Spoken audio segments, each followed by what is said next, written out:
You're live. Mr. Rice, we're ready when you All are. right, call the Finance Committee meeting to order.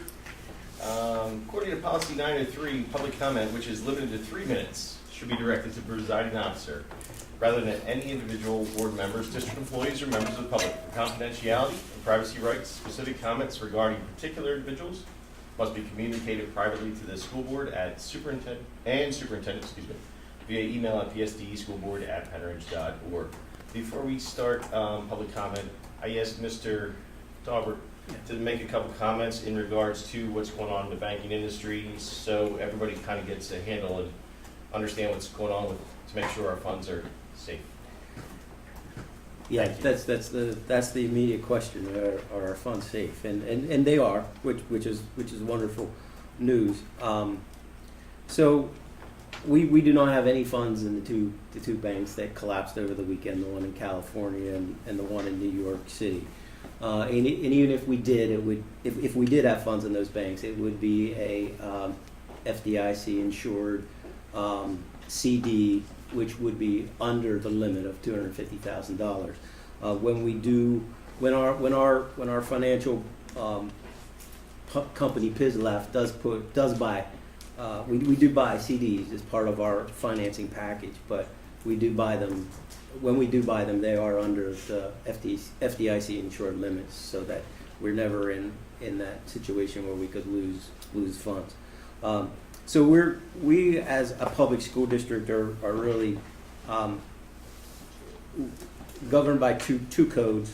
The first, the school code, public school code, under section 440.1, and that code talks about the things that we can invest in legally as a school district. Things such as the United States Treasury bills, short-term obligations of the United States government or its agencies, deposits in savings accounts or time deposits or share accounts in banking institutions that are federally insured, as well as savings and loans at those type of places. As long as they're insured, we can use those, and then any other obligations of the United States of America. So really, we are really limited to our investments being backed by the United States government or fully insured. And then under Act 72, Pennsylvania Act 72, that's where it talks about collateralization. So any monies that we have in any banking institution, whether it be our local depository, which is QMB, or Pennsylvania School District Liquid Asset Fund, or Pennsylvania Local Government Investment Trust, we use all three of those. Anything over the $250,000 limit has to be backed by the fully collateralized, 100%, in order to be legal in the state of Pennsylvania. And we make sure that happens, and our auditors check on that every year. There's an audit. We do the audits. We get letters from our institutions that give us proof that we meet those, the institutions meet those collateralization rules and so forth. So we're governed by the school code 440.01 based on what we can invest in, and then governed by Act 72, which talks about the fact that the banks have to provide full collateral. As far as our monies, you kind of asked, really there's three main players. QMB, which is our local depository, we have funds there. We also have funds in Pennsylvania School District Liquid Asset Fund, and also PLGIT, Pennsylvania Local Government Investment Trust. And those funds really act like a money market mutual fund, where they maintain a stable net asset value of $1 per share. And then they have to be rated the highest rating, which the two companies are rated AAA by the rating agencies. And those institutions all have to be audited every year, and those by an independent auditor, and those audit reports are available, which that happens every year. So there's a lot of protection in the law for governmental agencies, and we stay within those limits and so forth. So just our February, at the end of the month of February, which is this is the document, the combined business manager report. You see this every month. It's in the financials that you get. We have, at the end of February, about $6 million in Pliget.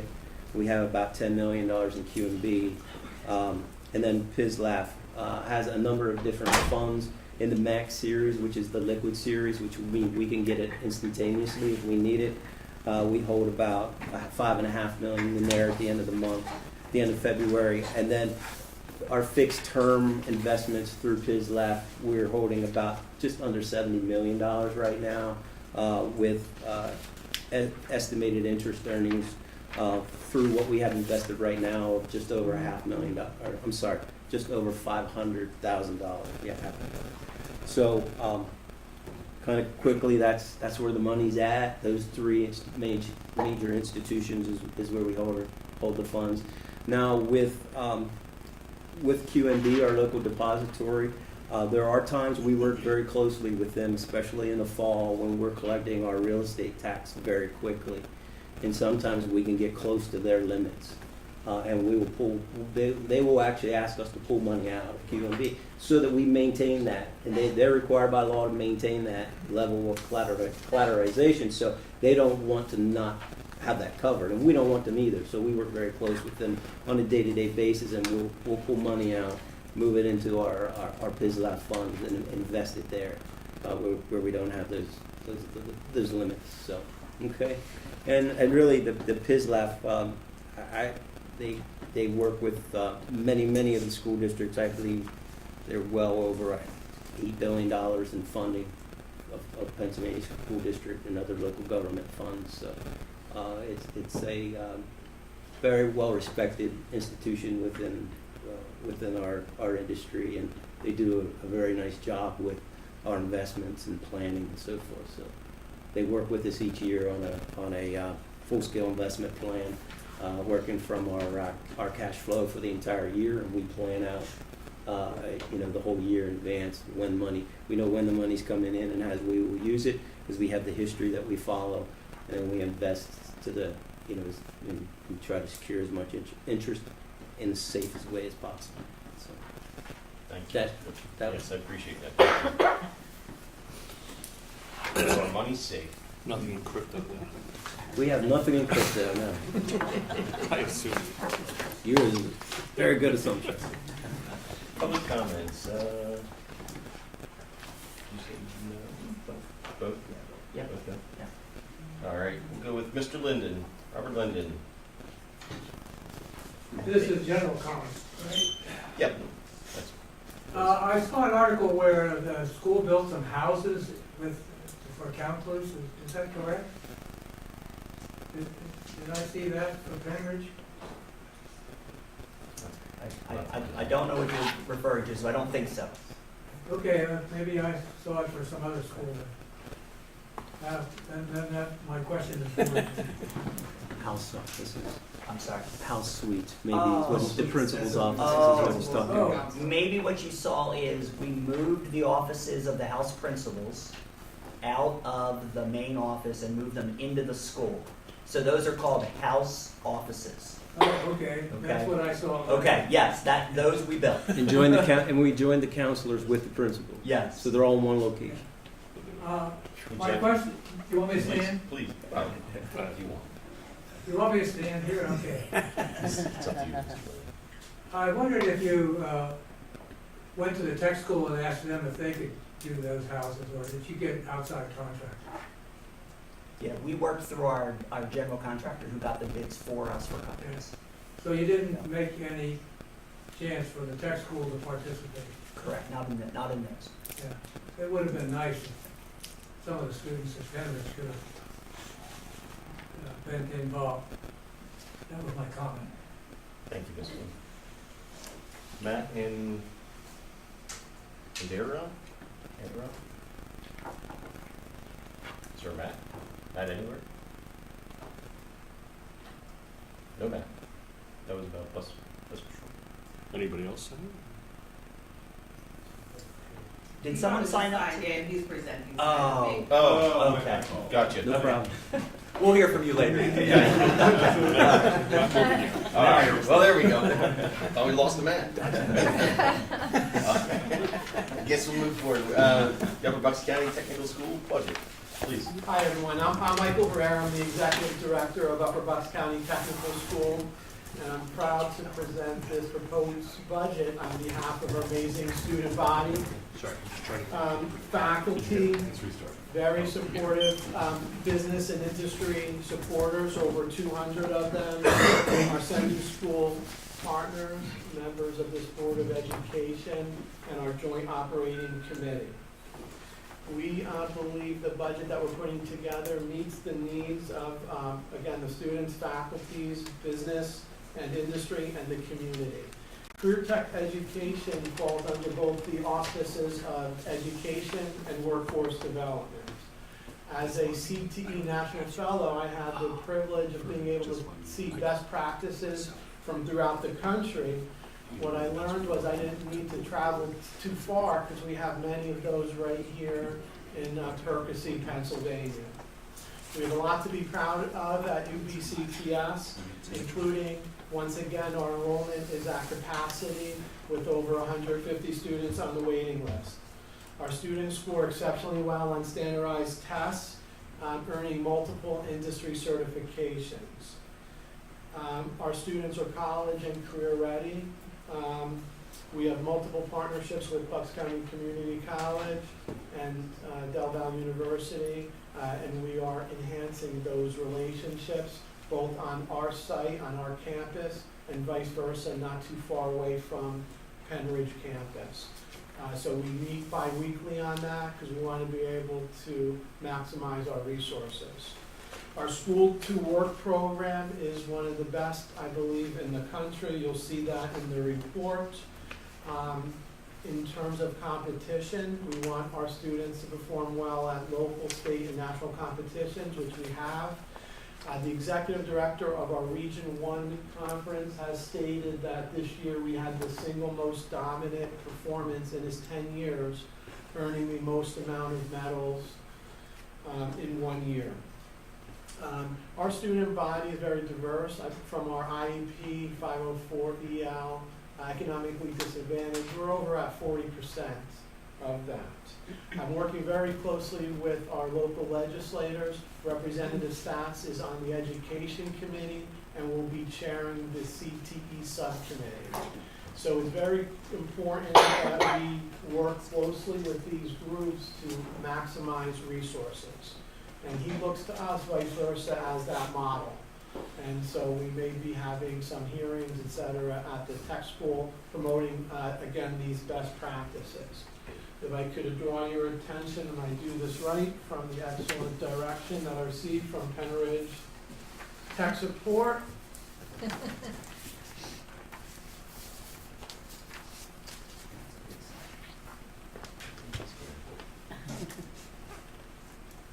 so we're connecting, any minute, there we go, all right.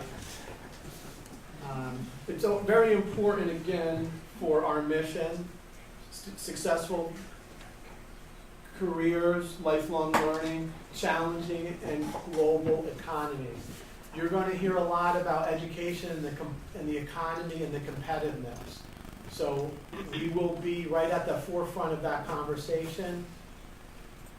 I think it's important with the budget overview that our audit has just come back completed. For the current year, it's important that we understand the current budget and studies trends. Trying to make sure from the recommendation from Pennridge that we present a balanced budget and that there's not a disproportion between revenue and expenses. At some point, we can go to an historical document to see that. Our enrollment continues to increase. When I started in 2014 to 15, we're at 43% increase, with future trends higher. And currently, we're ready to present any budget. The most important thing is enrollment. We're actively working on that with that timeline. So we've already sent out first round as you can imagine, many students or parents are anxious and are emailing us to say, where are we with this? Because we really want to get into the tech school. We believe the budget meets all of the needs. We sought to create a balanced budget for the first time. Growth this year is based on expenditures rather than revenue. And this was done in the past. And how do we address this significant surge in enrollment, which will continue to grow based on the record number of students who applied this year?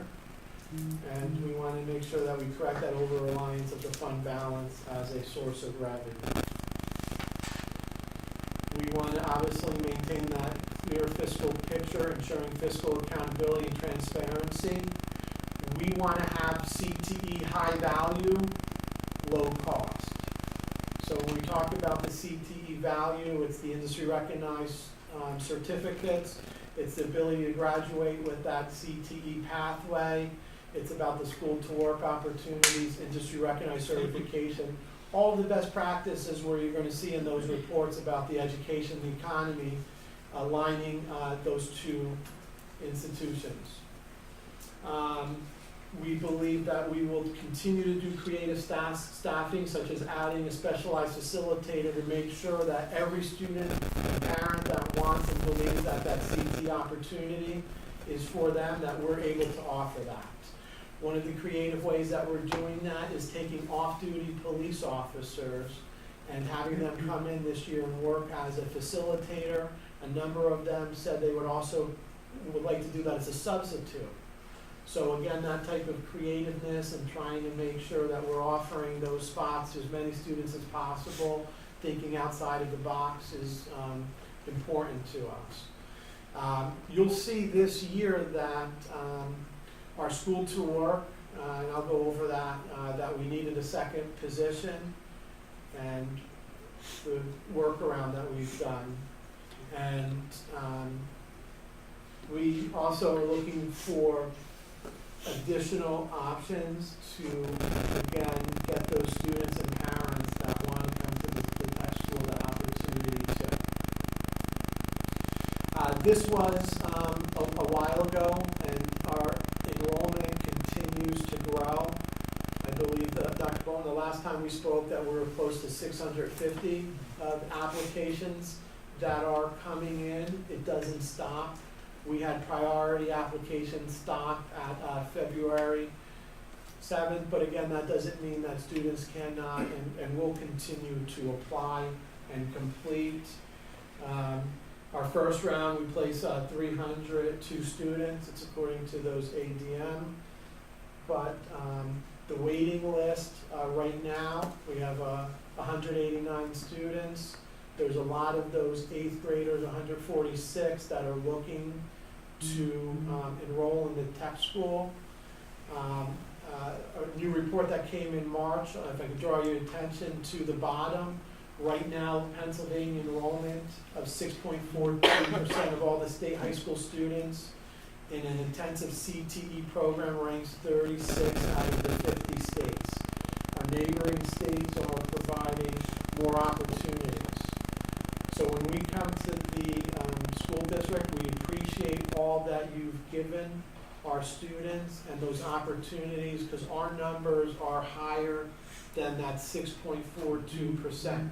We're about 20%, aren't we? Taking a look at Quakertown, and no, I'm talking about the 3 sending districts, because Quakertown was about 24 or 25. I don't believe We're I ever about got that 15. number back. I appreciate Yeah. the number from Pennridge at that Yeah. 15%. And Palisades was close to 20.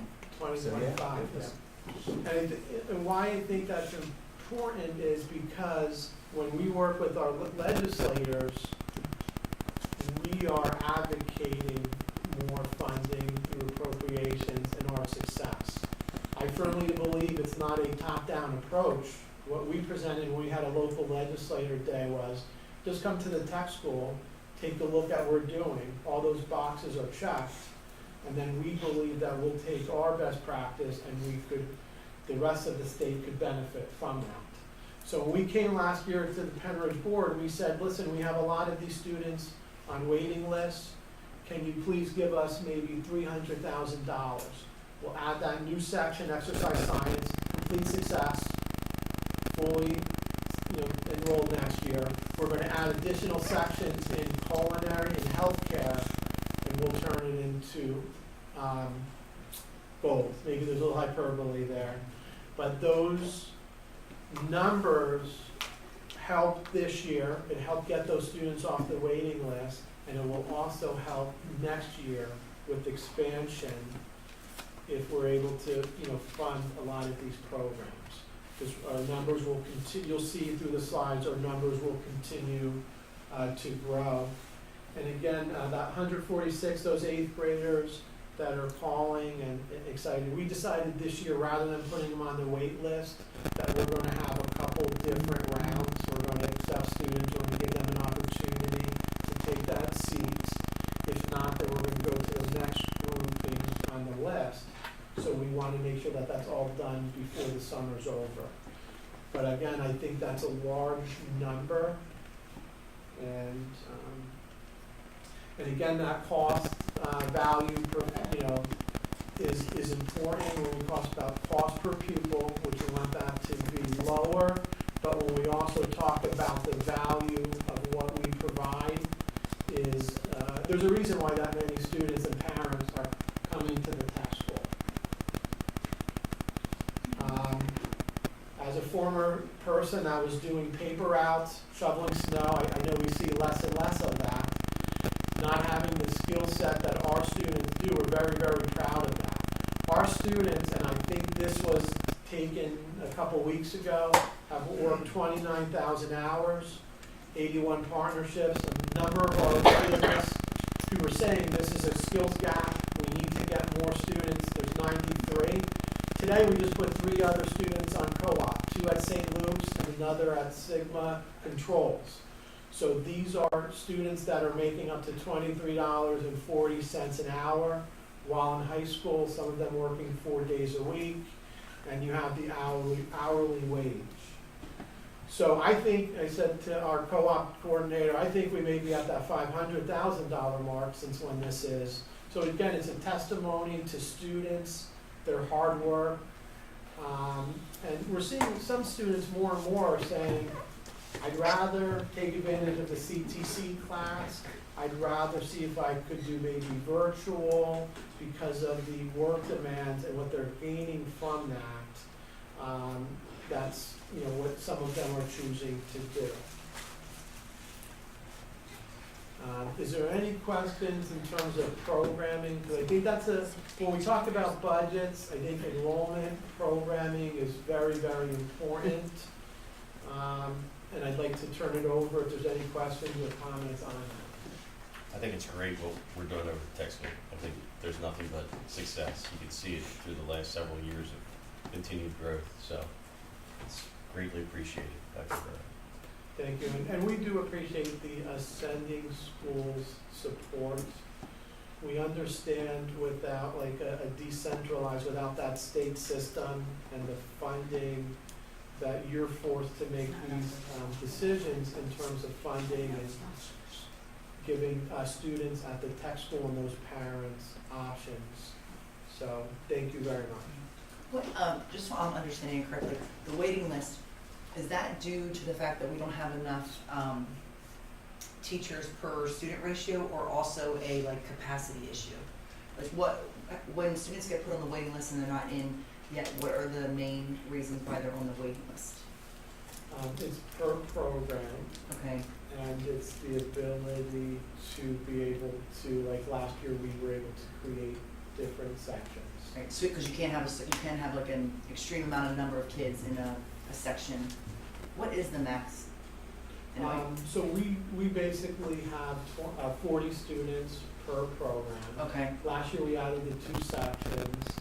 In this proposed budget, like last year, we're going to say if there's an opportunity to get students off of the waiting list, and there's space available and interest, that we could go into a section like additional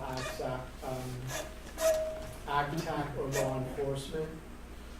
So I think there's some of that too, so that there's some flexibility with it. Everything that we do is connected to the labor market and workforce development too, so we go through that with a lens. Thanks. You're You're running out of physical space, or do you have room for more? No, programs? I believe, so one of the things that I started the discussions with at the community college, as an example, with our computer networking cybersecurity, they have a campus that's underutilized during the day. It's not too far to walk for the Pennridge students. They have computer labs already set up. I submitted a dual credit grant on Friday, which along with a number of the other different programs. So we would be strategic in maximizing our space, but I'm a big believer in partnerships through the college. So by us partnering with them, and they have the proposal in our computer network and cybersecurity as example, they're willing to give our students 20 credits. They have some of the classroom labs set up there, et cetera, and hopefully through that grant that will materialize. And so that's one option. We are also partnering with a number of partners, and it's a little premature, but some of the top-notch construction companies in Pennsylvania to be able to partner utilizing our school facilities, our amazing staff and resources. And I'll be presenting that to the JOC on Thursday. These are the companies that built our building and are maybe working on those suites. Great companies like Clover, Myco Mechanicals that have the skill gap that they want to be able to partner and say, hey, we need these employees. We're coming to the tech school. You have great instructors, you have great facilities. How can we share those resources? Let me just circle back to the community college. They say you have great vet assisting course. Rather than building a whole vet tech program, part of us meeting with them every 2 weeks is, let's see if we could work something out where our students after school could take those classes. We could use the vet tech at night and during the summers. Unfortunately, that's not something you'll see in the budget now. The impact of these fruitful conversations will be down the road, but I just wanted to kind of give you that sort of that confidence that we're working on these things that will allow us to keep that cost per pupil high value up. And so we do have different pockets, et cetera, that we have some flexibility. One of the things with the budget for those 5-year ADMs, the way the budget is built is, in the past, there was always a percentage of contributions, not necessarily geared towards, the way I see it, growth, with a huge number of students coming in. So that's part of what we're trying to do this year with the budget, kind of get that back on track, have the balanced budget, but also have the vision to say, there's something magical happening here in our tech school. There's something magical happening throughout the state, bipartisan, to be able to promote, get more people in those CTE programs. Well, I guess my question was, is there room to have other classes in there, or are you pretty much out of space, or? Hey, Brian, one of the things that was really a hindrance was the cafeteria and the fact that we couldn't feed enough kids there. That was really blocking us from being able to add those additional sections. So that's something that's taken out in this budget, and that'll be a huge help for being able to expand in those other places in there. Yeah. Ms. Worthing, also one of the things is there's like different pockets, et cetera, but because our enrollment's not finalized. It sounds like you can add a lot more if We you can still- grow quicker. Yeah, we still can too, but we want to be understanding of our ask this year, and that is there a possibility to put more programs in? Yes, but we also didn't want to do that all at one time. No, that's fine. Yeah.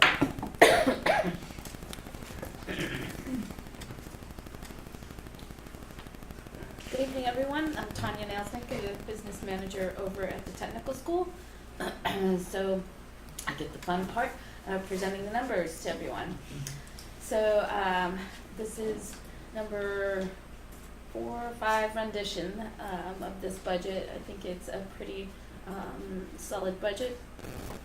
For the general fund, Fund 10, we're proposing just under $12 million in expenditures. This is as of 4 o'clock today. We did some additional cuts where we thought we could make some. So this is as of the latest. In capital fund, as of the end of June 30th, there will be $44,000 left. That is due to the switch project, capital project. We just, the items haven't come in. So we're actually probably gonna have to go back out to bid for that project, unfortunately. So that money will stay there. As we know, we have 5 years to use that, so we'll be on the second year of that, those monies, and we anticipate being able to use those up this year in 23-24. The link below that is actually a list of our forecasted projects through SiteLogic. And once it's published, you can go on there and take a look at what our 5-year out plan is, or what the recommendations are for the school district in terms of projects needed. With that in mind, the original presentation noted has changed a little bit here. So we wanted to take a look at options you had. So our 21-22 audit came back glowing, highly good news for us, and we have a $1.7 million fund balance in there. So the original was to cut checks back to the school districts. We owe the school districts $1,048,000. We wanted to make sure that you saw that there's other options as well that you could maximize under the Articles of Agreement, 8%. So I know, sir, it is not under the allowable. That was a last minute change, so I know it's not. It is at the 8%. The 958 in fund balance, retaining it, and then putting the rest into capital with those projects that we have identified. Food service, as we were discussing a few minutes ago, the Fund 51 is at 0 now because that will be returning to the sending districts. Other reductions in the budget have been in the physical education and CT supervisor position as well. Going forward, excuse me, the calculation and what we're looking at is, and this is an area for discussion, is billing are from past expenditures. The year before's expenditures rather than the past funding formula that was used by the schools. So this budget presents a 22-23 Fund 10 expenditures of $10,530,440.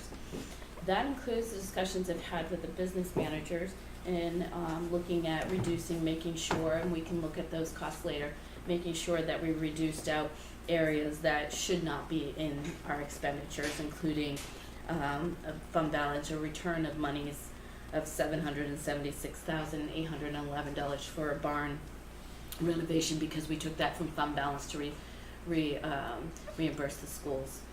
We also took out the $135,000 for budgetary reserve line, since that comes from your fund balance, and a $90,000 for, it was an interfund transfer. It was for your food services. Food services won't be there next year, so the expenditure wouldn't be there. So that was reduced out as well in those lines. What I wanted to make sure that you saw that was included in our expenditures for 23-24 was the computer networking, salaries and benefits, program costs, and the ag law. One of those, I think Dr. Herrera has talked about going with the ag position, adding another position there. So those would be incorporated into those expenditures, our projected expenditures. Underneath is your 21-22 audit, trying to make sure you saw what we owe back to the sending districts. that is highlighted in the yellow, the 1,048,000. This Can you is- go back to that? Can I Okay, ask go you- ahead. Go ahead, you first, Mr. Williams. So the budget we saw last year was around 10.9, and then you actually spent $1.2 million less than what was budgeted. Is that what that's saying? What's that? We Okay. actually spent $1,400,000 less. That is correct. And we owe the school districts $1,048,000. That was in the 21-22 school year. That's Yeah. correct.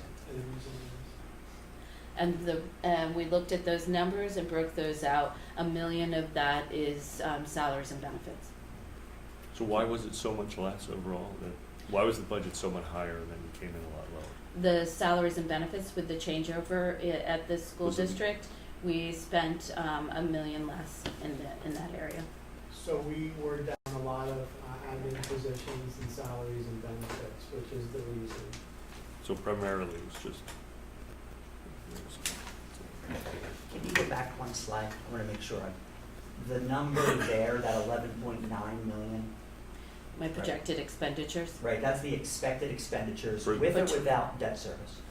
that's without. So then if we go to the next slide, that 10.5 is where it was for the That- current year? That's current expenditures, we're basing our, what you will pay based off from the year before expenditures. So we started out at the Right. 11.7 and we Right. subtracted it all out. It does not include your debt service in there. So are the expenditures going up $1.4 million? Is that basically how I read that from the 11.9 to the 10.5?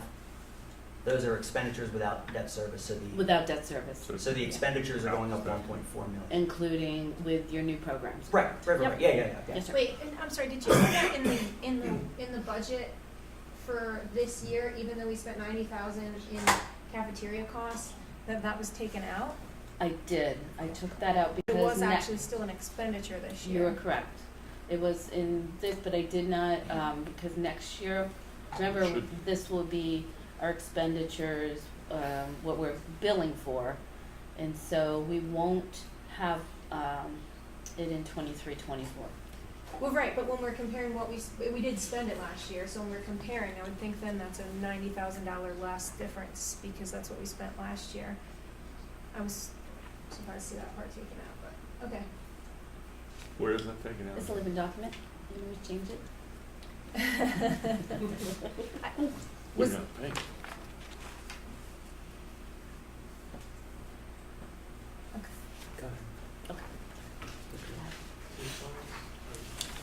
This is not Mr. Jarvis' favorite, but it breaks down the funding, and just so I probably should stand up and go through it because it can be confusing. I have a better funding breakdown. So how I like to explain is we start with our expenditures, This is an old copy from where we. right, and then I don't have without our this debt. copy. So here we're I'm trying going to compare do, and see the difference. you have your 10.5, right? And then we have to add in your debt service, but then we have our 1.9 of other revenue. This is all broken down in separate slides here, but what I want to draw your eye to here is the breakdown in payments for each school district. And then we can go down into the next slides that will break everything down for you. And I know it's not your favorite. Sorry.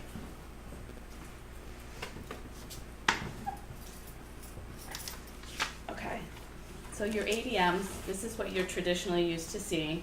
This has, the model has not changed, we've shifted up. Your average through the 22-23, you have 867 students, right? And the 5-year average is 755, which gives us our percentage breakdown. Go ahead. What this chart shows you is the expenditures compared to the what we're projecting for enrollment, and how that chart, we're kind of shrinking that. So you can see where in 2021-22, the budget was much further away from your enrollment. What we're trying to do by changing based on expenditures is bringing it closer to where your enrollment is to match it. So that's how that's kind of shrinking down. So in other words, your cost per pupil is dropping. We're trying to shrink it to make it more realistic. So we're getting a to bit where- better bang for our buck, right? Yes, okay. Well, so the 1,000 on the left is the number of total students you're projecting, and then Right. it's 700. The 967. But What is that's- That doesn't include the new sections. If there's possible new sections added, we can go over the 1,000 mark. Go ahead. So I did put up in the corner to make sure it's just a chart of the percentage how we are funded. But you can see up in the top, the sending districts would pay just over $10 million.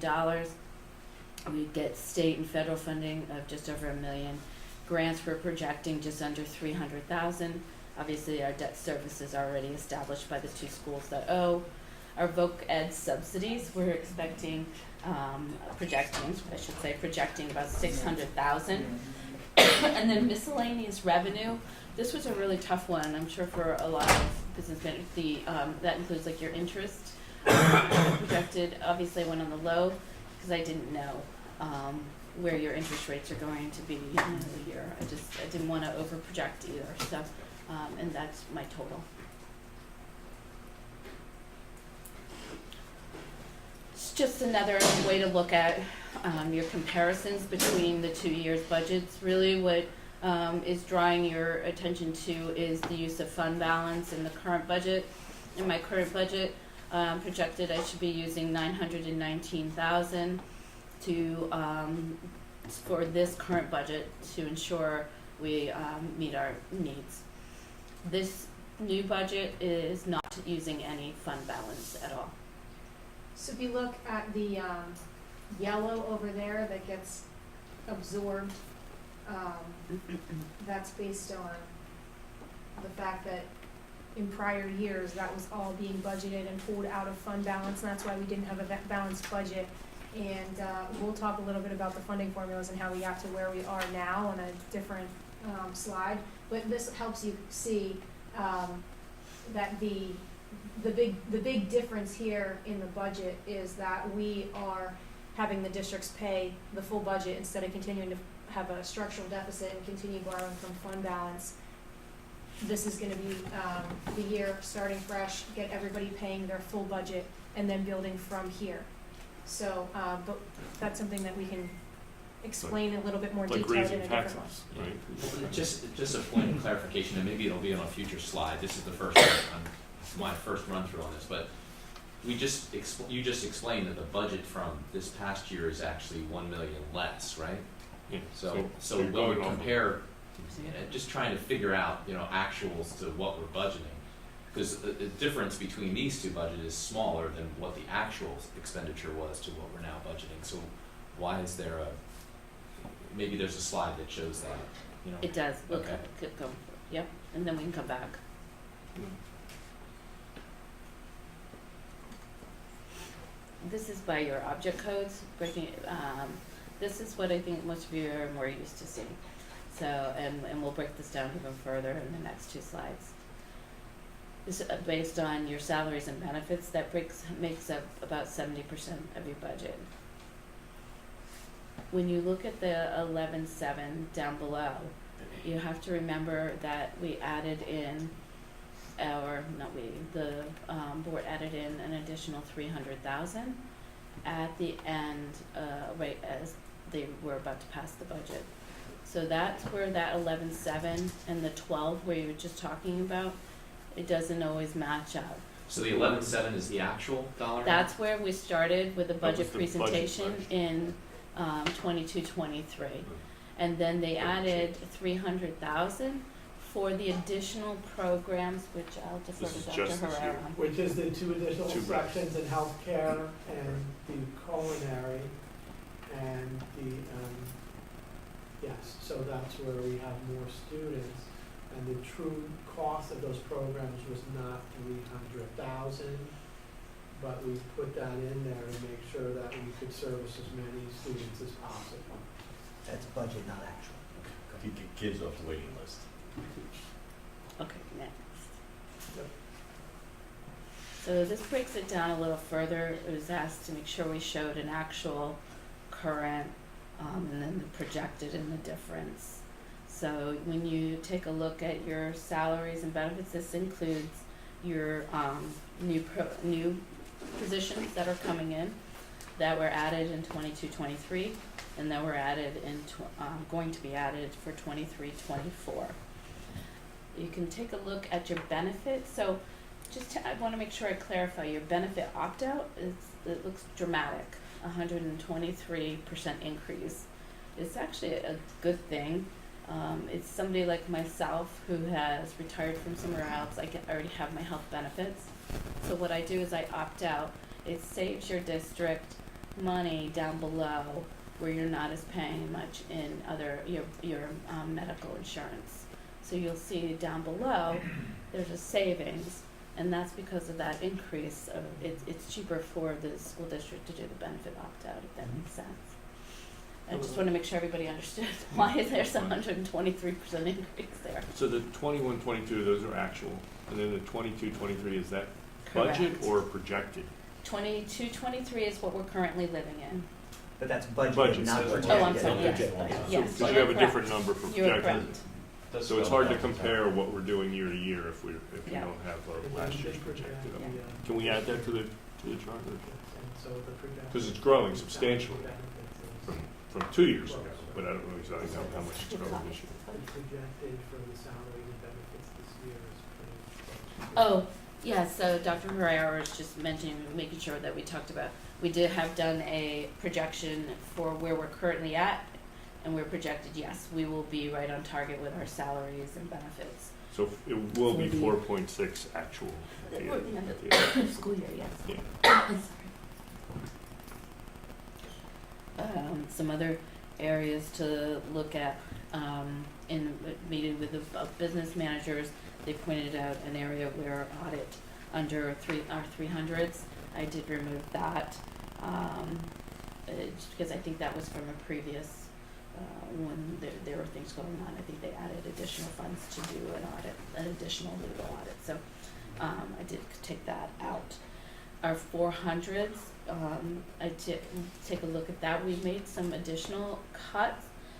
However, those, you're taking a look at our 430s and our 424s. So that accounts, that increase comes about with our Knox and Mixon sewer contracts. We have to, we get our sewer capacity through them, and they have indicated we have to contribute to the upgrades. So that cost has been projected about $94,000, and I put at least about $25,000 towards that for this year, because they indicated we could probably pay it over 4 years.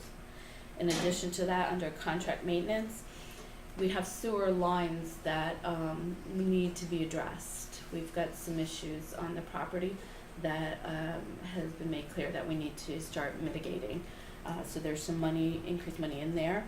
Also, tree services, we had some tree limbs falling down, we had some insurance issues, so we have to get that in there to make sure we take care of that property where we have some dead trees. And then Clark Services is also part of that, and that's for our culinary. We've had a lot of service needs, and so we want to make sure we get a contract service in for our culinary program in there. So those kind of account for those increases in the budget. Go ahead to the. I don't know if I've already done that. So under the next one, you'll see the travel. Those include for our students, as Dr. Herrera was saying, the value of our students going out. There is Skills USA travel costs in there. We also had to increase our advertisement costs. I didn't have enough this year in there, so we had to do some budget transfers, so I had to increase there.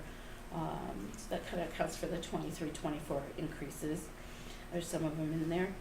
When you get down to the fuels, we did adjust. We reduced out $100,000 from the projected electricity rates. We're happy to we got to be able to lock in, so we're excited with that. However, I still had to go with worst case scenario. We had a really warm year, So I was telling some business managers that I do project that will be an area that we won't spend because it was warm. And Dawn is wonderful and puts a lot of effort and energy into being conservative with that. So with that in mind, though, I still have to budget for worst case scenarios. So we went with diesel and propane at the highest level. There's a contract rate propane that we went with the highest rate for that contract, and that's projected in there. Equipment for Dr. Herrera, you can talk about the programmatic needs. Sure, Yeah. for program and supplies, we need to make sure that our students have access to supplies and equipment that is used in the field. So we make sure, and we really met with the instructors to make sure that our occupational advisory committee members meet and endorse that. So in CTE, a lot of the curriculum constantly changes. So when you take a look at our advanced manufacturing, supplies, equipment, curriculum, it needs to meet the needs of business and industry. What sometimes happens in school districts, there's slight changes to curriculum, but it's not to the level of we have to be current. We have to be teaching our students for not only the current, but future. And because of that, I don't know if you've heard, we were part of the NASA Hunch program. In order to be part of the NASA Hunch program, they do a thorough review of our curriculum, our instructors' backgrounds, our shops, our programs in our school, and that met NASA's approval. One of the things that we found was that some of the parts, and that was done through the NASA program versus going into private, which is SpaceX and Current, was our instructors found a slight glitch with one of the parts. So yes, they had to triple check it, because without triple checking it, you don't want to go back to NASA and say, oh, there's an issue. And so with the satellites, et cetera, I think that's just important, again, to those incidental CT costs are going to be higher, that there's a natural ebb and flow with equipment. We're hoping to, under our leadership, to make sure that that's gradual. But this year, we really went through each of those line items. We asked the businesses to endorse that, and they endorsed all of those. So was all of that equipment added into the upcoming budget, or do you have like a 3 or 5 year plan for that equipment? We have different plans.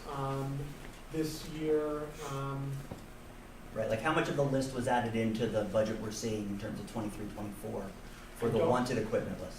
I don't have that specific numbers right now. I can get that. Okay, great. Okay, so looking down further, Go back.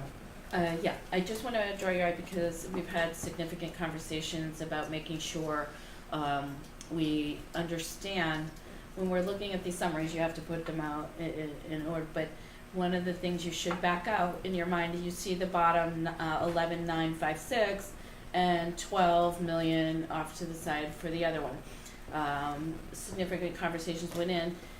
The 776 and the 90 and 135 out of the budgetary reserve were backed out of the calculations because they either came from fund balance or they weren't a true expenditure in terms of how we should be billing the school district. So I just want to make sure that you're aware that did occur. This is just a different way to look at it. Another a pie chart breakdown by percentages of your departments and your areas. It's kind of what you want to see. You want to see the majority of your money going to your programs.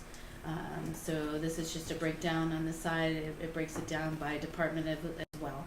And any miscellaneous, it's very low. It's 413,000. Go ahead. What's in maintenance? Maintenance is all encompassing. It is your, actually I have copies here, you can go through it. The maintenance includes all your contract services, some of your insurance, in terms of your auto insurance, liability insurance. You have diesel fuels, you have your, That's a lot more than maintenance. maintenance is huge, yeah. Catch It's all. your facilities. You have your electric rates, your equipment rentals, your equipment, your fuel, oil, gasoline, because we have tanks, because we're a CT school, we have tanks on That's fine, site. that's fine, I understand, it just was a You big sure? part of it. Okay. No, that's big enough. All the Come on, effort. she's on the roll, finalize it. You wanna hear it? It's not just taking Excited, tests. somebody wanted to hear. Just saw a big slice there. All right. Do you want to use an example? We know what the teacher I think did, we, right? you know, look at Late that night reading so, for Ron. If there's a delicate balance that we're saving money. Yeah, but Dr. Harrison heard my concerns. I'm cutting, but I'm getting very nervous. What does this look like next year? What if I get into a situation? So we have cut and cut to an area where I get concerned. But then if you have a warm winter, like we've had, then it looks like, well, you didn't need that. So, and then we've had a lot of conversations again this morning with our maintenance, the head of maintenance. Again, can we cut here? Can we reduce here? But yeah, so hopefully we put together a decent budget. This is just another way to look at it. 72% of your budget comes from salary and benefits. And that includes, as it notes in the below, that includes a second school to work coordinator, a full-time specialized IA position, computer networking, and then I'm assuming the ag position. So the pie chart before had 50% is purple, so there's other personnel and benefits. Yeah, so if you want to go back, I'll show you. When you're looking at that, you're looking at Yeah, that right was, here. You're only looking at teachers and Teachers. assistants. All the other departments. So in education, this is the way I was taught anyway. At I see. finance, you follow how much it costs. So how much does it cost to have your executive director? How much does it cost to have your assistant director? And so the salaries and benefits are in their see. lines as well. thanks. Okay. Go back. Nope, we were good there, yep. And then, this is just, every year, is provided your debt service and the breakdown, all have agreed on this. And then next to the side is some of those capital funds. When we talk about needs, one of the things we would really wanna be able to get done is the annex roof, building and some barn updates so that we can bring in the large animals again. And then eventually that cafeteria, I had noted, having some money in there, but then we also put some money in for environment engineering costs to at least start that process of looking at the cafeteria, and with hopes that at the very minimum being able to do the annex roof and the barn in 23-24. But right now, it's not in the budget, you said? It says no projects budgeted for, so those are not in the So budget? if it's approved, then it would be great, But and then we could go currently- forward. Right, currently we it's could go forward with that. So that's another, So if the money that's put in the capital projects, that's kind of, we'll What get into the- that, but that's gonna be a debate about whether or not the money should go, whether or not we should have a capital fund there versus here. We were gonna have that conversation kind of at the end. But if there is a capital fund there, then those could come out of those capital, the capital funds as opposed to coming from here. But those are things that are gonna have to be done. but it still have to be when we're- funded yeah. from here? Capital fund or directly? It depends if we're refunding the money back, if we're putting the money into that account, if we're putting from fund balance to pay the districts back versus using the fund balance to put some money in capital, which we can kind of talk about a little bit more in detail as we What's get the to all that. the with districts, I would cafeteria? imagine. So we added the second culinary instructor, and both instructors are working with the students, but we realized that it was not designed for a two-teacher program. So we are looking to be very strategic. There's monies to have the architect and site logic look into that, and we both have a short-term and long-term goal. The long-term goal is what does that look like for 80 students in the culinary program versus 40? And then we also have some temporary ones in the middle realizing that we're sensitive to the school districts to say, we don't want to just ask for the number that we received, which we thought was very, very high for the budget.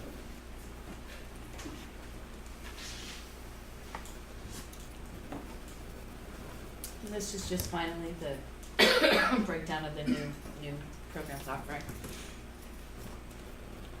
which is already added into this budget, so those numbers are already there. And that's it. Can you bring up the presentation regarding the past funding formulas and how we got to where we are? Yes. So we have a lot, there's a lot of financial history on how we got to where we are, but the idea was to kind of walk some of you through who are newer, who have not been around for the all different series of funding formulas that have been utilized in the past. This was actually a presentation that was created by Peter Yarnell in 2018 that Dr. Herrera was able to, that he came across and they're like, oh, this is perfect. This actually highlights everything that was going on back then. So if you can scroll down. So the funding formula used to be based on two different formulas. The first funding formula is now pretty much our only funding formula, which is the one that's based on the 5-year rolling average of ADMs to try to basically cut any increase. You basically have an increase or decrease based on 20% of the change because it's over a 5-year span as opposed to 100% of the change. If you go down, there was a separate funding formula for capital projects that was based on the STEB formula, which had to do with the market value of all of our properties, and we had the debate about whether or not the properties are reassessed or not in the county.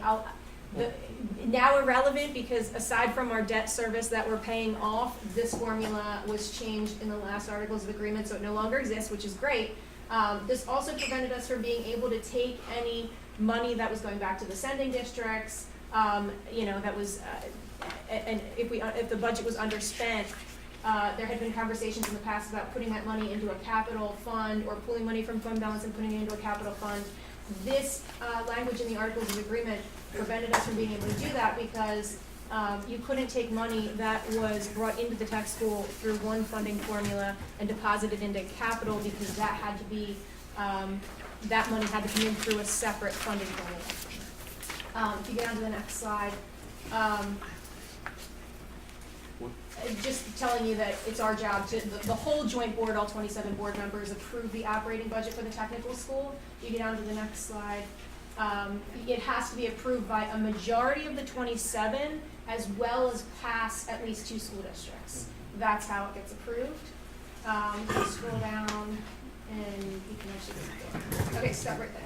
Okay, so in 2006, if you look at Act 1 of 2006, limited property tax increases of school districts to an index value published annually. Everybody knows the Act 1 index. And because school districts were limited to that Act 1 index, they wanted to limit the tech school to that same Act 1 index, although they realized after doing a gentleman's agreement that that didn't work. Because instead of limiting the entire budget to the Act 1 index, what they were doing was limiting any individual sending district's increase to the Act 1 index, which meant that, if you scroll down to the next slide, what essentially happened was you would typically have one district that hit that cap, and the other 2 districts would actually end up seeing a decrease because it would all be proportional. As a result, they then instituted a second gentleman's agreement, which I'll get into later. You can scroll down. Why are we going through this? It's to help you understand. We're doing a major correction this year. I understand that, but I know, but this will help. This is just a lot of information. I didn't even see the other presentation until tonight too. Did you see that? No, it wasn't. And You're we're not talking- voting on anything. That's why I we know wanted we're to not bring it to voting you on it, but it'd early be to nice- present the information. Let me finish. It'd be nice if I could understand this before I got here, because I would have a lot more questions if I could understand it. So when you throw these things at us, and then we're just sitting here, I don't Trying to understand. absorb it a little bit, but It's way too much to absorb. We were bringing it to you early so that you had time to see it, and then you'll get a copy of it, and then you can read it and try to digest it better yourself. But hearing it the first time This would is be a lot of helpful. work. then will everybody come back again? Yeah, this is a waste of. We this have is to come back wasting again time. after we look through it, or? I mean, just- if you don't wanna hear anything about it, I'm happy to No, skip it. No, I wanna understand it, Yeah, I'm but trying to I don't wanna understand too, hear, but I'm just not hear you sure I talk. understand the process. So when, we're not this coming board meeting, we're not voting on No, this. of course. I We hope- can or we can't, it's up to this board. The idea was we wanted to get it to the board to get any feedback from the boards, from the business administrators, and then we have another JOC meeting on this. We can make any adjustments based on any feedback that's here. We can bring it back to another finance committee meeting, or we can vote on it. A lot of that has to do with the will of the board, but this was an attempt to bring you an idea of what the budget is. No, I appreciate And- that. I was just wondering where we were in the process, like this is just not being presented to us now so that we vote on it at the end of the month. We'll have another go-round with it, I guess. or something. That's completely up to board members. Last year, same process. as I last can year. tell you that the Palisades Finance Committee supported it, and they're putting it through to their board meeting. They supported it, they had their finance meeting this morning. It hasn't gone to Quakertown yet. We're kind of in the middle as far as our timing is concerned. If you look, this kind of helps break it down a little bit more easily so that you can kind of see exactly what was happening. So if you look at the budget in millions, right, you can see how much the budget was going up from 2007, 2008, 2009, 2010, and the percentage increase. So it went up 8%, 2%, 5%, 4%, right? But if you look at the school contribution, and then the school contribution increase based on percentages, right? What happened was the overall percentage was actually, of the school district increase, was going down 6.36%, 0.71%, then up 4%, then 3%, but you can see that disparity That was 15 when you years. compare those two numbers. Can you go to the next slide? Yeah. And then we're showing the history from when the Act 1 index, from when the first gentleman's agreement was put in. This again, you can see the same thing when you look at the budget increase compared to the school contribution increase, and the disparity between those two numbers, that essentially the budget was going up more significantly than the contribution from the sending districts because of that cap. You can go to the next slide. This shows the same thing, and again, it shows it was going more and more significantly negative. So it went from where it was $500,000 short to all the way to the $4 million. The budget didn't increase much percentage-wise over that time.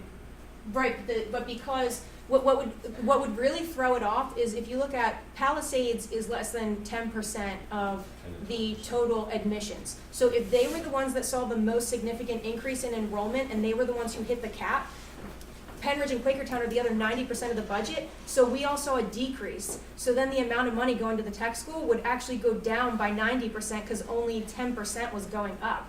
That's why you saw such a significant decrease. So if I were a betting person, I would tell you that Palisades was the one who hit that cap in those big negative years. But if I You look get at, down to the next Okay. slide. if I look at 2016 and look at those bottom two columns, that's saying that they planned on using $800,000 worth of fund balance to balance the budget.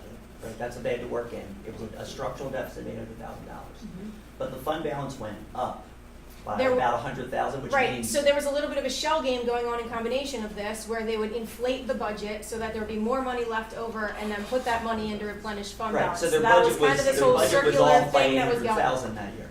So, Okay. so if you get on to the next slide, this should help you actually see the difference between each of the funding formulas. So if everyone was paying what they should have been paying, right, that would be without the cap, right? So if everyone paid their full bill based on their 5-year rolling ADM, right, this is what everybody should have been paying.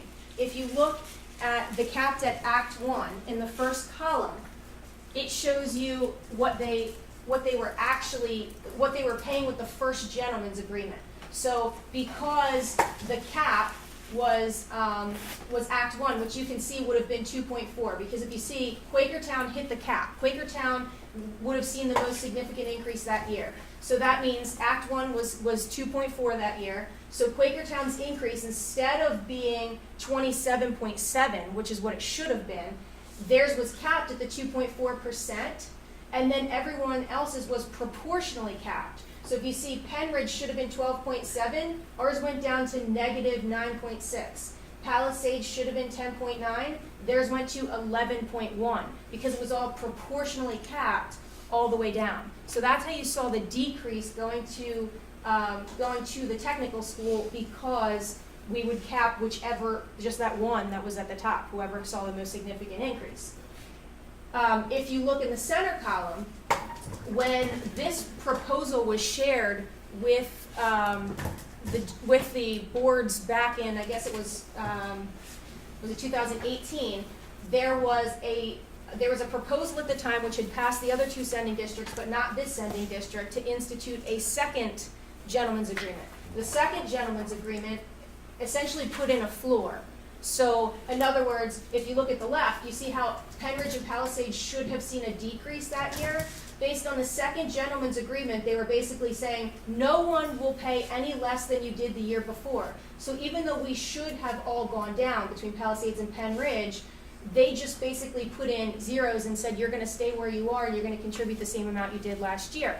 The problem with that is it then subsidizes whichever district happens to see an increase that year, which was this district, because all of that money should have been proportionally sent back to us.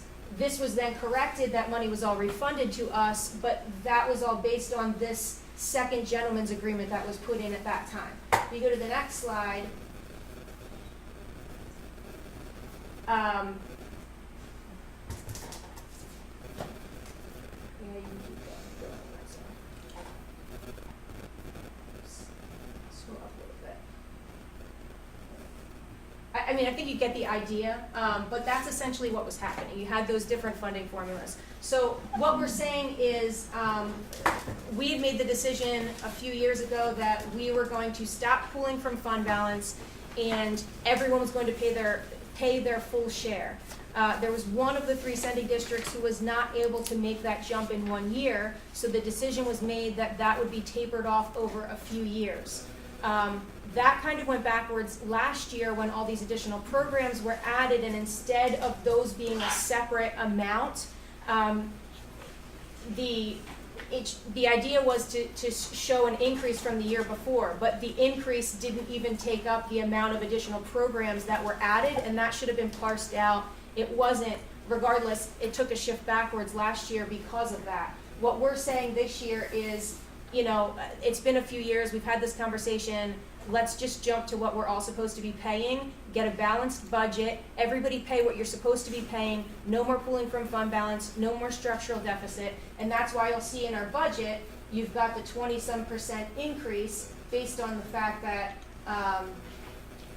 instead of us pooling from fund balance, we're all paying our share. And so that now puts us in the 20-some% range, which is on the slide.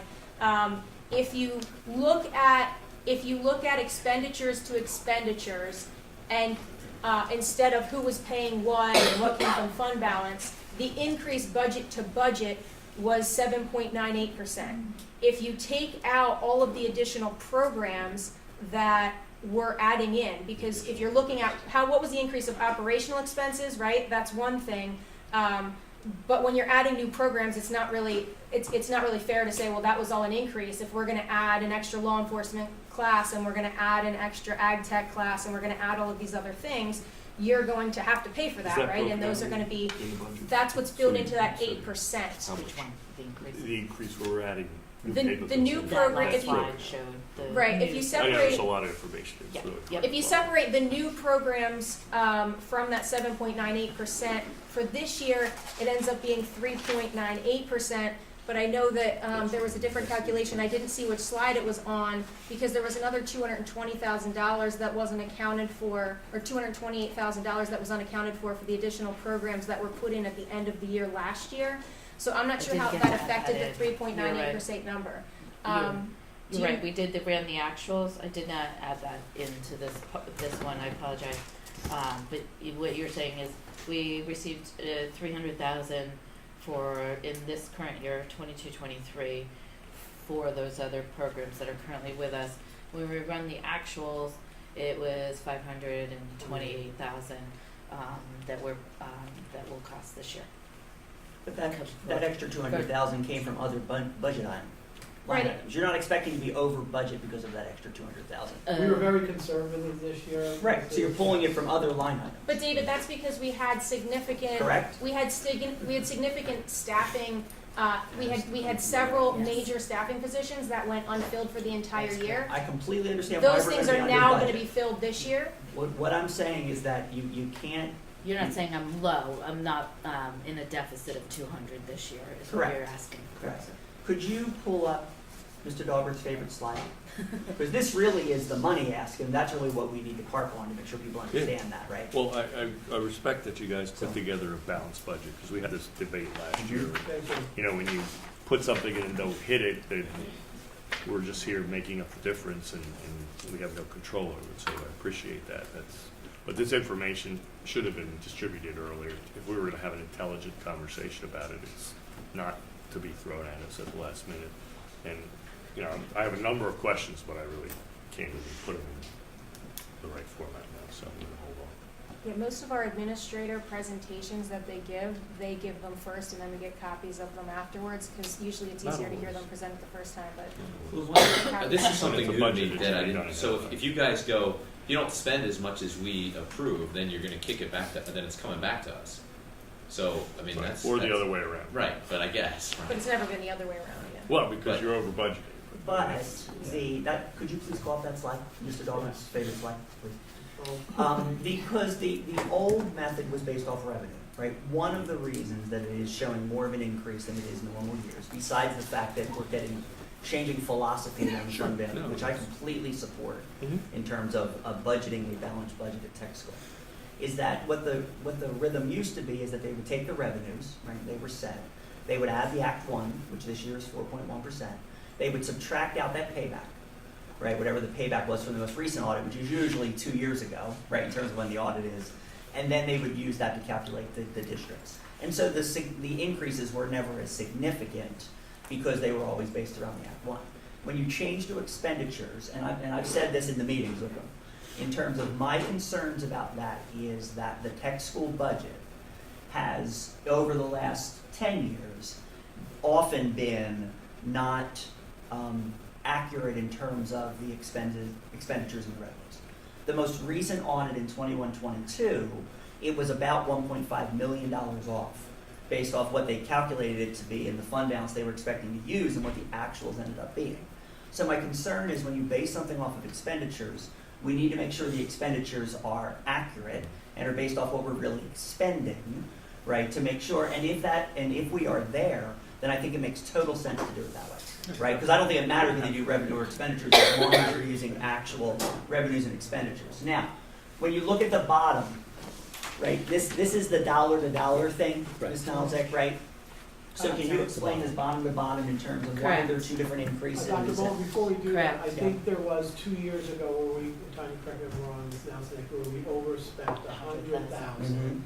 Yes. And then, so that 100,000 comes off of the following year's budget.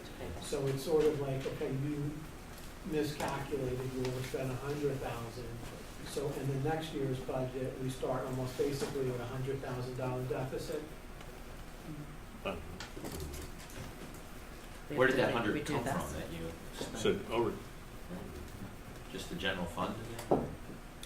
Like how do I you? don't have a breakdown of that one. I No, just I saw mean, it I'm from just saying, our- like, what- Our past you- presentations. You Could guys, dive into that.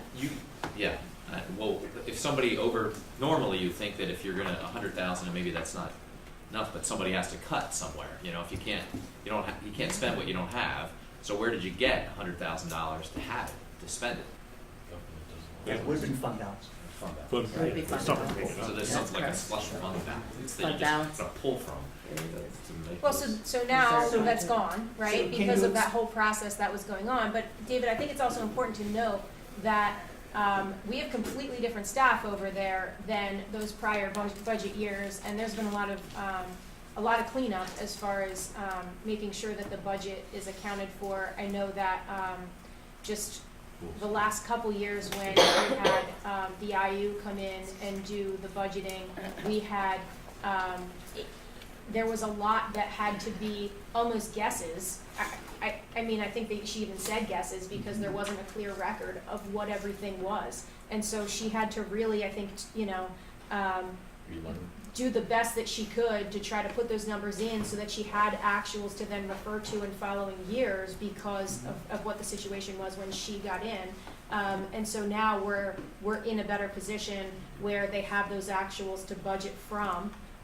The only discrepancy that you're gonna see, and you see that in sending districts too, is you have, when you have numerous positions that go unfilled, that's a lot of money then that you have left over at the end of the year. If you get significant ESSERS funds that you hadn't planned for, that's great, but then that now covers a lot of the things that you had originally budgeted for out of your Yeah, budget. and you can do so that. those things are on gonna those- happen, and yeah, you're gonna have that but you can leftover money. explain that then on that line item and say, look, we understaffed this position, you know, that's why it's down. And then you have an explanation, you do a footnote or something and say, that's why this is so much larger is because of that. So you give us those variables. Well, right, and I think Yeah. that's why she was saying when it was $1.4 million over, $1 million of that was unfilled Salary. staffing positions. Yeah. That's what $1 million of it was salaries and benefits. And I have complete faith in the team that's at the tech school. I am not suggesting that the budget No, you we- built, right? I went back and looked at actuals, right? Because you were nice enough to pull them Yes, for a sir. couple of years and look at them, right? Yes, sir. When I looked at actuals, there were 100, and these weren't budgets you built, and they I weren't know, budgets I you were know. responsible for, right? So let me say that out loud. There were 121 line items that ended the year with a balance more than $1,000, right? Some of them significantly more than $1,000, but that meant that there was at least $1,000 left unspent. 734 of them, which is 28%, had actually $0 spent out of them, which means they were budgeted and never tapped. So 28% of the budget line items that were grossly underspent were not spent at all, and 23 of them, which is 68% of the 34, were supplies and equipment, right? So it's not salaries. And some of them were, right? Some of them I think, and I think if you look at them, I can't understand them generally. I'm sure if you looked at them, there'd be lots you could explain, right? And would say, I know exactly why that was, right? For whatever reason. But then when you look at the shop budgets, right, which we've also seen, right? And so there are 16 shop budgets that the increases are more than 20%. There are 6 shop budgets that are more than 100%, with 3 of them more than 300% in terms of increases for next year. There are only 5 that are less than 20%. 3 of them are actually negative of the 21 that are there. And when you look at the increases really from a supply and equipment standpoint, right? There's a $180,000 increase in equipment, which is 41%. The vast majority of that, those shops had never had a line item before for equipment. So I don't know whether it wasn't spent or it was budgeted someplace else, but I didn't see a matching change somewhere in maintenance. And so that's why I asked the question about the list, in terms of I just want to understand. I just want to make sure the expenditures we're basing it off of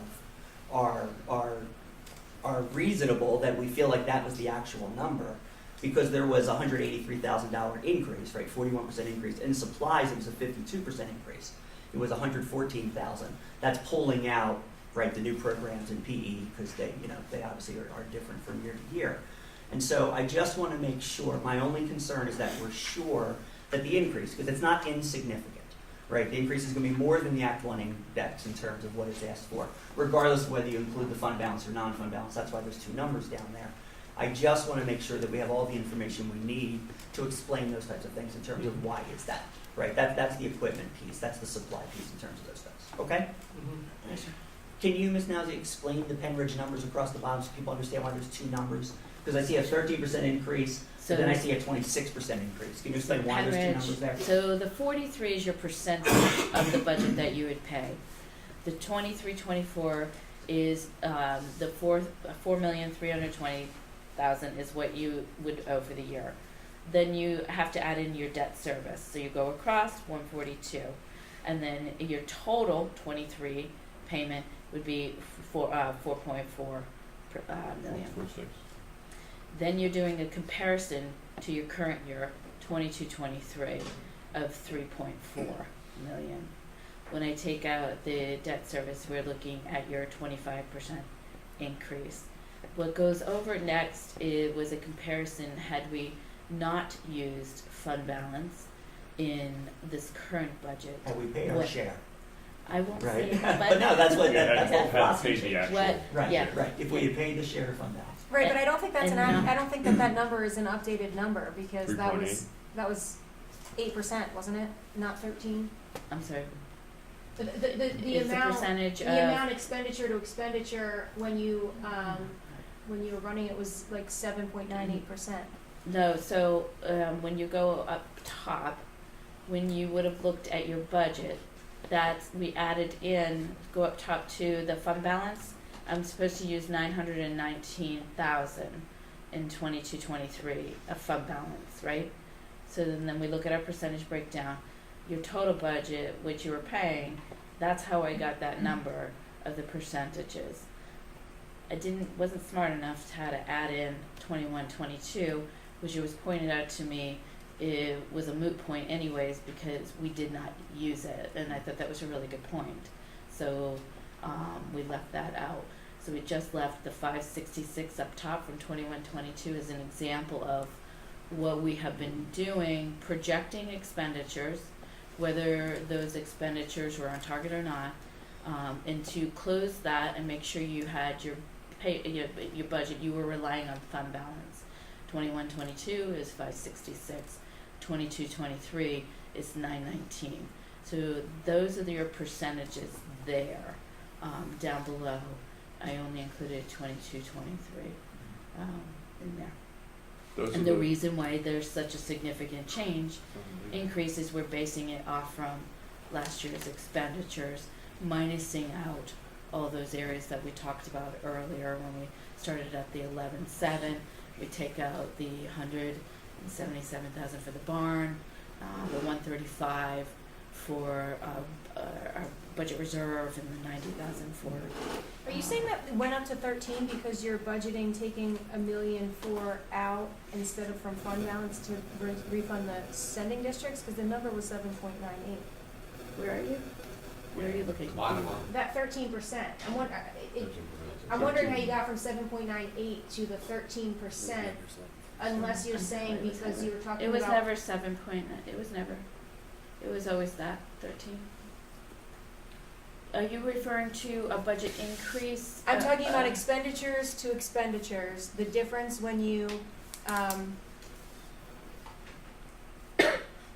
look at the totals was 7.98%. If you aren't taking it, because then you're not taking into account. Like the 26% is based on the fact that we have a significant increase that we're now paying fund balance, right? You're referring to the I'm sorry. I see what you're saying. So you're referring to our conversations through our emails this past week in terms of Well, I'm what the talking about the true change with no fund increase balance, which is, is what that expenditures. column was supposed to be, which is the 7.98%. That has nothing to do with your fund balance. That 22-23, the 7.98% has nothing to do with that. Where if you go back, go to the bottom to show the actual, where are we? Yep, right here. Right, you can go right there. One more down. Where we were, nope, one more down. Right here. What we were discussing, the emails going back and forth between Mr. Dover and myself, we're trying to come to, so our initial conversations were about if we are going to make this fundamental change and bill based on expenditures, we have to make sure we have the correct expenditure number. So remember I just talked to you about your 12 million here in this bottom. You have to back out your 300,000 that you were given right at the last minute, so that then becomes your 11.7. From your 11.7, we agreed and talking, we were given the 300,000. We're going to keep that because that's a true expenditure that's occurring right now. So we're going to back out 135 from our expenditures. Then we're going to back this out because it came from fund balance. And then we're going to back this out because we don't, whether it's debatable or not, it was an expenditure, but it won't be there next year. So we could take that out as well. That's where you're getting your 10.5 million in that number.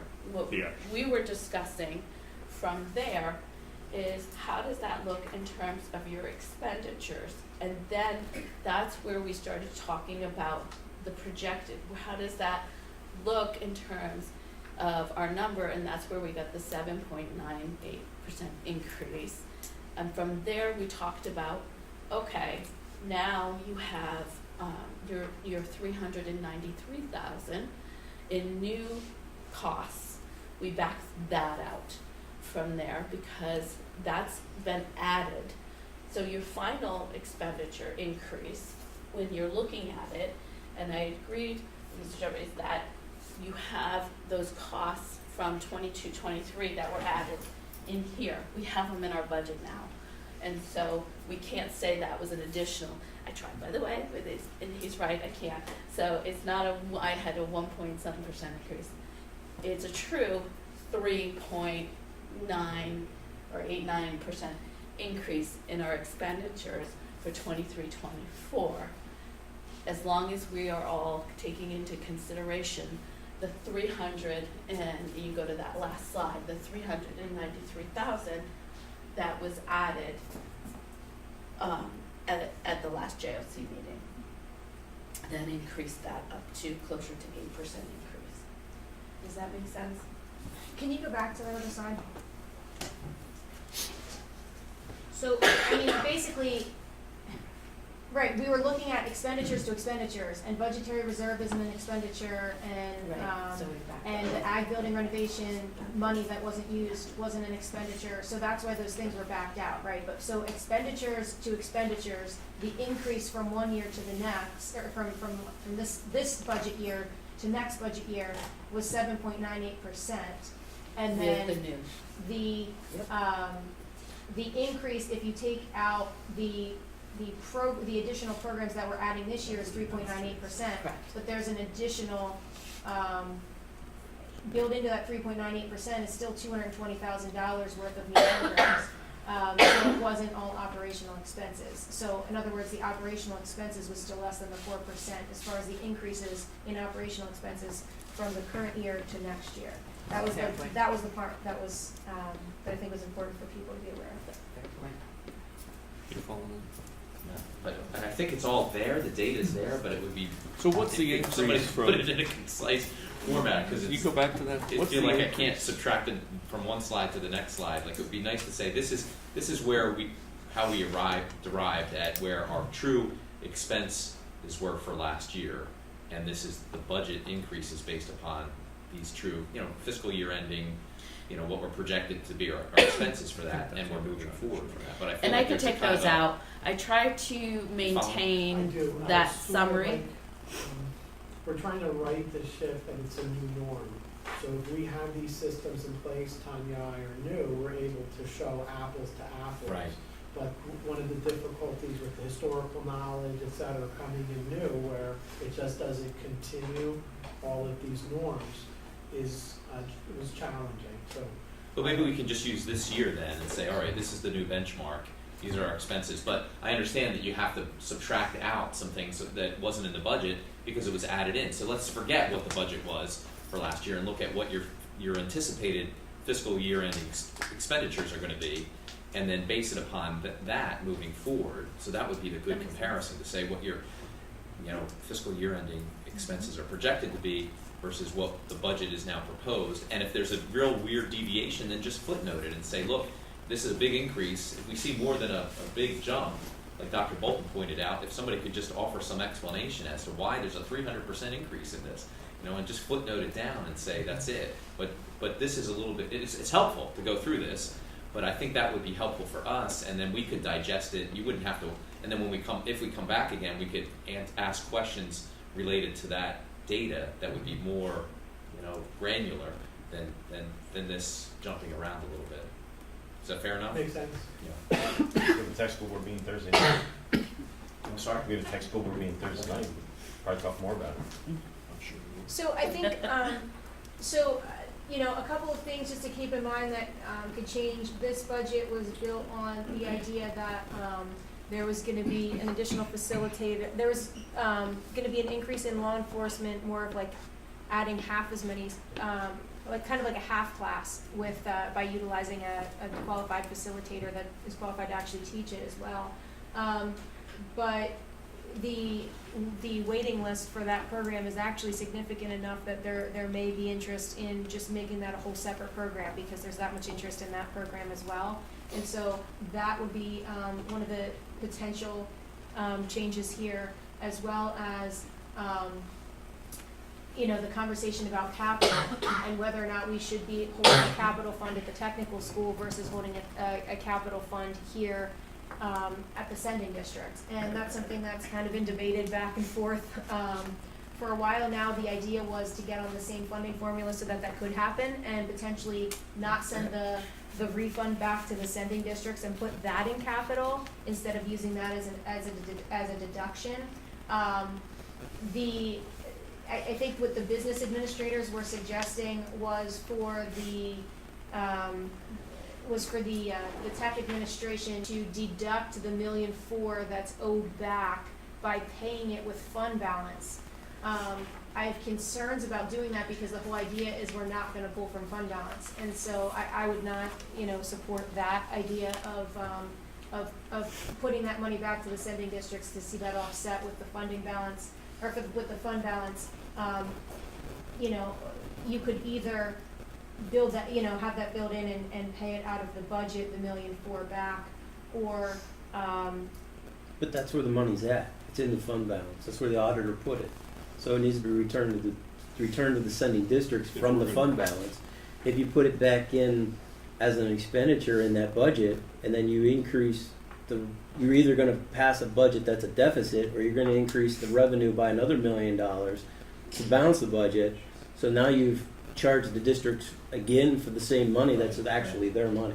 The idea of creating a fund balance, which was supported by Dr. Bolton in the last meeting, was to create some stability, and that was the decision that was made at the last JOC meeting, was to put some of that money in capital as well as keep 8% in fund balance over at the technical school. That's what was presented there. And the idea was by keeping a capital fund there, you're not going to see the ebb and flow from year to year of when you have a capital expense. We have to fix a roofing project over there. That's going to be a sway every single year. So if you're looking at that consistency, you've got to decide whether or not you're going to have a capital projects fund over there. And so, whether you if they didn't have enough money in the fund balance, would they have to come back? They'd have to come back here for us to give approval. If they have enough money in the fund balance, do they not need our approval to make a capital improvement?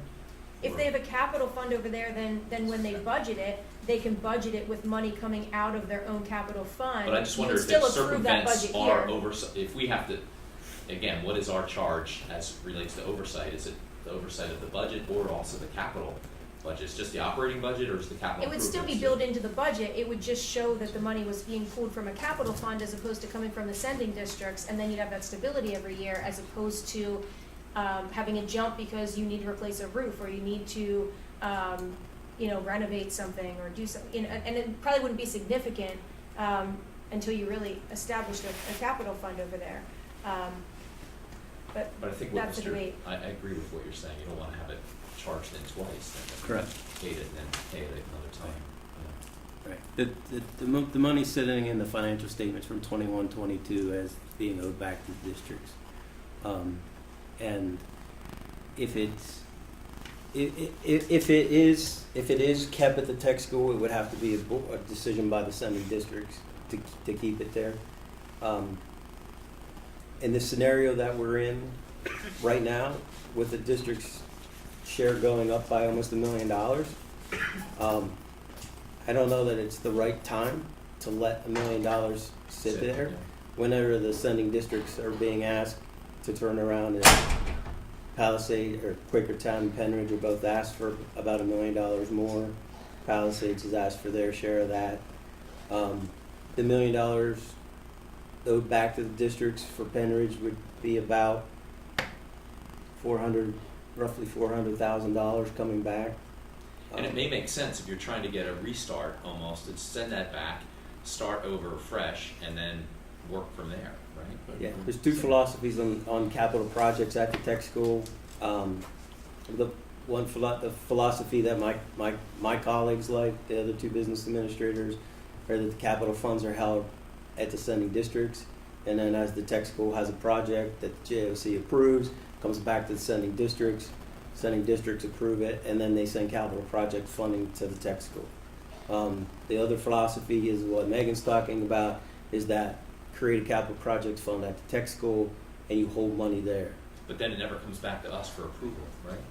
No, you would still approve the budget every year, No, I but mean you would the be capital. budgeting it coming from that fund instead of I budgeting understand. it coming from The here. capital project, I'm saying like, would we review that contract and say whatever, you know, just, I don't, I think there's more control if it I comes like back the to the control schools. part because we're the ones who, if we have to raise taxes. Right, but they can't if raise taxes, They the can tech raise school the can't budget raise. and we have to pay for it, but then we're the ones as a sending district Mr. saying. Delbert, how much money So- every year do we put in capital because we over budget and then we take all the money we over budgeted and we put it in a capital fund every single year? I would like to see a history from 2015 to now. It depends how from- much every it single year, depends 'cause it's from- millions from- of dollars and our whole entire capital fund has I been understand built that, on but we have over budgeting. control of that. We have control of that. I as a understand that, board. but I think that there's And been we a little don't bit of have a control of negative it. connotation towards the It's not a technical school that negative they're over connotation. budgeting. If you under budgeted, then Look, they haven't we'd be been very having a good at different budgeting problem. in the past, so we wanna make sure that We they're have good at budgeting very in the different future. staff, that's been an issue in the I past. understand that, but we still have a record to set here, and I'm not gonna give It sounds up like the we purse need a strings fresh more. start, and then we can move from there. But if this is a whole change in philosophy, right? So it's a paradigm shift a little bit. So I think once we get that established, then we can feel like we're moving forward. But it sounds like this is a transition year, and it might make sense to restart across the board. I We think have it's been also working on it important for to the last know few that years. we do everything we can to get grants and continue to trying to get additional revenue in too. So although I agree with the budget actuals, I think sometimes that we're very, very conservative and responsible too. And we really need that to reflect that it's not necessarily negative, because with that $1 million, that savings. Yeah, it and was nobody just expects you to us- have a crystal ball. us Even we're gonna have a working. budget in a little bit where we talk about the transportation costs. And our fuel costs are projected way high, so we're gonna have a big increase. But at least we have an understanding of why that is. And I think that's all that we would be asking of the tech school is that if you're gonna do an increase, then it's just explain why it's an increase or why you're anticipating it. I think it also kind of disincentivizes them working their tails off to get all kinds of grants to offset the budget when the result of that is why'd you over budget? Look at how much money you're sending back to the districts. Well, that's because they worked their tails off and got all these Yeah, grants. it could and very so well be, I think you but gotta then, as understand Dr. too. Bolton said, It's there like, was- well, there was fine, then these I won't work expense my butt items off that and get all were- these were grants not- for you. I'll spend budgeted exactly what items I'm that were saying. explained. You know? So I don't that's think the they would do. problem then too, is that you don't wanna budget an item and then not need it. So what's the purpose of budgeting for it if there's? Well, right, when you talk about 100% increase, that's and I'd have to, if you put it up on the screen, I'd be able to tell you better, but I mean, if you are adding a second section of that same program, you're gonna double the budget, because if you now have 2 healthcare classes instead of 1, it's double the Philosophically, materials. I If you had have a 2 question. culinary I classes. would rather Well, they answer these Do questions we more than save, you. when we send to the sending, when we send to the tech school, we were charged on a, per pupil component, that 5-year average. Does that save our schools, because we're not having them in class? I mean, is there an offset? Just trying to think of this conceptually. It's just not a program that it would be, if we didn't have a tech school, they'd be back here costing us something because their pupils would be. But I've never seen that decrease happen on our side. It's funny, Well- because we see that happen Just there where they're conceptually, absorbing all yeah, these. what Can we that take would this, be. We have let's a keep decrease in this- students, but our budget just keeps Let's- going up. I think I'll have a number of questions, but I won't ask them. So the tech school will provide us with the actual budget that they presented tonight, and we'll post it on board docs. Thank you. Dr. Bolton asked Dr. Herrera to send us an electronic copy so we can post it, and it'll be out there for you to view. Who would I ask follow-up questions to? I wanted to get some historical data too, that wouldn't be in the budget. We'll send it to Mr. Delbert. So- Yes, yeah. Thank you both. Thank you. Right, I hope you're feeling you. better. Thank you. You as well, thank you. Yeah, thanks. Thank you for your time. We are very impressed with the school. I don't want you to take this the wrong way. It's Not just- at all, I know this not at is all. changing, and there's a lot of good people there now, so we're very impressed with what you're doing. The number of students, you can see the growth, it's great, and the community needs more of it. I hope we can continue to expand it. Thank you. Thank you. Dr. Herr, will you make sure you disconnect so that the next person can log in? At the top of your screen. Right. Press disconnect. Yeah. Disconnect. There you go. Thank you. Thank you. Mr. Johnson. Okay.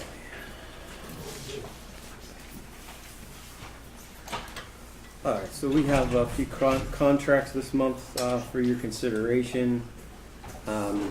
First contract is Pediatric Therapeutic Services.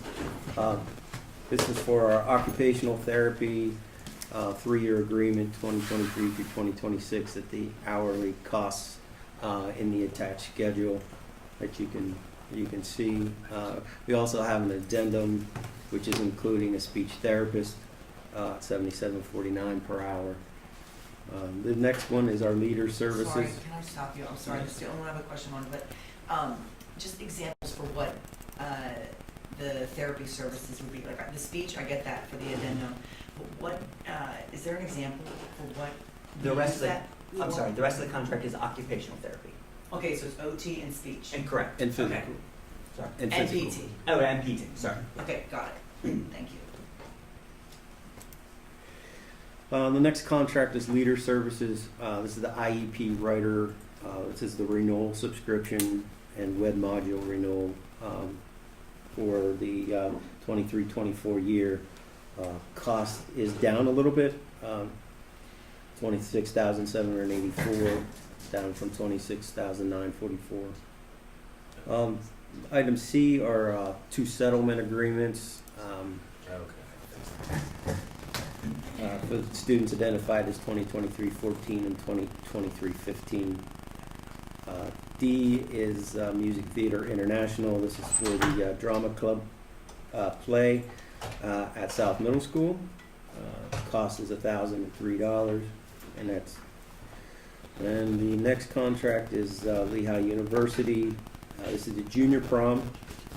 $2,400 facility fee plus $3,000 in services deposit, and last year the total cost of everything was about $7,800, and it all depends on what the kids pick, what their choices are as food and so forth after you get past the facility rental fee. So it's at Lehigh? Yeah, this is the junior prom's at Lehigh and What was the question? I'm sorry. what is it held at? It's not the stadium, obviously, but It's in the tower. There was a. is there a reason that they travel that far to go there? Yeah, the kids pick it. They pick? Yeah, they Okay. do the class. There's It seems about far away. 3 or 4 different places Really? that they use. And, As long as they pick it up. yeah, they pick it. Thank you. I'm trying to find the name. That's okay. They pick it. Yeah, It there's just seemed Lehigh is gonna sound like the romantic That place to go. was many years ago. Very much ago, Well,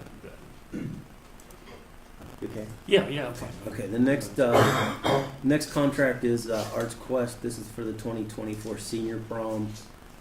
This is for a $5,000 deposit, and again, last year's cost was $32,000, but the deposit is roughly $5,000 for the facility fee, and the rest of the cost is what the kids choose as far as their food and services and so forth that they get. And then the next contract is to get the same facility lined up for the class of 2025 senior prom. So they're Wow. getting that one well We're in booking advance. that far. We're booking well in advance. The next one is Good. our legal services consultation agreement with Sweet Stevens. This is the retainer fee of $12,000, which has been the same for a number of years. This is for our special ed solicitor services. And again, the same cost as last year, and it's been the same for a number of years. And the last contract is it's an MOU for Unified Sports. This is exciting because this is a MOU with Special Olympics to start unified bocce at the middle schools. So this is really cool. The Special Olympics will provide us some funding to help us get started. Coaching salaries and uniform salaries, and then after we get it up and running, then we work it into our budget and take it over from there. So this would go along with our high school bocce team, our high school track and field team, and then this is moving those opportunities down to the middle school level for our kids. Okay, sorry. First in the county. It'll Oh, be yeah. First Mid-County if it's Oh, that's approved, right. yeah, it's wonderful. Sorry, still going back to the pediatric, just before we move on from the, Yeah. contracts. But when looking up their related services, they also have, like psychology, behavioral health, social work. Are we only using, is the contract only for PT, OT, and speech, or That's- it could be incorporated with those as well? That's all we use them for. We Okay. contract them just for those services in terms of, Okay. yeah. Thank you. Can you explain the breakdown of the Sweet Stevens contract and the retainer? Sure. I forget how many days it is, and I was looking at it to see. I was also surprised it says Faust and Warner, because I don't recall it ever saying Faust before either. Right, I believe that is their standard agreement, because they were the two who signed their contracts for them. So I'd have to look at last year's to see if that was in there last year. But, because we've never had Mr. Faust that I I've know, been that's why I here. was So, right, confused. but I think their whole point is you'll get one or the other unless the district approves, and so we always get the other. Right, but Mr. Faust signed it. I forget how many days it is, but. 6. It's 6 days? Okay, thank you. Number 2 talks about 6 Thank you. full days. So, And what that generally looks like is there's monthly consultation, and so they'll do anywhere from 2 hours to a half day monthly. And so Mr. Warner will come in, they have agenda ahead of time, he's reviewed the materials that they want to talk to them about. So it's a lot of cases, if they have questions about an IEP that we're writing, or if it's a settlement conversation in terms of something that we think might be going poorly, in terms of, conversation with an advocate or a parent. From that standpoint, they also provide professional development, and so there have been times where they've used that. They obviously also then, if we get to a point where we are doing a case, they obviously have to come in and help us and prepare our staff for testimony and things like that. could you send us all of the professional developments over the past few years that they've offered here? And then what happens above and beyond the retainer? Is there an hourly fee that's charged for that?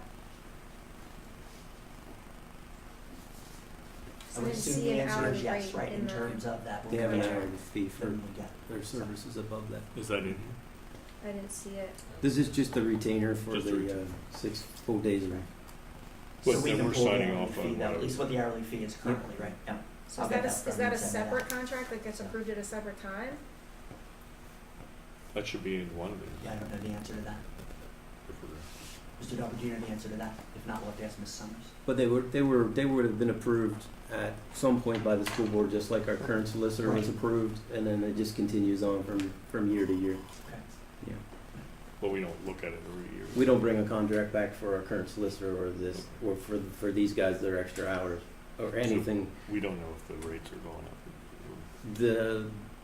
No, these guys have not raised their rates. These guys have not raised their rates for a number of years. They send us a letter each year saying they're not raising their rates. But- So they actually raised their rates last year because they communicated that, and they said that they said that they raised their rates across the board, they don't make any exceptions, it's the same for everybody. So I'm actually confused because I would have thought that if there was a change in rate, that we would have had to approve a new contract. To look at it. We'll get you the information on both those things.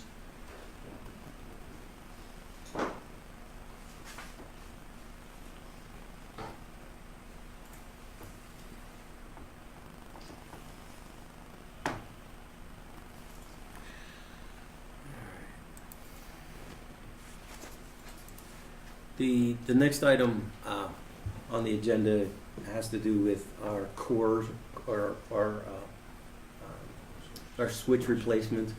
Mrs. Miller apologizes. She was here earlier today, but came down pretty far under the weather as the day went on, so she went home. And hopefully she feels better soon. But anyways, this is a E-rate project where E-rate will fund 50% of this project. This is to replace the switches throughout all the data closets throughout the district. There's probably, I believe she told me 75 or so switches within the district. This is for a period of, I believe, 6 years. to replace them. This was put out on a bid through E-rate. We got a number of bids back, I believe four or five bids back. This particular bid was the lowest bid that responded with the Cisco switches, which is what was asked for in the bid process. The total cost here, it looks staggering, but it's $1,398,000. Again, we'll get half of that through our E-rate funding, our federal E-rate funding. So they'll provide half. The rest of it we'll pay on an annual lease broken out throughout the 6-year period. And we have that lease amount built into the technology budget. Are we coming off of an existing lease? Yeah, we're coming off of an existing lease that we actually had a lease for, I believe it was for 5 years, and we had to extend that lease. And is this a comparable rate to that existing? Yes. So it's almost like a wash then? Yes. Yeah. It's a little higher. I mean, prices are higher than they were 6 years ago, but it's. And why do we get the funding, the grant money? What is it? So it's E-rate funding, which is federal funding for school districts and libraries, governmental agencies to provide technology in schools, in libraries, and so forth. And there's certain things you're allowed to use it for, and the why to connect. This is a part of the connectivity of the whole network, Gotcha. and this is something that we're allowed to use the E-rate funding for. We're not necessarily allowed to use it for just to buy laptops or something like that. It has to That's be. the backbone of the network, But basically. thank you, backbone of the network. So we're allowed to use our funding for a project like this. So but we have to go through an E-rate bidding process, put it out to the companies and so forth, and they've so long to come back to us and so forth. Once the board approves it, then it'll be approved by E-rate, and we have the funding out there assigned to Pennridge. So once the board puts their blessing on the project, then they'll give us the funding. Their half will come up front this year, and it'll go to the vendor, and then the other part we'll pay on the lease over time. Okay. So That's interesting, thanks. yeah. So if you have any questions about this that I'm not going to be able to answer for you, because if you get too far into the weeds, we'll have to get those to Mrs. Miller and let her answer this. So Quality switches. what's that? The quality switches. I looked at some of the prices, they're better. So Okay. I would assume so. All right. The next item we have on the agenda is before and after school program, and Dr. Barczyk's going to walk through that.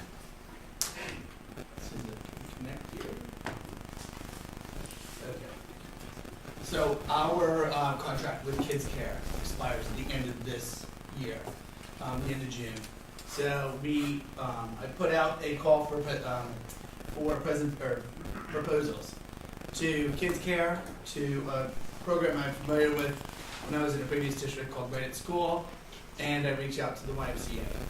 The YMCA isn't interested in expanding at this point. They have enough, they can't get enough people to work, and they're just kind of content with where they are. They're doing partial programs as it is right now. So I did get the proposal from both Right at School and from Kids Care. Both programs are very similar in the sense that they provide services, obviously, for before care and after school care. They are based around themes. They present themes for the students throughout the year based on what time of the year it is or special activities that are going on in that certain month. And then as part of that, they do break it down into, I just want to get to the one piece here about Kids Care.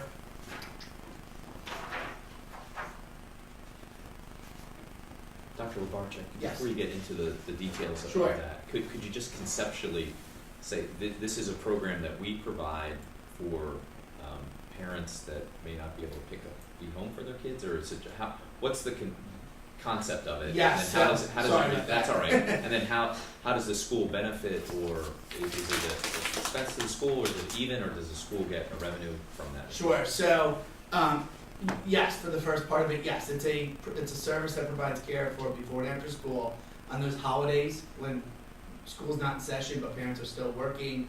They have care for the children on those days. And basically we're contracting with them to be in our schools and providing that service. So they do charge a fee for the families to have students in their program, and then we do make a profit in some sense off of the rent and the revenue that's coming in based on their enrollments on a monthly basis. And does the school subsidize anyone that is part of these programs, or do we get outside grants to subsidize So that? that's a good question. So it kind of works both ways.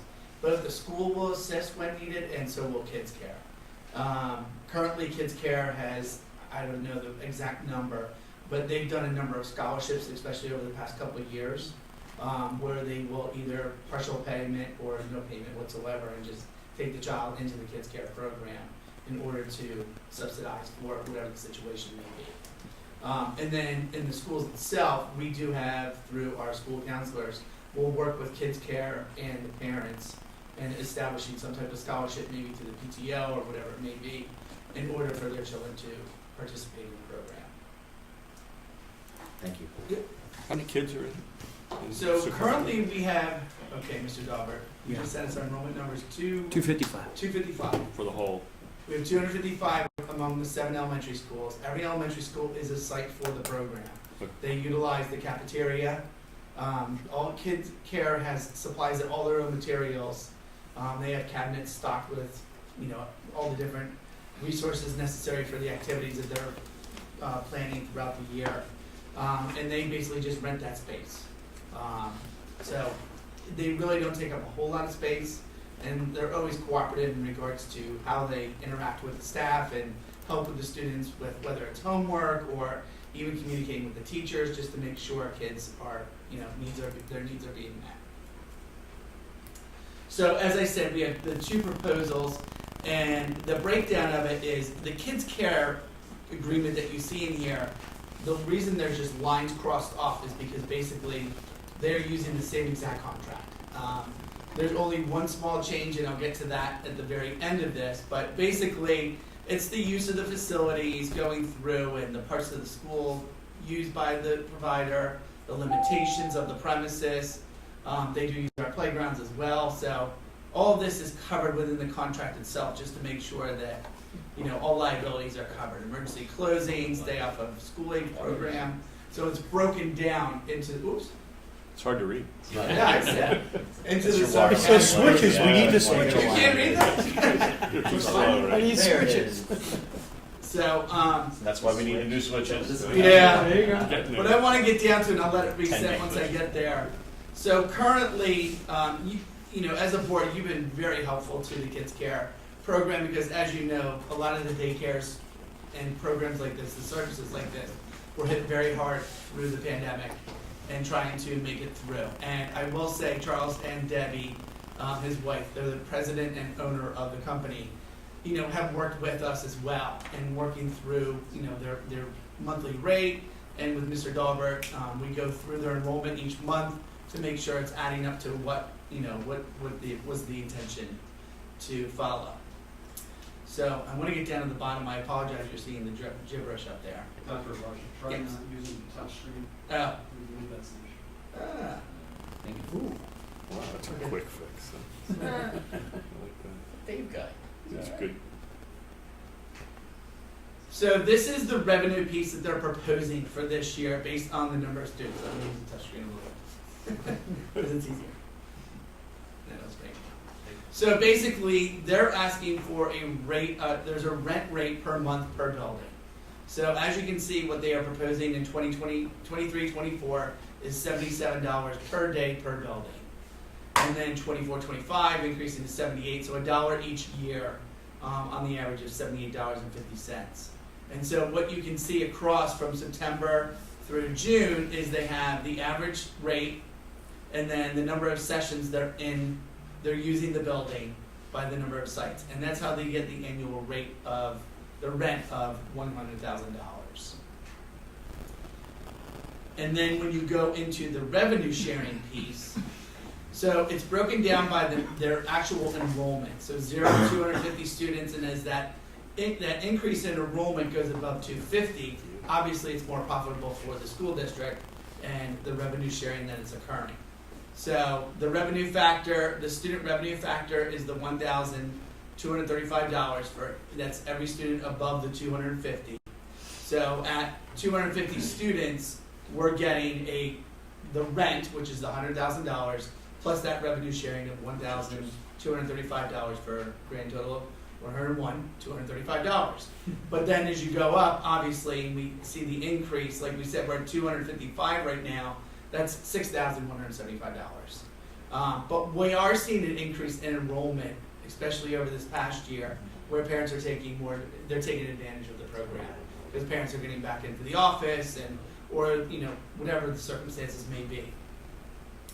So their revenue share is a nice part of what they do.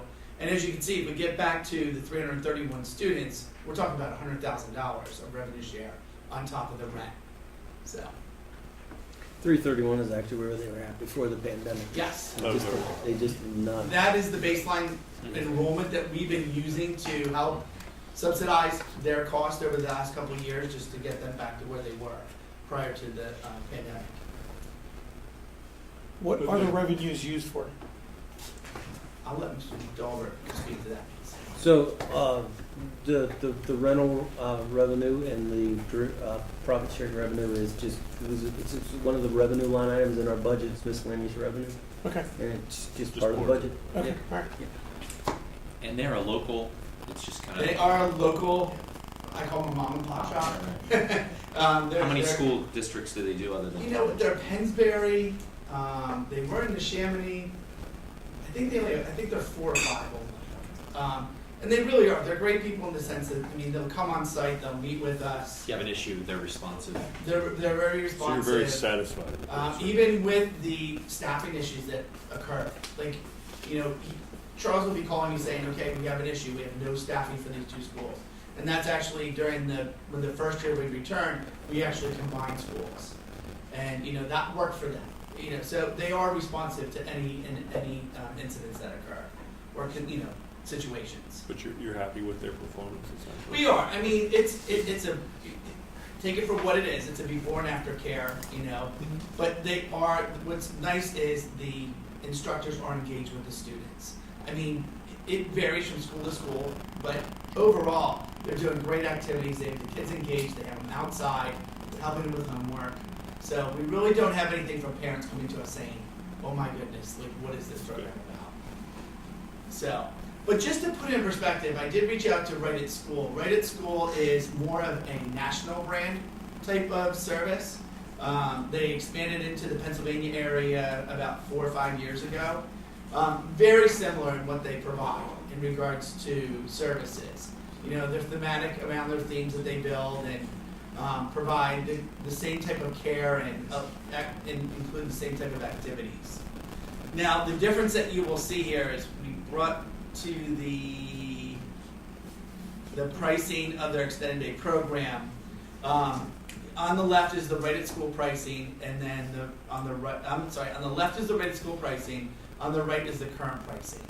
So they were very comparable in regards to what Kids Care is providing. You see some savings there in regards to the 1 day a week or the 2 day a week. The difference here was based on that same enrollment. If they were to do the 250 students, it's only a 4% revenue share, which I want to apologize. We tried to get it corrected today, but I didn't get in touch with the owner. They had it down. It was originally $84,000 until we looked at enrollment numbers a little bit more clearly. It's actually $24,000 of revenue share at the $250,000.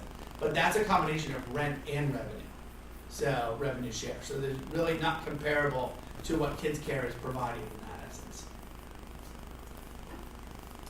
But some of the things, and I'm going to let Charles know because there are some neat little features of Right at School that Charles doesn't do at this point. They have called a punch card, so you can get 20 visits. So Jordan, all of a sudden you have no way of getting your kids for the next day, 3 days, because in service, you can call ahead of time and say, I need 3 days of service. They punch your card 3 times, and you can do kind of a drop-in session.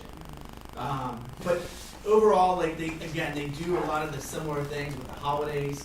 They have a day program for the kids.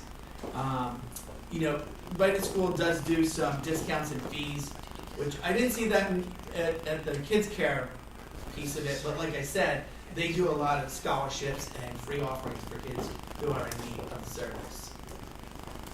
So our recommendation is overall to go with Kids Care. They're a known entity. Obviously, the pricing of it works out, you know, for us in that sense. And their prices are not astronomical in any way. Speaking to someone who has 2 kids in the Y program in my district, this is great. So, any questions about either of the programs? You have the presentations, so if you have any additional questions, feel free to email me. I apologize it was added later, but as Mr. Talbert knows, we kept saying, we need the presentations, we need your proposals, and they finally got them to us, but. Kids Care is the recommendation, which is what we're going with right now, which we don't have, many complaints, like you said, no. Right. Yep. Dr. Rabarchuk, on one spot of the Kids Care presentation, they list 5 years, but then at the end, they only show money for 4 years.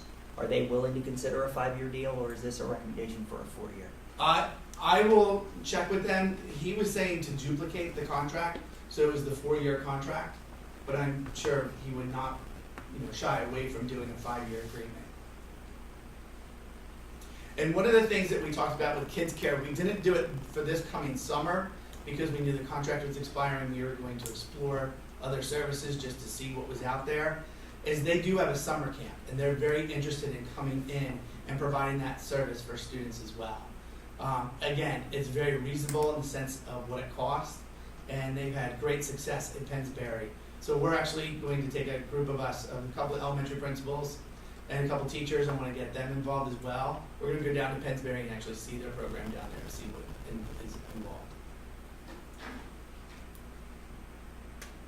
Any other questions? Or? Excellent. So for Kids Care. Makes sense.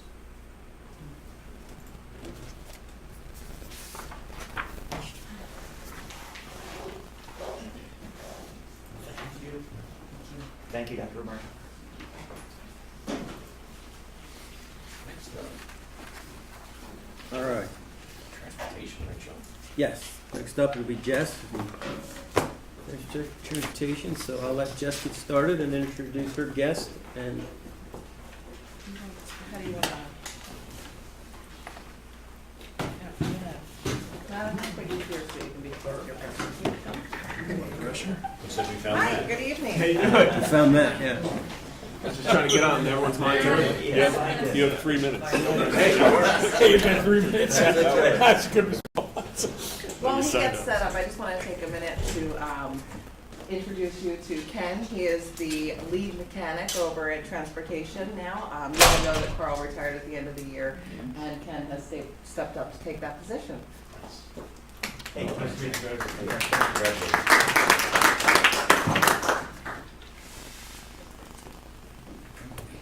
So I brought Matt here from Bus Patrol today to talk about a possibility of updating our cameras inside of our buses. And this would be a very creative solution to financially replacing them.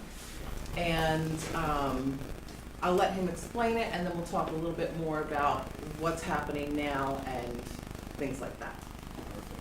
Well, good evening. Thank you so much for your time. Please, I'm going to try to go somewhat fast because I know it's getting late, but if you have any questions, want to get in the weeds, please let me know. So Bus Patrol, we were founded back in 2017 with the sole idea around reducing the illegal stop arms that happen every single day. With our core principle as a company being make the journey to and from school safer for every child. So we equip 100% of the buses, including spares, so every child has equitable safety, access to safety, no matter what bus they're on, what zip code they live in, if it's a spare or a regular route bus. So our core mission, again, is just to make sure we can leverage technology to help reduce the illegal stop arms. You may have seen these, you may have not, but every year NASDIPS does a survey that is taken from the drivers, and they capture how many cars legally pass their day, or pass their bus on a given day. So each year they send these out. This is 2018, 2019. Then it shut down for COVID, and then the recent results just came out, but they mirror this very, very closely. So on average, It's about 95,000 violations occur on the 500 plus thousand buses across the United States, which you equate that out times 180 operating days, comes out to roughly 17 million illegal passings that occur each year. So we found this number. Our CEO found this appalling, as he has a couple of contractor buddies up in Canada. So that's when he came up with the idea for our company. So what we do is we go into states, like we did with Senator Brown and his team back in 2019 and 2020. We got the law, which is now Title 75, or House Bill 364, signed August 1st of 2020, and then so we've been operational now for about 2 years here in Pennsylvania. When we were working with Senator Brown and his team, he said, the national stats are great, I'm sure it's a problem, but I want to see what's going on in my neighborhood. So we used Allentown School District as a pilot to show. Is Quakertown, do you work with Quakertown? Because I know Quakertown We do, is something yes. similar. Yep. Okay, Yeah. I know, I've heard that they've been really happy with it, and they've seen significant results from what you guys are doing.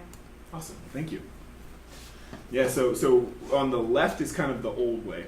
So in all 21,000 plus buses in 2018, which is the data we were given, there were 667 tickets that were enforced. I can go into the process if you want to know, I'm happy to do so, but it's a very long, drawn-out process with less than 1% of those people actually getting caught, actually getting a citation and having that enforced. So what we did with Title 75 is we made it a civil fine. It's a $300 fine, which I'll show you here in a sec, but a $300 fine, no points, no insurance, no long-term ramifications outside of that fine, but that fine is high enough to get people's notice, and hopefully they won't do it again. So we ran a pilot on 2 buses for 3 months. We captured 205 violations, or over 2 violations per bus per day during that pilot. I think So there's with that many that- with my kid's bus on my road every day. What's that? I'm sorry. I said, I'm pretty sure there's that many Oh, on yeah. my kid's bus every day on my road. Yeah, surprisingly, we've seen over 2,000 right-handed passes where people drive up onto the sidewalk and around kids loading on buses now because they can't wait. So like we capture all of this data, and most of it is pretty appalling. So since 2020, when we got the law changed, we have over 40 school district partners, 115-ish police jurisdictions who have signed up, including the Pennsylvania State Police, and around 3,000 buses. These numbers we're hoping will most likely double by the end of this year at the current rate that we're expanding. Majority of our programs here are on the eastern side of the state, so if you need a list of references or anything, happy to do so. So what do we do? I have also reached out to every single district in Bucks County and Montgomery County to ask them about this service, and not one of them had anything negative to say. How long has Quakertown been using your product? They were one of the early ones, so all the programs went live September of this past year, so September 22, Okay. but they've been installed for well over a year. Okay. So we'll have data going back well over a year. We'll have program data from September 1st or whenever their school year started. Thank you. And they recently had a meeting where they went over all of that, Mhm. and it was pretty significant. Yeah, Ben Salem just had a full audit. So from September to the end of February, they had 3,500 citations. And that's just on their 108 buses, 109 buses. So it's pretty crazy. Don't people know it's the law? Yeah. So what we do is we come in and we do all the, Ken, this is for you. We do all the installation and all the maintenance. There you go. So that way we handle everything. So we come in, we work with your team. So we do all the installation, all the maintenance. Our office is in downtown Allentown, so all of our techs only work for our bus patrol team. So if anything breaks, you retire a bus, we'll come out, deinstall, reinstall, patch up your buses, and handle 100% of the process. As well as our program managers, who are all ex-law enforcement and still hold badge numbers, they will be the ones working with local courts and local PDs to help train them up, answer the day-to-day questions. We handle 100% of the customer calls. So if somebody wants to dispute a citation, all the emails, phone calls, text messages, everything comes to us. And we partner with courts to get that dispute date on, send them the evidence packets and everything, and let PD know they need to be in court that day. And all this is a process that, again, handled through our system. PD meaning the police department? Yes, correct. Yes, sir. So this is just an example, a couple of videos to show how the cameras operate. So this was taken for a recent a district in the area, I won't say who, but they wanted to run a pilot, so we ran an 8-week pilot on 20 buses and we captured over 800 citations.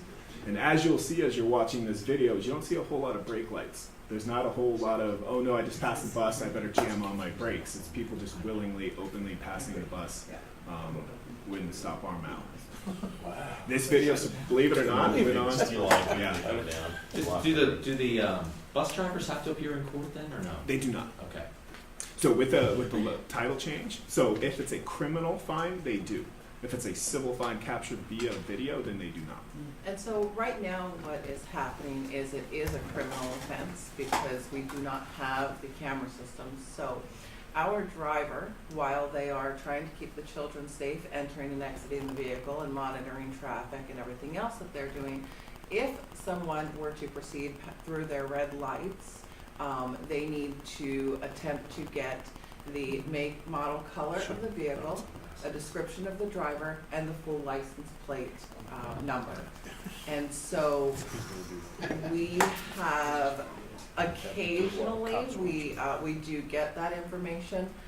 We try to train our kids that, you know, when we holler red light violation, they start writing down and calling out the license plate number for us. Yes, so we have at least 23 that this school year, 23 that we've got some type of information on. We have at least 4 of them that have gone to court, and our drivers then have to leave their bus route and attend that court. We pay them to attend that court hearing. We had one that just admitted guilt and we didn't have to go to court. So we are trying, but it is happening way more often than we're actually even able to get the information to make the report. Yeah, so with the recent changes, just a quick snapshot of the law. So each fine is, again, a civil penalty, $300 fine. So $25 goes to police for their time. On average, it's about 30 to 60 seconds of their time to review and make a determination of that citation. So it's a very low ask of PD, and they do get recouped for their time. $25 goes to a student safety grant run by the state, and then $250 goes to the district. And through that, since we're installing all the exterior cameras on the bus, we came up with an internal, actually no, I'll run through this process real quick just to show you. I like to go through this because cameras on the outside of the bus, a lot of people may have the impression of Big Brother. So just would like to set it straight that the cameras are only recording when the yellows or reds are activated. So we're not driving around your neighborhoods, we're not recording stuff we don't need. They're only activated. That way we can show a context of time between yellows and reds. Or did those vehicles have enough heads up awareness, the vehicle's coming to a stop before it does, and then all of that information, once it's sent to police, they take that into consideration when they make their approval or denial. Is it when it starts blinking or when the sign, or when the stop sign is all the way out? It's when the yellows start blinking, which is on average about 250 feet before the stop, letting those cars around them know that, hey, this vehicle is coming to a stop, there's a stop up ahead. And then once they come to a stop, the reds are activated and the stop arms come out, and then that's when we start capturing any of the citations. And then when it closes and when the bus continues, it stops recording. Correct. Yep. Absolutely. And there's no cameras on the right side of the bus, so I bet There is, and I'll go through all that here in a second. I Absolutely. saw some captions on it. It's like, got a camera Absolutely. somewhere, I don't see them. So as those yellows go to red, the reds are captured, we start capturing any and all those citations. We use AI technology, which is different than any other camera company out there. So through that AI technology, we can capture up to 8 lanes and then numerous, 100 vehicles at once, and it'll independently capture each and every one of those vehicles, pull that in frame by frame, both pictures and videos. And all of that data is uploaded via our DVR, which is connected via FirstNet SIM card. So every one of these buses is connected through cellular. So all this data is sent up to our team, where we review it twice as if we are a judge. So our goal is accuracy before we send it to law enforcement. So if we're sending law enforcement 10 citations, we want 9 or 10 of those approved. We don't want 5, we don't want 6, we don't want 7, we want 9 or 10. And if it's less than that approved, then whoever's reviewing those will have to go through training on our side. Because we don't want to waste law enforcement's time, we don't want to waste court's time. We want to send just the ones that we are sure are true citations. Once it is approved by our team, we create an evidence packet. We're currently integrated with PennDOT's Clean system, which pulls up-to-the-date registrations. So we put in the license plate, we get back the registration of the owner of that vehicle. We fill out an evidence packet, first name, last name, address, everything needed from the owner, pictures, videos, everything, location, time, date, all the metadata for the citation. Send that through a secure portal, which is reviewed and captured by law enforcement. So again, all we ask from them is that they open it up, click on a video, look at the evidence packet, watch the video, and say approve or deny. Once they say deny, then we throw those out, no questions asked. If and when they say approve, that comes back to our team, and we mail a citation to the owner of that vehicle on their behalf, because again, we don't want to eat up more time than we already have. We also do collections, 30, 60, 90, 120-day notices. We work with the state on any law updates, any law changes, courts. Again, all that's handled by our team. What percentage of things sent to your company are ultimately sent to the police? Right now in Pennsylvania, it's about 72%. 72? 72. And what percent are approved by the police currently? Of those 72%, what percent do they? It's above 90 in most states. I don't know exactly for Pennsylvania. So that 72 will inch up. So as we get greater and greater court awareness, judge awareness, PD awareness, once they realize exactly what they're looking at and what is the law, that they'll slowly start approving more and more of these citations. So that's 72 in most states that have been around for 4+ years. We're in the 96, 97 range. So that'll slowly inch up, and then those, once the police get them, our reviewers and our accuracy according to Title 75 specifically, that accuracy will go up. So that 90% that they're approving now, that'll inch up as well. Once our citations we send them will be better and better. Have there been incidents where something else has been caught on camera that's been a level of concern that wasn't a car? Absolutely. Yeah, so we hold all the data, all the external data for 60 days in case it needs to be subpoenaed for something outside of a citation. So police have the ability to subpoena. It's like if a stolen car drove by, or if there was, even in most cases, if a child actually gets hit by a car passing, we will capture that data, send that to PD, and they move forward with a criminal investigation through that video evidence. But they have to subpoena that evidence from us in that case. And you're going to talk to us about who has access to these videos and how that's Absolutely. secure. Okay. Yep. And are you so is it your company that goes to court if someone requests a hearing? It's the police. So it's So an the police do officer. that, okay. It doesn't need to be the approving officer. It needs to be any officer from that jurisdiction, basically just to validate why that citation was approved. And we usually go to court as well. We don't have like a speaking part, but we usually go just for reference and knowledge sake. Does this record sound and does it audio and video? Absolutely. Everything's 4K, 1080p. We use what's called red light technology, so a video at midnight has the same clarity as a video at noon. Rain, snow, vibration, none of that stuff matters with the current technology that we have. The beauty about having it being violator funded is that we don't have to buy or build a cheaper system and sell it. Since everything's violator funded, we built a system that's 4, 5, 6x what anybody other system is out there, because it's paid for through the violations, not paid for by you. And currently, the police officers do already attend the court hearings for any violations that we have. I've had numerous bus drivers actually ask me if we could do this, as well as a couple of police officers. So. We've had the same at the department. So I'll go through this quickly, but it's just an example of how the video works. So you'll see on the top left, it's yellow. That'll switch to red once the stop arm is accessed, and you'll obviously see the stop arms go out. And at that point, you'll see all these citations occur. So as the, go back here. Green's good, yellow's. There we go. So as the vehicle comes to a stop, and you'll see AI put an independent image around every one of these vehicles. So once that data is pulled, Don't people fuck? I mean, you learn this when you're 16 and you start to drive. You know these people. Wow, it's criminal. the best part of capturing some of these early videos, that pilot video I showed you earlier, we went back and we looked at a lot of those same stops now, and you'll see a line of cars. Nobody passes the bus anymore. Once they realize it's being enforced, that the law is in place, and that's one of our big pride moments. Is it it's almost a similar situation that PennDOT has on major highways when they're doing construction work, and you drive past the construction work on the Exactly. left-hand side, and you get a picture of your 100%. vehicle with a license plate? Yeah, it's called, traffic citation is like the umbrella over all these. It's not me, it's my roads. wife. Here's my lucky bride that got mailed.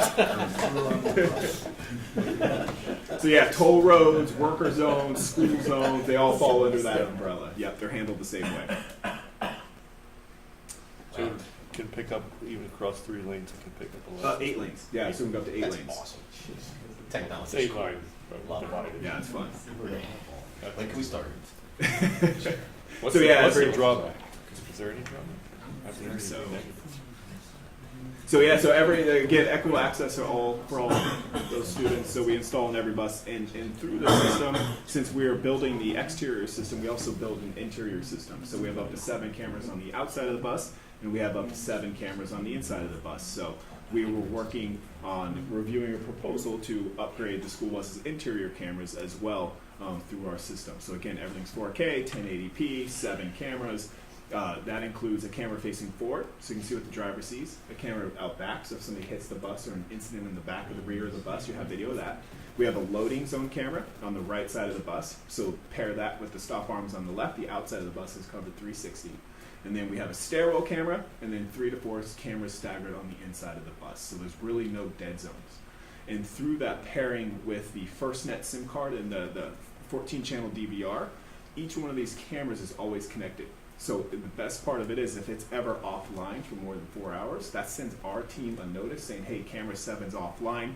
That creates a work order in our system. We call you to make sure it's not offline for a reason, and we'll come out there and fix it, repair it, recalibrate it, whatever's needed. But more importantly, you know, or Jessica knows, that that camera's offline, so maybe she puts a spare bus on the road because while we come and fix that one, a spare bus that has all 14 cameras operational. So this is, the inside of the bus is different than, you're trying to capture what on the inside? This is just to So we replace the currently existing. have camera systems inside of the vehicle, and it's called REI. And so when there's an incident that takes place inside of the bus, we pull that video from an SD card from inside of the bus, and we provide that to the school principals. Some of the problem that we've had is the SD cards end up wearing out, and when do we find out that they've worn out? When somebody requests the video, and we pull the video, and we're unable to provide that. So one of the things that this would do would be to replace the interior cameras, and it would be a digital service with the data service that would be able to alert right away if it's not working.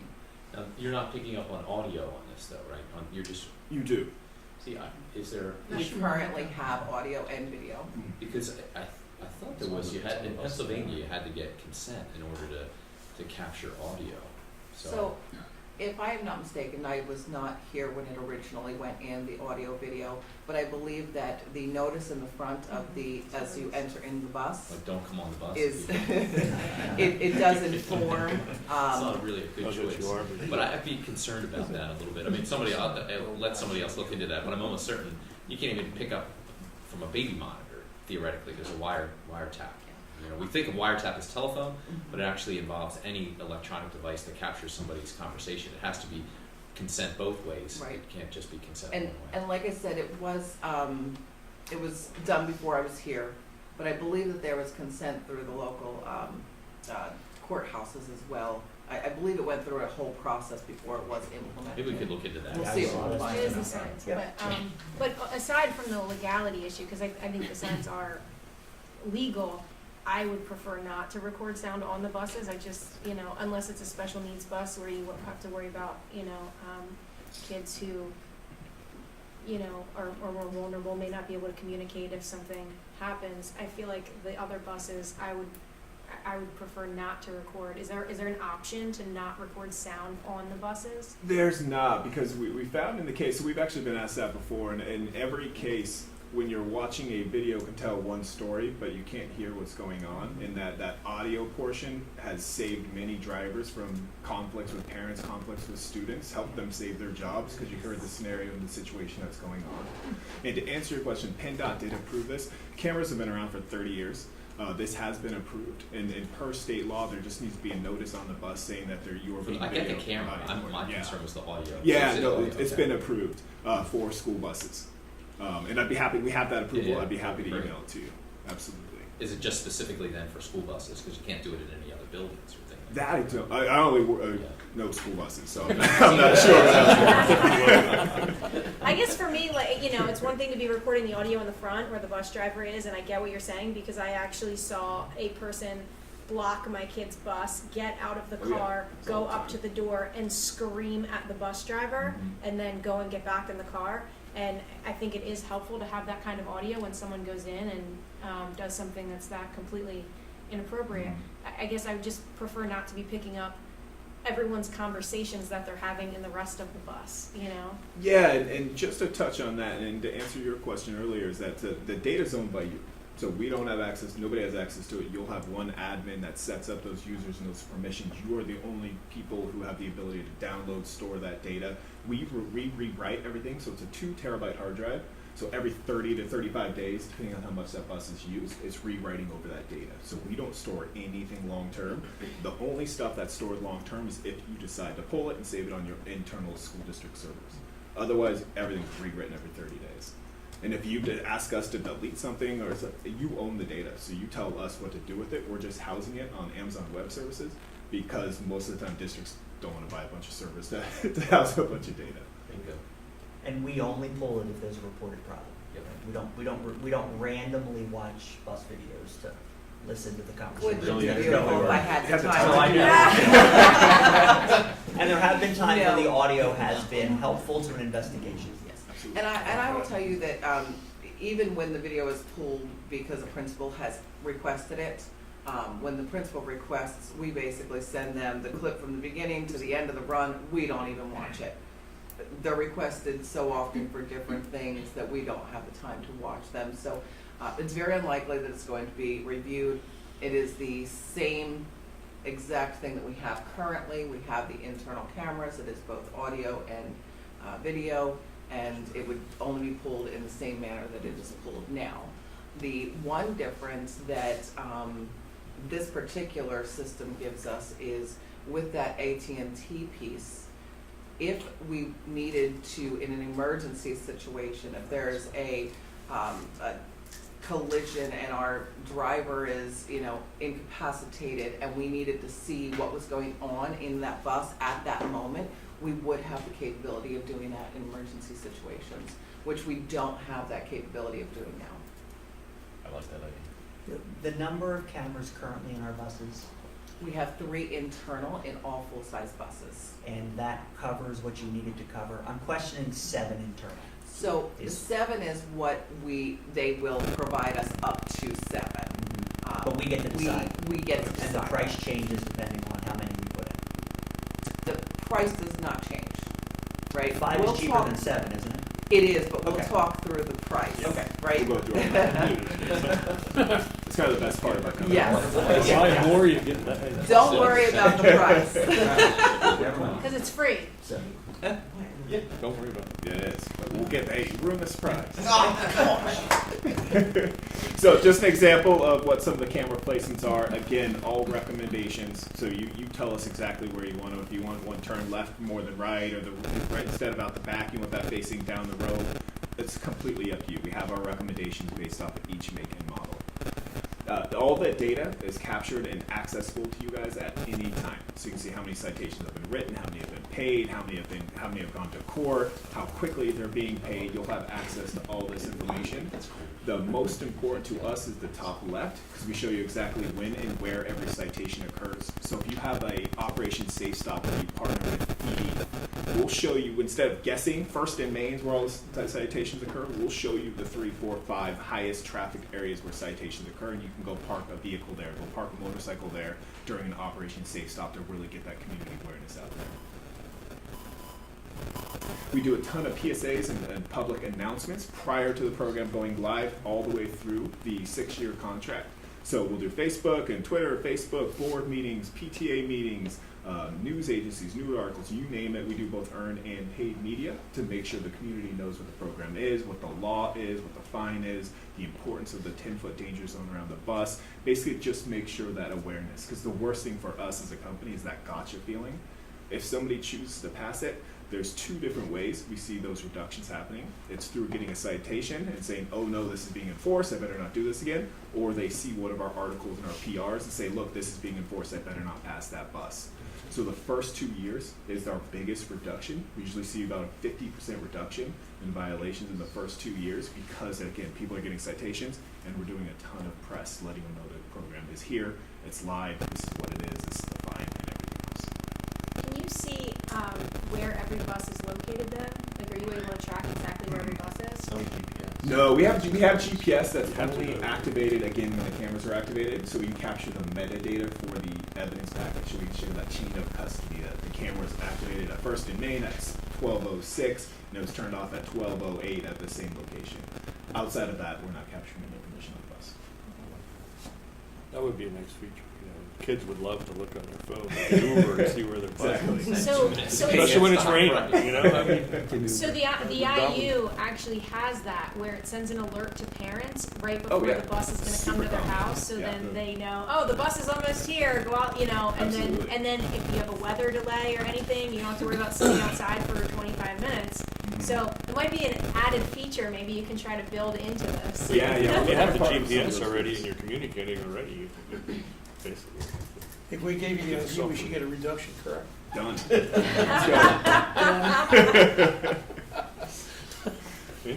So the quick overview of everything that's included in the program. Again, we do all the installation, we do all the hardware, all the maintenance, so we store all the data, we do all the processing, we work with courts, we do the evidence packets, training, media, call centers, monthly report, you name it. We try to take on as much as legally possible through the life of the program. Hopefully all we're going to 98% of people who get a ticket don't get a second. And we've seen this since 2017. So this is how we reduce those numbers. On average, it's about 30 to 35% for the first 2 years, and about 15 to 20% year 3 through 5. Most programs, let's say you start at 1 violation per bus per day. Most programs 5 years in, which we have 9 of them now, are sitting around 0.2, 0.15 violations per day. So it's about 85-90% reduction in that initial contract. And that's it. So if you have any questions, I'd be happy to address them. Do you want to go to the... You're gonna go on the cost? of Yes, this? we will. Yep, absolutely. This is all good stuff. Yep. So through that $250 citation, we split that 60-40 with the district, or 150-100. So that's how we fund the program, is through that $150. And then we have a technology fee, which is $145 per bus per month, solely paid for out of the violations. So that is including the TransFinder system, which I'll let you get into that. So that includes the new routing system that Jessica would like to propose, is included into that. So we get the routing, get all the cameras. Once that technology fee is satisfied on a monthly basis, then all the remainder of that month, the district will receive $100 for every citation occurred. What happens if you do the job so well that the violation fees go, there's no violations? Then they're out of business. Yeah, that's true. So we are 100% financially responsible for all of the equipment. So anything that's left at the end of that term, the 60-month or 72-month term, that will be written off by Bus Patrol. So it says in our contract we're 100% financially responsible no matter what, including. So our funding is only out of the tickets. We're not responsible for, if you don't get enough tickets to cover your costs. Then we would get less. Yeah. Correct. Correct. Yeah, there'd be no revenue. So there'd be no revenue for the district, but you wouldn't be on the hook for anything at the Because you said that tech fee only comes out of citations. Only So if comes the out of citations citations. don't cover it, you eat those Yeah. Then costs. we write that remainder off. And do you own the equipment then? We do. Okay. Yeah, mostly because technology Changes, right? changes all the time. So that's why we do the agreements we do, is that throughout the contract, we're sending software updates all the time. So the hardware cannot get better than what we have. So right now So it's a no-brainer, right? Well, yes. So there's additionally for the install, right, for 108 buses is about what we'll be putting them into, is $1,500 per bus. It comes out to be about $162,000, okay? That's up front. That's up front, however. Can't we take that out of the ticket revenue? And I have another way to pay for it. Yep. So, Bus Patrol partners with what's called TransFinder. It is a school bus routing system. It is actually a system that we've looked at for a few years and considering moving over to. We are done our 3-year mandatory contract with VersaTrans, so we are able to move over to a new system. So the Bus Patrol will pay for the TransFinder routing system. And so we will be able to take our current budgeted routing dollars. Which is how much? So it is, currently this year it's gonna be about 20 grand. And then of course it increases, about 4 to 5% every year. So we would, pay that to TransFinder, increasing a little bit. We would pay it over the 5 years. The 6th year, we would not pay the routing fee. And so over the 6 years of the routing fees, that comes out to about $162,000. So we would really break even. We would get an updated routing system that has a few more features, and one of those features includes a time study feature, which I know is something that we've also been looking at a lot, and has been good in Pennridge, the current routing system that we have. And we also have a new router. Our router that we previously had left us in December. We recently hired a new router, and so switching over to the new system, it would, the bus patrol would, with paying for TransFinder, would take on the fees of bringing TransFinder in and all of the training, so we would save a little bit there, which would all, in all said and done, would come out to about $162,000. So in essence, we would break even, and then also have the possibility of having a revenue stream depending upon the number of tickets. Now, the $145 a month per pass comes out to be about $15,660 grand, and that was over the 5 years. Correct. Right, so once that $15,000 is paid, we would then be generating income. If we never get enough tickets to pay for any of that, we don't pay anything anyway, right? So there's only a possibility of an income at the end. So we would have the bus patrol system as well as the TransFinder system for 6 years.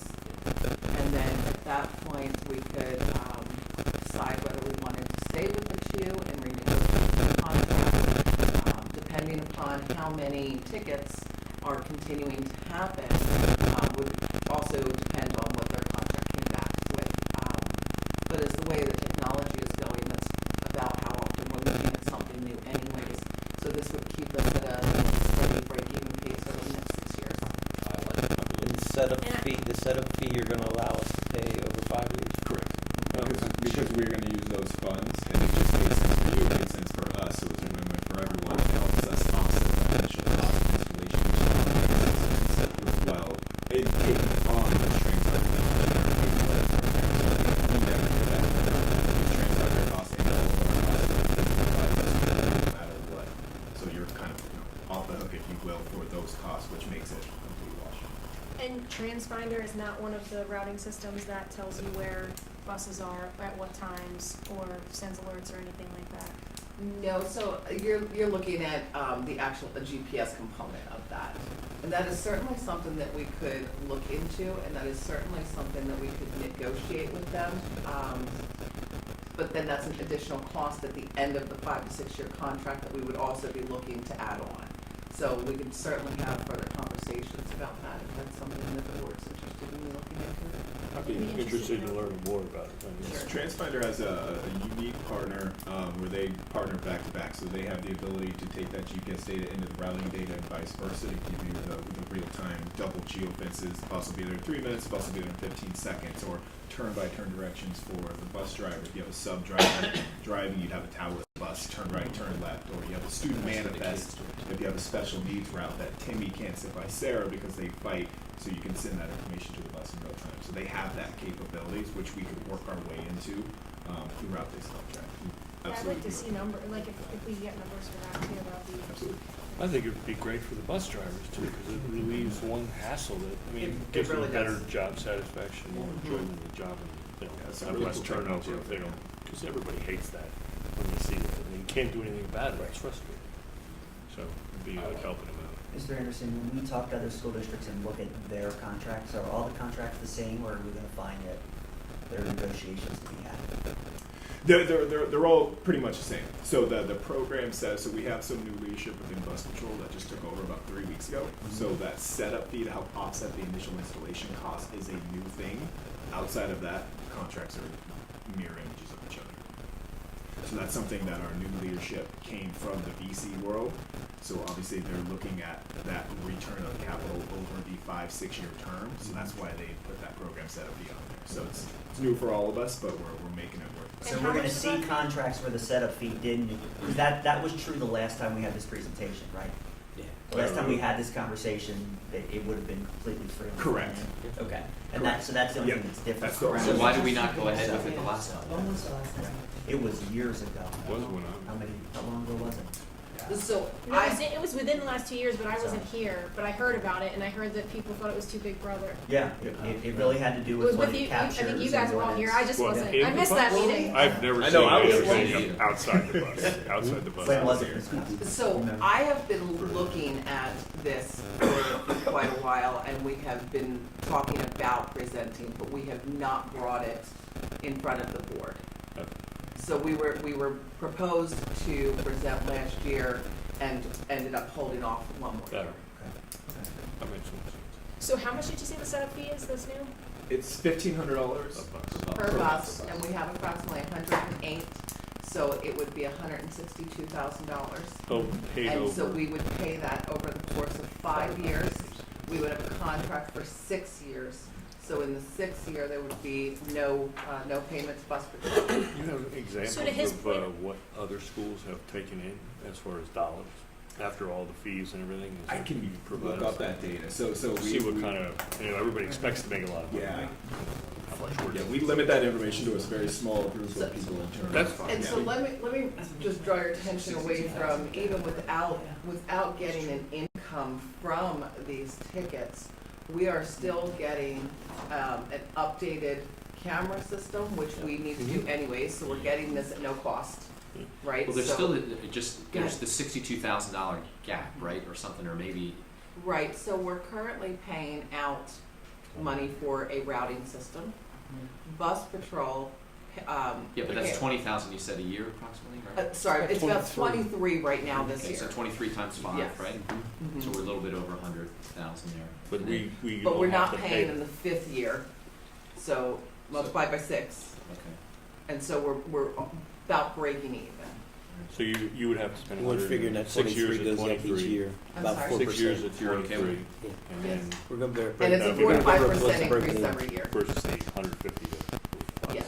And how long ago did you say Pretty this close. fee started? A few weeks ago? Within the last month, yeah. So since we're like right after. Oh, the Wait. And it's $168,000, which is a pretty significant swing, right? You think maybe they could throw in the GPS? Oh, we've tried everything. No, they won't I've do that? tried. We've tried a lot. We've been through the ringer over the last 6 to 8 weeks. We put them in the back of a bus and beat them up twice. Was it on video? And there's no video, because the bus was off. That camera was offline. That camera was So off. it comes out to roughly $2,700 a month for the 5 years. So that's would be the total cost to pay everything off. And again, that 6th year, that cost would be gone, and then we would still own the system, but you would have more of that revenue coming in at that point. No overhead. The system is responsible. Yeah, I can't think of. I think it's a great idea. I don't see any drawbacks. And there's potential. We're getting new stuff. You so get great anyway. Sean says we have the money, so we're not spending much any more than we want. We'll take it out of the This, text. this, this is a, We're actually growing programs over there. The schools are growing. The school buses aren't. this is a lot, this is a To your lot of point earlier, gain. we should be This is a lot of reducing the gain for the budget here amount of because we're what we just educating spent. all the kids over there. We still have a whole nother committee to go through. Well, they're also There's on like, that. it's So just this is the absolutely. budget. And a general budget. Yeah, Yeah. yeah, let's give it. As far as our, just a side note while you're here, and this is for Jessica actually, but, how are we doing with having enough, with being able to hire enough bus drivers and fill all the positions? Are we doing okay, or are we doing? Let me put you on a pause, and that is a negative, and I'm about to do my budget presentation, so I'm still here. Okay, there's no prep for it. Great.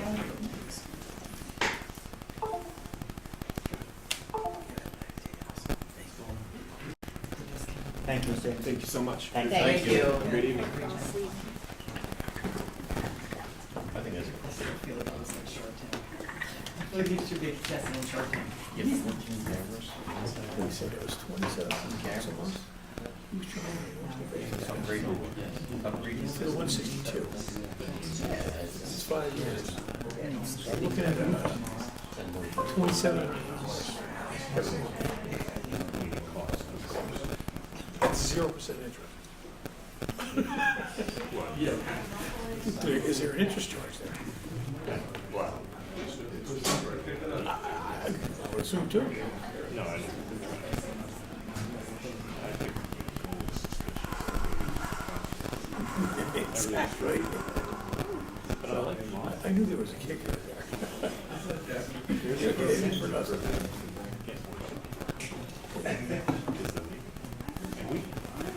Also, like you said. Okay, ready?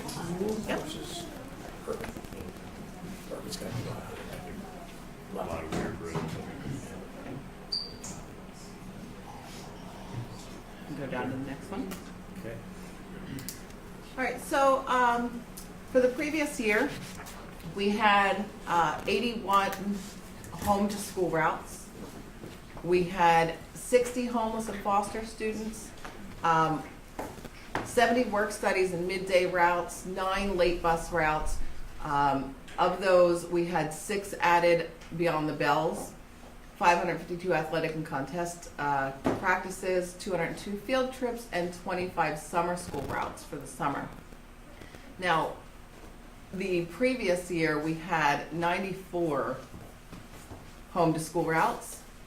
This year, we have consolidated down to 72. Our homeless and foster students are increasing. The previous year, we had 44. And our midday work studies routes have pretty much doubled from the year before, and they are still up around that number now. Well, what is that? So our middays and work studies, so our middays we transport our tech school students from here and up, and we also do work studies, so we take students out to different programs as well as work related, mostly special. Yeah, for some reason, I was thinking they would have to get their transportation to the co-op program, but we provide transportation to that? Okay. In all cases, or, I mean, if they can drive, they could. Then we So pick up- that's not Not the co-op, textbook so co-op. this is That's not- special education Oh, students. Special Okay, needs. got it. Yes. Okay, Programs. okay, Alright, I thought, sorry, I thought you were So talking. community-based programs and Gotcha. opportunities. Yep. Next one. And as we brought more programs back, those needs have increased. That's why those routes have increased. Yes. So we have, sorry, my eyes are a little bit bad. So here we have the supervisor of student transportation budget, and we have travel, which we haven't used in a few years because of COVID. We did have the opportunity to recently go to PASBO, so we have started to use that budget again. So we're just remaining even with our ask for there, and then we'll see where we are and maybe adjust that in future years. Other professional services, this would be our physicals. Our school bus drivers are required to have physicals annually, and then annual random drug testing. So we're within our budget right now, so we're gonna remain even on that and ask again for the same amount, no increase. Our general supplies, our office supplies, costs have gone up, so we have looked for a little bit of additional money, and that's basically our paper products and things like that in the offices. Meals and refreshment, obviously, inflation, everything has gone up, so these are meals and refreshments for when our startup meetings, for our drivers return, also for our police state inspections annually every year. We provide them with a small continental breakfast type thing and lunch. Tech fees, so this is some of our fees for our annual increase in our hosting fee for the way that it's broken out here, you're gonna see 3 different spaces for this, which is gonna encompass your 23,000. I know that you're gonna ask that. So here, this is just the hosting fee, and then you'll see the maintenance fees in 2 other sections that are broken out between public and non-public, 70 and 30%. So it is the grand total. So that is just the hosting fees there. And that has increased, and we have a little bit of training costs that would go into that as well. So hopefully we will just move that over to our bus patrol and change over our rallying system, which then of course would break even as we discussed earlier. The next line is just our fuel tank inspection costs.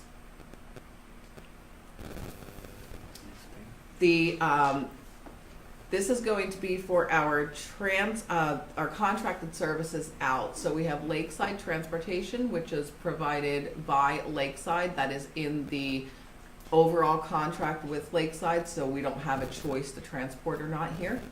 And so that's approximately $86 per student per day, which is about $154,000 of that over the year.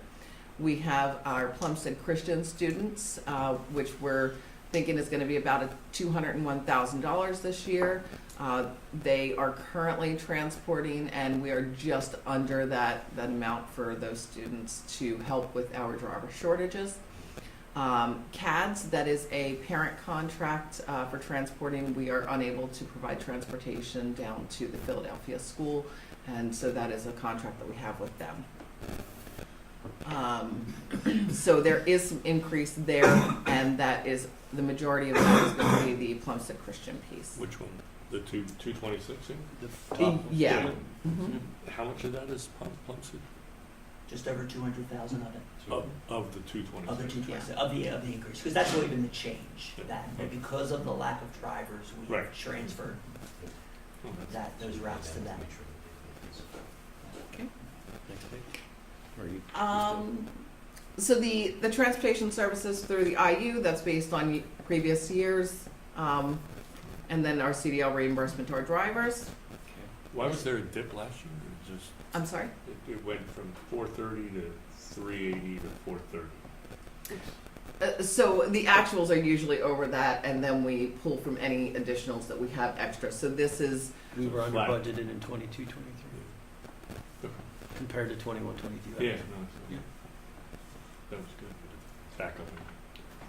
Mrs. Krause, I'm going to suggest, based off the time, that instead of going every line, let's give Yep. an overview of whatever, Okay. the highlights So- from the slides. okay, so Yeah. you have all had a chance to look People may over ask this. questions. And so some of the largest is going to, the largest impact to our budget is the Plumstead Christian piece, which is the lack of drivers. The other increase is going to be our fuel cost, which we had talked about before, that we got very lucky with the $1.51 per gallon, and we had an excess of that fuel that we were able to continue through other budgeted years. And at this point now, we are at about 382, and then we are also, and that's per gallon, and then because we are having the tank that is smaller than the full loads, we have a differential there. So that is really where the fuel cost is coming in. We're continuing to look at where we might be and trying to get that number lower, obviously, but we're watching the fuels to be able to get into that locked number for next year. So We look at fuel prices once a week. Once a week. And that's actually, the IU does a great job. They get the fuel prices every week, send them out. Fuel, diesel, gasoline, diesel fuel, and heating oil. So we're watching those, and when they get down to a favorable price, we'll lock in. I know the Plumstead Christian piece, why we did that, but I thought it was going to be saving us money too. I mean, it was a savings to us as well, but it's not, because we would have had to hire somebody to transport, or I know it's an outlay in cost, but wasn't there some savings on the budget side as well that make it more of a wash as opposed to a net negative? We were able to take those drivers that were going to Plumstead Christian and be able to use them internally to transport a lot more kids, right? So did that reduce expenses someplace else, is what I was trying to say? I know that you said the biggest difference between last year and this year is because of that, but I wondered whether it's offset somewhere. So if it offset anywhere, it would be in driver wages, which is not part of my budget. Okay, gotcha. And help me understand this, and you may have explained it before. I know for food services, we need to do a separate budget because they have separate funding. We have to keep that separate. Why do we do a separate budget for the transportation? This is within the general fund. This is just a part of the general So it's fund just trying budget. to, This is trying to give us more Yes, information. give you more information. And And we're not required to have a separate budget. Nope, this is in the general fund budget. Gotcha. So every number you see here will be a part of the numbers that I show you. Okay. And that savings then might be realized in another part of the general Yeah. budget. budget. Yeah, salaries and benefits, Okay. yeah. Gotcha. And as far as the Plumstead Christian piece, we have not done any long-term contract. It's basically a 1 year at a time. This is not something that we want to continue. It's an unfortunately because of driver shortage. So once we're able to get those drivers in the door, we would then discontinue this. Let's just talk about our equipment going. Sure.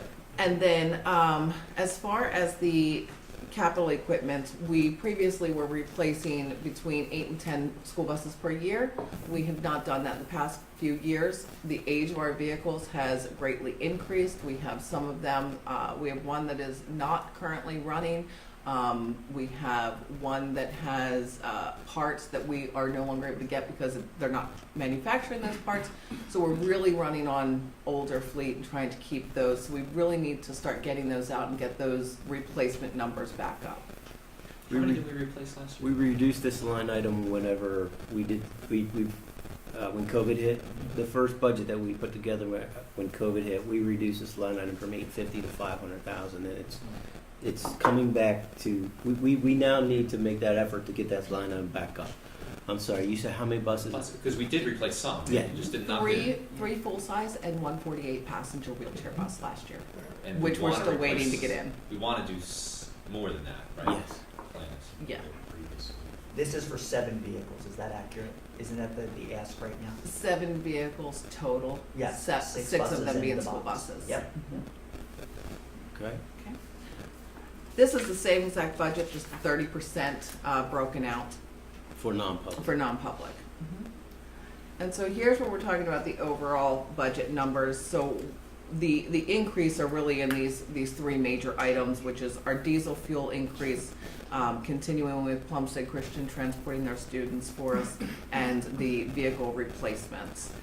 And so that $850,000 would get us back up to where our budget was pre-COVID. Go ahead. Ready? This is just kind of a reminder of what I had presented last year with the unpredictable fuel costs and those going up, and that is unfortunately what we are actually dealing with at this time. Go ahead, one more. The fleet. Yep. So currently, this is what we have in our fleet. This is the current fleet age, so you'll see that we have one bus that's over 20 years old. Is that good? I saw that before, but 54, I thought that was a positive thing, but 54% of the fleet is less than 10 years old. Is that a good benchmark? Or? So, It's a miles versus. Yeah, what's yeah, and so the year we get the most reimbursement through the 1049 PDE for vehicles that are 10 or newer, right? It's almost non-existent after the 10-year age. So we really do want to have a newer fleet to run those newer buses as our route buses. I think we actually are the same exact percentage as last year. We're kind of staying still. How long does a bus last typically? Yeah. I know it's based on mileage, Just but about. This is the list of buses that we want to replace, and Mhm. they're all 2007s, 4s, Okay. And 9s. They're all, high maintenance Yeah. now. And yeah. Yes. And they've Okay. got a 250,000 miles on them. Quarter And so you'll see this 2009 here. That is the vehicle that I was talking about that has parts that we're not able to order. And in order, we can't run that bus without that part, so it's down. The 2009? Yes. Okay. Yeah. It's like the 2004. Meaning tech school couldn't make it?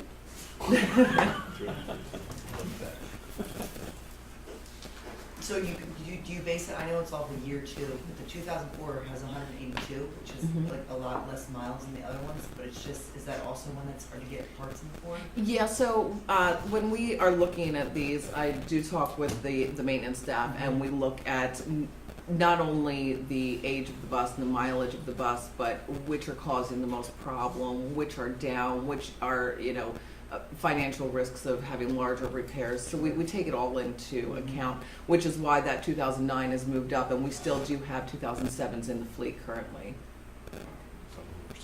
Didn't we move an engine from one bus to another to make sure that Last year. We had done that Last year. previously, yes. Yes. Frankenstein bus, yeah. Yes. And so one of the things that we wanted to talk about really is that last number there, you see M17. This is a box truck with a lift gate that we use for band and color guard and different things like that to transport their equipment. There's a rocket. There's all sorts of good stuff that they have going on that we transport in this box truck. This box truck is a 1995 and it has almost 250,000 miles on it. It is a stick shift vehicle. It is seen better days, and unfortunately, this past school year it has completely gone down on us. The body has rotted and has given way, and there is a hole, and it will not pass inspection. And it is also having some transmission issues now. And so in order to fix this vehicle, we're talking about $16,500 for the items that it needs to just pass inspection.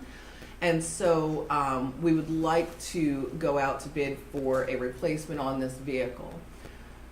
We don't have something as a backup for this vehicle, so we are proposing that we go out to bid for a used vehicle. And the reason why we're talking about a used vehicle is because, as you know, last year I presented here on our 3 buses and our wheelchair bus, and we still have not had taken delivery of those yet.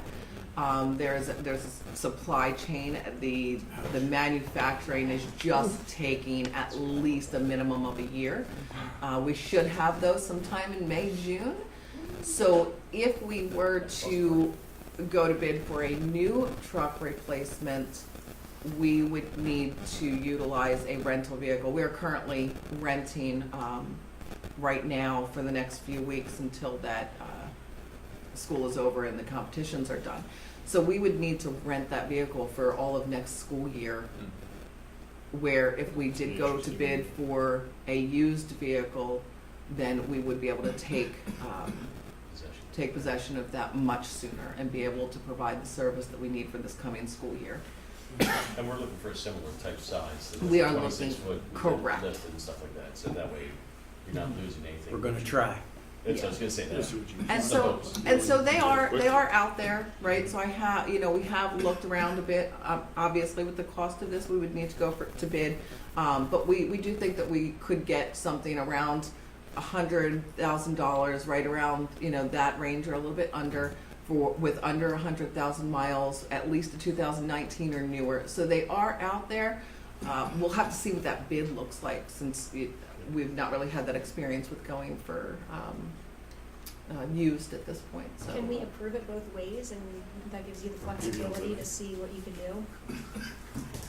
In case you have another option that you can get sooner that's new. So that way you can jump on it if you have an option. Because the used market isn't great either. You may end up looking for it and then ending up in the same boat. Flexibility anyway. How does that work? If you're bidding on something, you're trying to We're gonna have to plan the ahead. bid so that we have results very close to the board meeting, so that we can, you can do that. yeah, and that we can have a, someone the dealer that will hold it for us for a week or so. They're not gonna hold it for a month or something like that, we're gonna have to plan it and do it in a time frame where, and we may need to open bids and send them to you and say we need to have these approved at Monday's meeting and it's Thursday or something like that. Can we instead approve of a having certain amount ahead of time? And Yeah, not to exceed. yeah. I'd rather, I don't wanna get involved in. Or can we do it the same way whether we it's a do good with, deal. can we do it the same way we do with personnel, where you send it out to us and say if you have any concerns Yeah. Right, by 48 this hours. time, Yeah. let us know, if That's not, then fine, we're gonna but it's still I confirm. mean, that makes most sense, because we want, That would be we helpful. don't wanna get Right. stand in No the one's way looking of for this. it. We Right. wanna we make it need it, efficient. so Yeah. I'd Yeah. rather do it that way and make sure we Mm-hmm. can, solidify the answer. Get it quickly. Yeah. Great, thank you. And then the next slide is just, what we're probably looking at introducing to you next year for replacements, just to kind of give you a little bit of a look ahead. So with the new budget, you can replace all the ones you wanted to, That's all baked into that increase. Yes, The so 850, with that increase would be for 6 full-size school buses and the truck. And that used to be before COVID, you were doing about the same, is that? Yeah, prior to, we were projected on a 10-year plan for a replacement of 8 to 10 buses per year. It just used to be able to get 8 buses. Used to be Right, able to and get With the so- fund, with the same fund, you Yeah. can get 8 budget. And so, Now yeah, it's our only 7. buses used to be Yeah. in the cost range of, under, around 90 to 95,000. We're now up to 118, 120. I think our lift bus was 126,000 past year. So costs are certainly increasing. Not a lot of Gotta have it. competitors. Not too many. How many manufacturers do school buses are? 3. 3. Oh, you wanna just- Sure they're not working together? So if we had to change the cameras from one of these buses that we're gonna swap out and get new buses when they come in, I guess they'll still just swap the cameras out to the bus patrol? Yeah, Swap the cameras to the next bus? 15. So yes, they'll perform all of the maintenance that needs to be Yep. done, and they will also send service in and change it from the old bus to the new bus. They'll move their equipment, and that's all at no cost to us. Which currently our mechanics are doing all of those types of services, which will then put them under the buses a little bit more often. Yes. Awesome. I like it. Good. That's great. So, the driver shortage, Yeah, how we doing? so we are not doing well with the driver shortage. We have approximately, I think, I reviewed it this morning with Tony, throughout this current school year, there will be 13 retirees. Okay, and we had a large number of retirees last year, and we did the MOU, and we have put that out there. We have been pumping it out there. We have a recruiting bonus for our drivers. Dave Thomas has been putting it out there on social media, and we are just not getting the takers to come in. We have one that we currently have in the door. We have our hands on her. We have her being an aide and driving van while she's working on getting her CDL, but we are not replenishing the drivers at this point. What do we need to do to get more people in here? Are we not competitive versus other Yeah. districts, or I are don't we, think it's. is it, well, I mean, we're not, it's not Yeah, a so, tough job, so. yeah. we're not- so we are not competitive.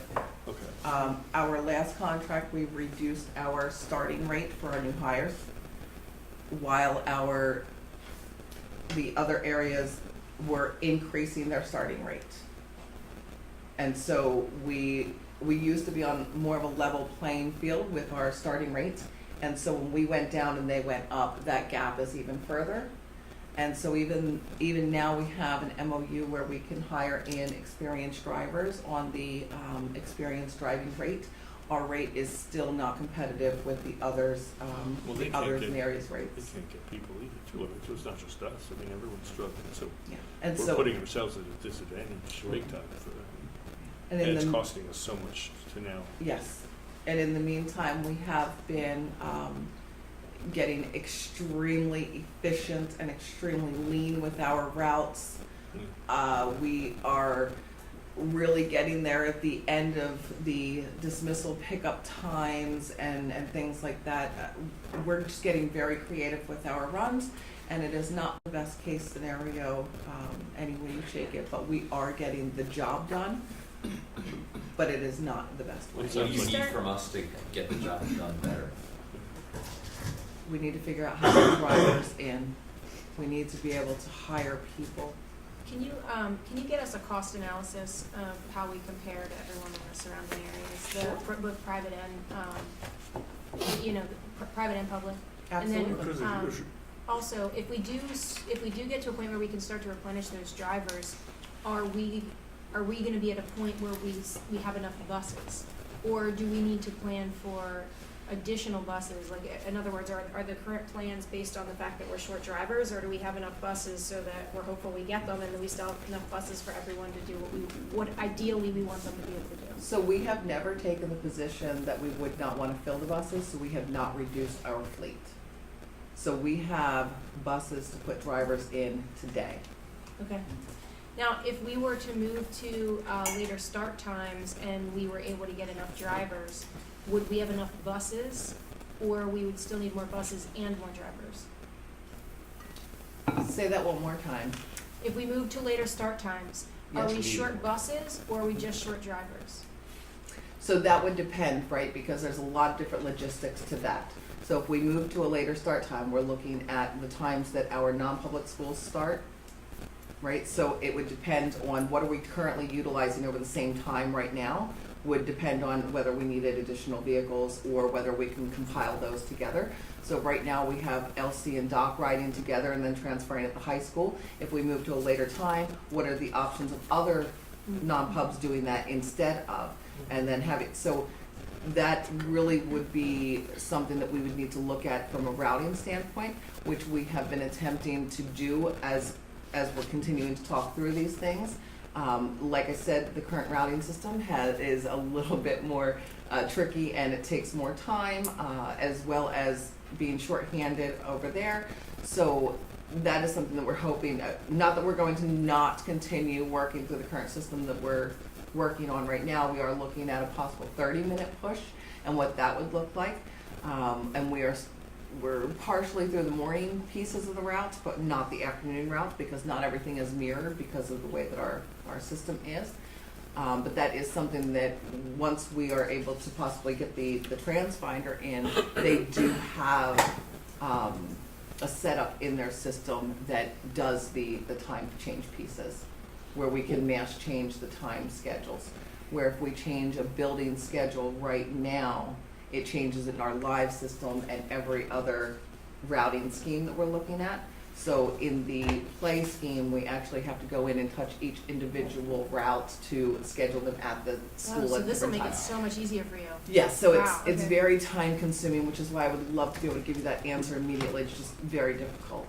So how do we solve the driver problem? That's the first thing we need to do. But So, she's gonna bring us a cost analysis. cost analysis, but what can we do about salaries? Is it a contract or? Contract, that's So it's, how long does the contract last? Is it up with the It's at the end of next year. next year? Now, we could look at an MOU if we want to make changes mid. Okay, right. Yeah, I mean, it's not, what we're doing now isn't working. So I'll I'd like to definitely- hear your ideas as to what we should do. And we need the data too, obviously. I can certainly put something together for you. Yeah, Okay. otherwise, you said 13 people are retiring, we're gonna be in, we need to fix it before next year. How many current bus drivers do we have? Currently, we have 72 routes. I have 3 or 4 of those open, but they are being held down by retirees. So when those retirees are, right now we have a waiver through PESPA that they can work more. Normally they can come in and sub for 90 days, and we have a waiver right now that allows them to do more than that. So last year we had that waiver, and this year we had that waiver, and so they have been really supporting us and carrying us through. We don't know if we're gonna have that waiver or not next year, and so that could So it works. really put us in another tough position. But how many do you have total? So 72 minus the 3 or 4, so about 68, Okay, all right. 68, 69. 13. Yeah. Let's see. You're welcome. Thank you. You're welcome. Mrs. Costa. Thanks. One of the things that I've heard a lot too is when we've had all the inflation of salaries in places like even working in a department store, and you're not learning to drive a bus, you're not getting your CDL, you're not dealing with people coming and screaming at you while you're driving, all of those things. Thank you. Yep, have a good one. Thank you. You need kind of that differential between what you would make doing something that is easy like that with probably better hours. So. Ready? Excuse me. I got you. Thank you, Mr. Harper, for fixing the heat for us. Feels much better. Yeah, it is. It's very comfortable. Saving money. It's true, we don't need AC in here. Not this time. So, this is the operations budget, and there's good news and there's bad news. The good news is it's not as complicated as the textbook budget, But the bad news is, this is the first time in my 15 years of doing facilities budget that I'm proposing a 10% increase, just because of contract prices going up, supply chain prices, utility costs, all those things have driven that I've run out of creative ways to move things around to accomplish the same goals that we need to do. We've simply squeezed all the juice. We're at the point that we need to ask for more money for the budget. So I'll get into the details of that. So the first component of the operations budget, or one that we do every year, we refer to as the non-routine budget request. So somewhere before or around Thanksgiving, email the principals of the buildings, ask them what are their needs, give me your top 3 or 5 needs, and what you see as a result of that, the far right column, we only allocate $300,000 to these needs, and their request came in at just shy of $700,000. So paring that down based on safety, security, building equity, and those sort of things, pared it down to the $300,000 mark. How come some people, just looking at the first, Diagler got more than what they requested? How could that be? Right, some of the, if you look at some of the requests, it's probably easier to answer specific questions, like Bedminster put no request in, that's why it's a $0 amount. They did not submit a request, or not by the deadline. I didn't shoot them down after the deadline, they just didn't submit anything. Diagler's request, it may have gone up because reevaluating the cost of what they gave me. There's an initial number, then I try to get prices, so if that went up a little bit, that'd be a reason why. And I have examples of what some of these things come out to be, and some photos just to give you some examples. So digital radios, every school uses a digital radio to communicate during the day. A lot of schools want more. Some schools need an additional repeater where they can't hear on the other end of the school. So there's different technology you need in addition to the radios. Walk-off mats, that was a prime example of a pretty bad one. They fall apart. Those are the mats that you see. You walk into the school, try to get the dirt off your feet as you walk in. You go to the next slide. Water bottle fillers are something that was popular over COVID. You don't want kids drinking off the fountain, so they bring in water bottles. There's a lot of requests to add them to schools. Whiteboards, believe it or not, South Middle School still has several blackboards. We do either replacement or we put skins over them. Yeah, they're still using chalk in some of the classrooms. Who claps the erasers? The kids, I don't know, whoever wasn't good like that, I don't know. I think you should come in and be the official eraser of the So the next one, CCTV cameras and card access. Even through some of our evaluations from the state police, and I think you'll hear more about that in future meetings, that there's a lot of requests and recommendations for additional cameras and card access on exterior doors, so that doors, there's less prop doors, there's easier access for staff. A lot of those requests are part of those numbers. So who, can you back up for a second? Who decides what additional cameras we need, where, and why? Who gives that indication? Because that's been different people from over my tenure here, and you know, I just want to make sure that when we're putting cameras in, it's based on safety, not based on, you know, catching someone who snuck out of the auditorium to use the bathroom or something like that, right? Like, we get both of those requests, but primarily, every building's had a Pennsylvania State Police risk assessment done and tried to identify where there's a lack of cameras. And we get feedback from principals, where areas that aren't covered, and I have feedback into that to say, do you really need one there? Because they're not cheap, they're at least $3,000 a camera to put one in, and servers and licenses and all those things, so we typically don't go overboard, but we try to go off of professional assessments of where they're needed and where there's a lack of. But that team is operations, security, pupil services, business administrator, the correct assistant superintendent, the facility manager, the principal, and myself. There's a few people involved. Those are the teams who sit at all of those meetings because and look at camera coverage. I would expect that the primary response you would want would be from our security, right? They're included in that conversation. Another one, and this is kind of a carryover from last year. This is a plastic playground board that contains the mulch. I had a hard time even finding a vendor for this. This is one at Diagler, it's broken. Siler needs some containment that they asked for, just another thing on the list of what they'd like to have. That to me is a safety issue, you have that That was there when I broken was in piece. Dublin. That's just an example of what's on that list. It wasn't that They long were ago. boards though. I'm pretty sure. It was 6x6 back then. That's an option, but, so this is the last example of a request. So on the left, it's actually West Rock Hill at their main entrance. They have that little awning overhang, so when. You need someone- south, right? Isn't it south? What's that? On the left. On the left. Left side is West Rock Oh. Hill. And that's just an example of what the other schools want, whether they visit or not, but when a visitor comes to that school, they push the button, they're waiting for a secretary to say, who are you, why are you here? If it's raining or snowing, they're getting soaked at the other schools. So West Rock Hill has a small but functional canopy, that's what the other schools have asked for. Okay, so to get into the real budget and what you just saw, that's kind of sprinkled throughout here, whether it's a contracted service or it's a supply cost. This is the actual operations budget. It's broke down into functions, object, a description, and color coding. The blue columns are the actual expenses that were paid out in the 2020, 21, 22 years. The gray is the current year's budget that was approved last year.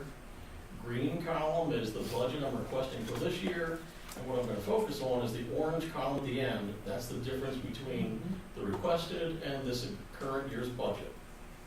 So the first one that has a change is our object 523, our property and liability insurance. It's an increase of over $4,000. That's an actual quote that we received for those insurance policies. So that's an increase based on that.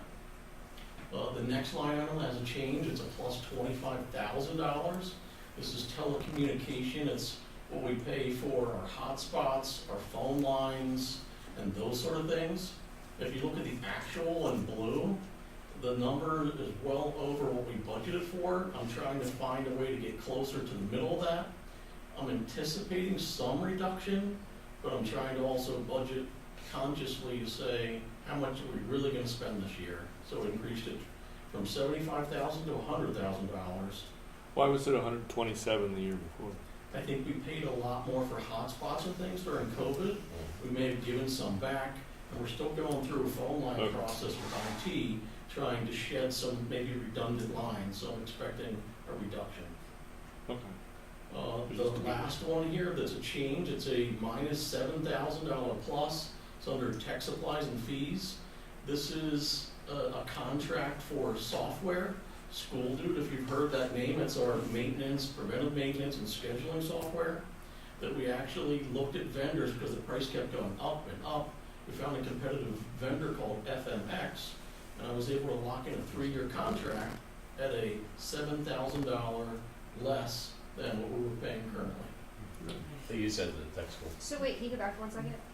I just wanted to point out that consistent with what the technical school presented, we don't have actuals.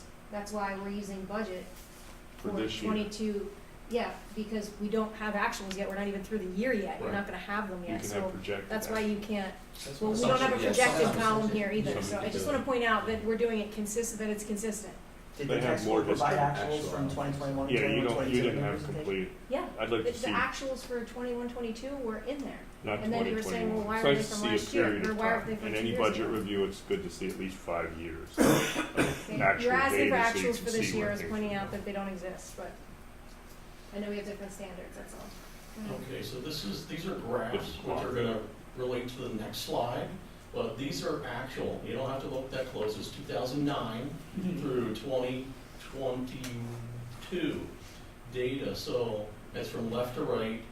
The 2009, that was back when we made some board policies for temperature, set points, and doing retro commissioning of the buildings to make sure all of our equipment was functioning correctly. That's why you see that steep drop in 2009. And then the rest of it's historical data up to this point. And typically it's weather related. So Yeah. if you see natural gas and fuel oil going higher, it's likely because we had a colder winter. Electricity's going up, it's a hotter summer typically, no air conditioning. And slides coming up will paint some pictures of that. So the top change is in the professional services, and this is another one. If you go back and look at the actuals, I'm trying to find somewhere in the middle, averaging them out, not to over budget, to be somewhere in the middle, conservative.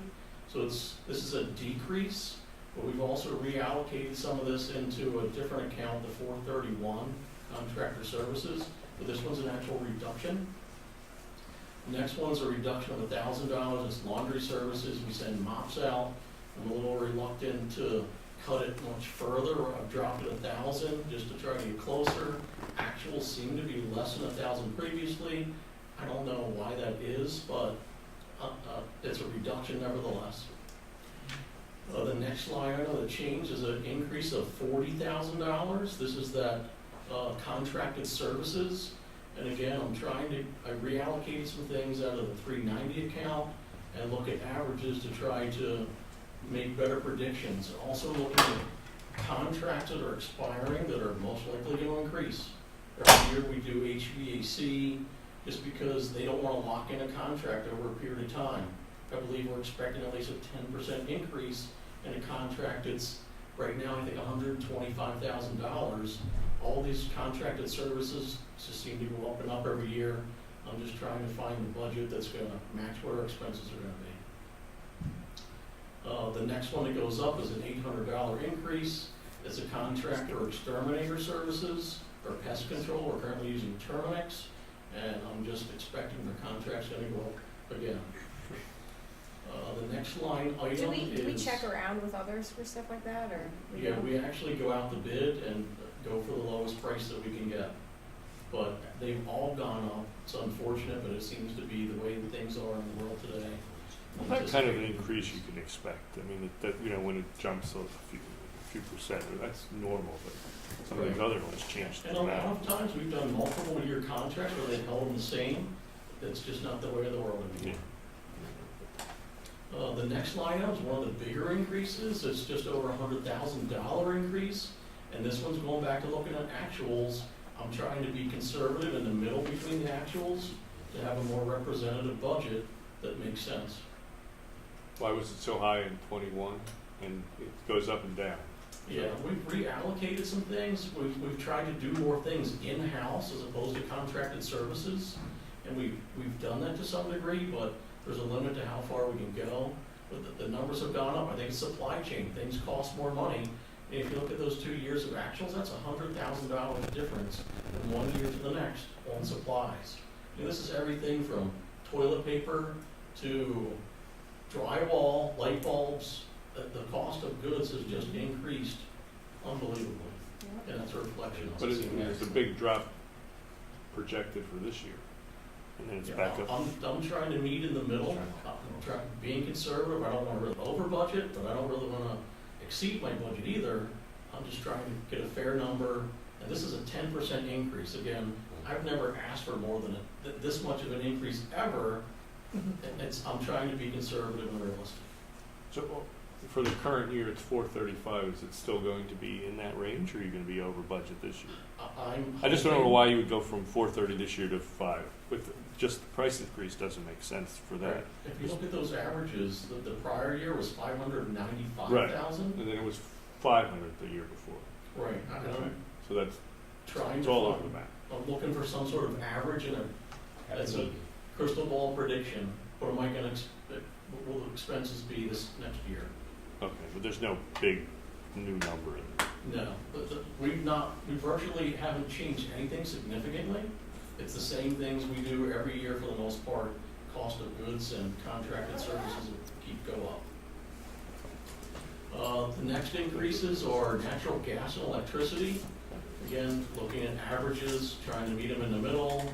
We actually have our numbers, our cost relatively locked in, but our contracts are going to expire in December, so our prices will change. We hope for a lower number, but it depends what the market's going to do. And like Sean said, and Jess, we look at these numbers every week for fuel oil, gasoline, diesel. I'm looking at electricity, natural gas. The numbers, they're bouncing all the time. We're currently locked in right now, but I don't know what the future's going to be in December. do our best due diligence to try to lock in a number and stabilize things. Okay, going down the list, fuel oil's on that list. It's an increase of almost $40,000. This is something that, again, Sean just talked about the IU, they bid for us.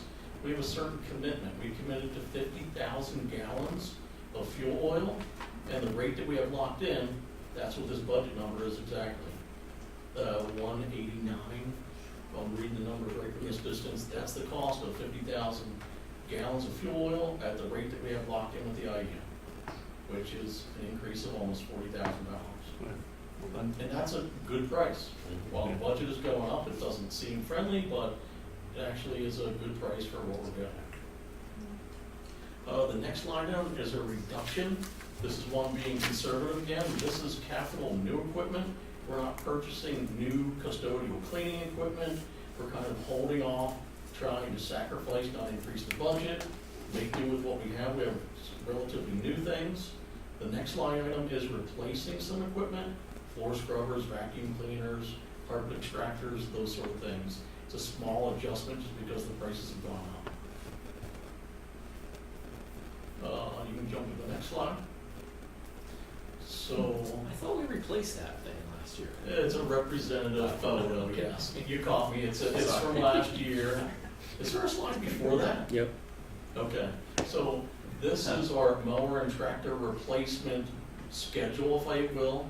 The three top lines in gray are what we're asking to replace this year because of their condition. There are two tractors like the old one that's in the repetitive tractor, but that's kind of what they look like. That's a spare that we have in our shop.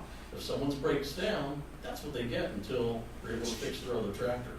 So the two Steiner makes, that's what you see below, and then there's a zero-turn grass cutting machine that we want to replace as well. So you can flip to that. Looks like you got new tires on. We do what we can. Spray cans, too. It's still a challenge. That's probably a 2000 vintage there. It's going in for a paint job. So here's the details of those numbers. So the first change in the orange column, 39,000 increase. This is what gets us two tractors and one zero-turn mower for a total of $135,000. That's replacing that equipment that's in poor condition. If we can't clear the snow at the two schools that are getting this, you know what that means. Kids can't walk to school, slip and fall, and they're pretty dated equipment, so it's time for them to be replaced. All right, the next one, this is for the next slide. Historically, we've tried to replace one maintenance vehicle every year. We did not do it last year. It was one of our ways to try to find money to pay more electricity or gas, contracted services, so we didn't buy a vehicle last year and didn't budget for it. We shifted that around somewhere else. This year, we're asking to replace this 2007 GMC pickup. You can flip the slide. This is what that truck looks like, and at the distance, it doesn't look that bad, but there's a substantial amount of rust. This is one of the few trucks we have like this with the toolboxes on the side. It's not very efficient. All of our other trucks have like a closed bed. It almost looks like a van in the back, so they could have supplies and they go to the school, be able to fix it instead of running back and forth. This, you can just barely do some hand tools and a few extra things. So we'd like to replace this truck, and we would likely downgrade it to just a plain plow truck at probably Bedminster Elementary. So we wouldn't necessarily trade it in. We would just shift it down in place of a vehicle that's even older than that we use to plow Bedminster. You flip to the next slide. So you're saying you would sell it? We likely would not trade that in because there's not much value in it. There's more 50,000, I value was to gonna say, us. how much would you sell it for only 50,000 miles? Maybe we'll have to negotiate. So we have two line items, or a few give backs, 2,000. The $80,000 number, that is the cost of a replacement truck that gets you a V-plow, a towing package, I think it's a GMC 3500, and kind of like with buses. They told me if I order that today, they can't guarantee I'll have it in a year. Just because the production of vehicles, no guarantee. They said maybe a year you will get it. So even if we do approve this, we're still be driving that truck for another year at least until we're able to get a replacement. Can you get a used one? Like the, as Even an that's option? hard to come by, we can look at that. Well, I mean, if you're gonna wait a year, you need it. Well, the truck we have, it's not like it's a broken down truck, Yeah, that's it's fine. just, it's 16 years old, it's in that category where it's about time to replace it, we're still gonna use it. Any year's okay. But, and that's basically it. Any questions? No, I think, We need it's, stuff. I'm not gonna beat up your budget. I know that the 10% increase is what we're looking at with inflation. When you talk about the costs going up, that's the reality we're living in. So, I think you did a great job, and it's not questionable to me that people's budgets are gonna be going up with the significant maintenance costs and material costs that we're dealing with, and, you know, just what's going on in the world, so. And the way it was presented, thank you, because it was easy to follow. It was all one thing going through it. It was different than before, if you really follow your plan, so I appreciate it. Thank you. Thank you, sir. Thanks, Ken.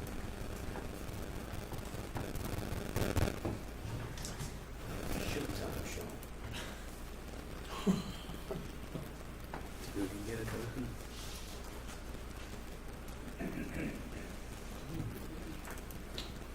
I noticed the general fund presentation wasn't available for everybody to review ahead of time before the meeting. Actually, it was. I have a copy of it. It's in here. I have No, it printed it. That's. Oh, the general, but this was the Not operation. available to me, I can't access it. I have the same complaint with that too. It's hard to look at a final budget like this without having at least an hour to compare it. All right, so this is your first look at the 23-24 proposed budget. Here's our goals to review budget calendar, review revenue and expense history, Act 1 index, and the tax rate impact, 23-24 revenue and expenditure budget information, fund balance review, retirement cost information, and how do we move forward from here. So the Act 1 timeline we put in place in October of 2022 said we weren't going to raise taxes more than the Act 1 index, which is 4.1%. Here's the budget calendar. Items on the right are completed or checked. Some things we skipped because we went into the Act 1 budget process and didn't have to do the initial Act 1 budget back in January. These things are all items that we passed through when we didn't do the Act 1 index budget. Tonight's our first look at the budget presentation. More items that we don't have to do. Sorry, how many pages just let go along? How many pages is this? Yeah, how many total pages is your presentation? 40? Okay. Just, Good to know. Yeah. you're doing good, You're doing I quick. see it. That's right. Time per slide. You're Very slowing well. me down. I know, sorry, squirrel. There we go. So we'll go through the budget tonight. Next finance meeting is April 11th. Then some things happen at the state level that are beneficial or they impact us. The budget secretary tells us how much money is in the property tax relief fund in April. By May 1st, they tell us how much we get. We come back again on May 2nd for another finance meeting, look at the budget again. May 8th, look at the budget final budget passage for the first time. And we need to either accept or reject the property tax shop. We have to reject it if we want to reject it. If we don't want to reject it, we just don't do anything. May 23rd, we have to put our budget out for public inspection because we have our final vote on June 6th. And then on June 2nd, we have to advertise 10 days prior to. So that's just the calendar moving forward. And then the final budget adoption is June 12th. That, as early as we can in June so that we have time to prepare the tax bills so that the tax bills are in the property owner's hands by July 1st. And then we have time frames for tax. Revenue to expenditure history. The 21-22 actual and that goes back to 12-13, shows you the actual total revenues, total expenditures, excess or deficiency, and transfers to other funds. And generally, the transfer to other funds is the money that's going to our capital projects fund. Wait, can you, With- It's so, 7 million. so are you saying, it was $7.5 million over in 21-22? 21-22, yeah, we had a really, really good year of revenue. Well, wasn't that a lot of, to do with ESSER's funding and stuff, or? That we had a really good year in EIT tax collection and real estate tax collection. People were predicting, I mean, the predictions were that we were gonna have issues because we didn't know what was going on with COVID. How did your actual revenue versus predicted? The 21-22 was a big year. 21-22, $7.5 million excess budget compared to the $1,000,004. I can show you that. Seems I just about were you reasonable. over budget on Seems the revenue? What's to that? the Were you same substantially thing. over Yeah, budget on the revenue? definitely on the revenue side, it's where the, Okay. where the excess. Current Act 1, or the current millage rate is 135.255 mils. The median assessed value, property is about $31,650, and assessed value, that tax bill is about $4,280. The Act 1 index allows 4.1% or 5.5455 mils. That would allow the district to go to 140 mils. At the median assessed value, the tax bill would then be $4,456, or an impact to the taxpayer of about $175.51. So basically, what we're saying is that the impact of the Act 1 index on the property that's at the median assessed value would be $175.51. So, just to clarify, that $7.5 million surplus that we have, is that going into our capital budget, right? Yes. And that was 2.5% of our total revenues and $7.5 million we're putting into capital. Was But I will s- 2.5%. I will say, We put our excess into capital, that's typical of what school districts I do. guess it's our money though, right? It is our and not that, split. Yeah, you. and I mean, that is the only way we fund capital projects here. Let's just be, I mean, And we then- don't borrow money to pay for capital projects, we fund it through that process. Right, and that would be a good way, exactly, it's a great way to do it. I agree. Much better than borrowing money. What happened in the past was, before my time, was that they borrowed money within the school districts, and because we have a higher bond rating, we actually took a hit going into a bond with a school district that had a lower bond rating, which was not a smart decision, which is why this would be a smarter option. Let's keep it. This is a revenue to expenditure That's the summary question, I answered it. for 2021, 21-22 actuals. The 22-23 budget is $149,500,000. The 23-24 budget at this point in time is $153,908,430, and right now revenues and expenditures are balanced, and it's a 2.95% increase. Last year, our growth in the budget was 3.25%.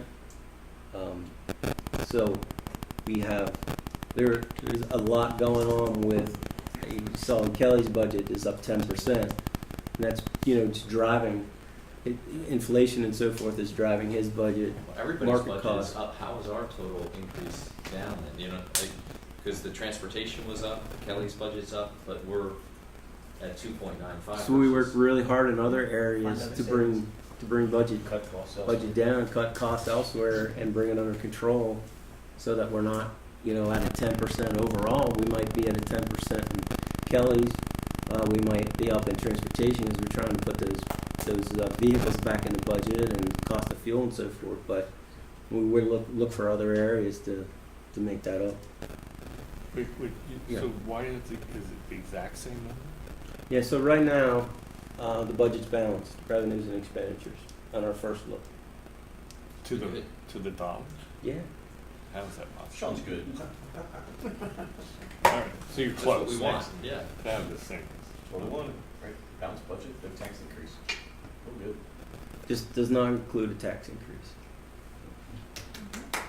And it Say includes that everything one that more- was say that one proposed more in time, that? Sean. Yeah. Okay. Yeah. Sean, can you say it one more time? Does not include a tax. No tax increase in a balanced budget, is that what you're saying? Correct. Crazy I like Bar. it.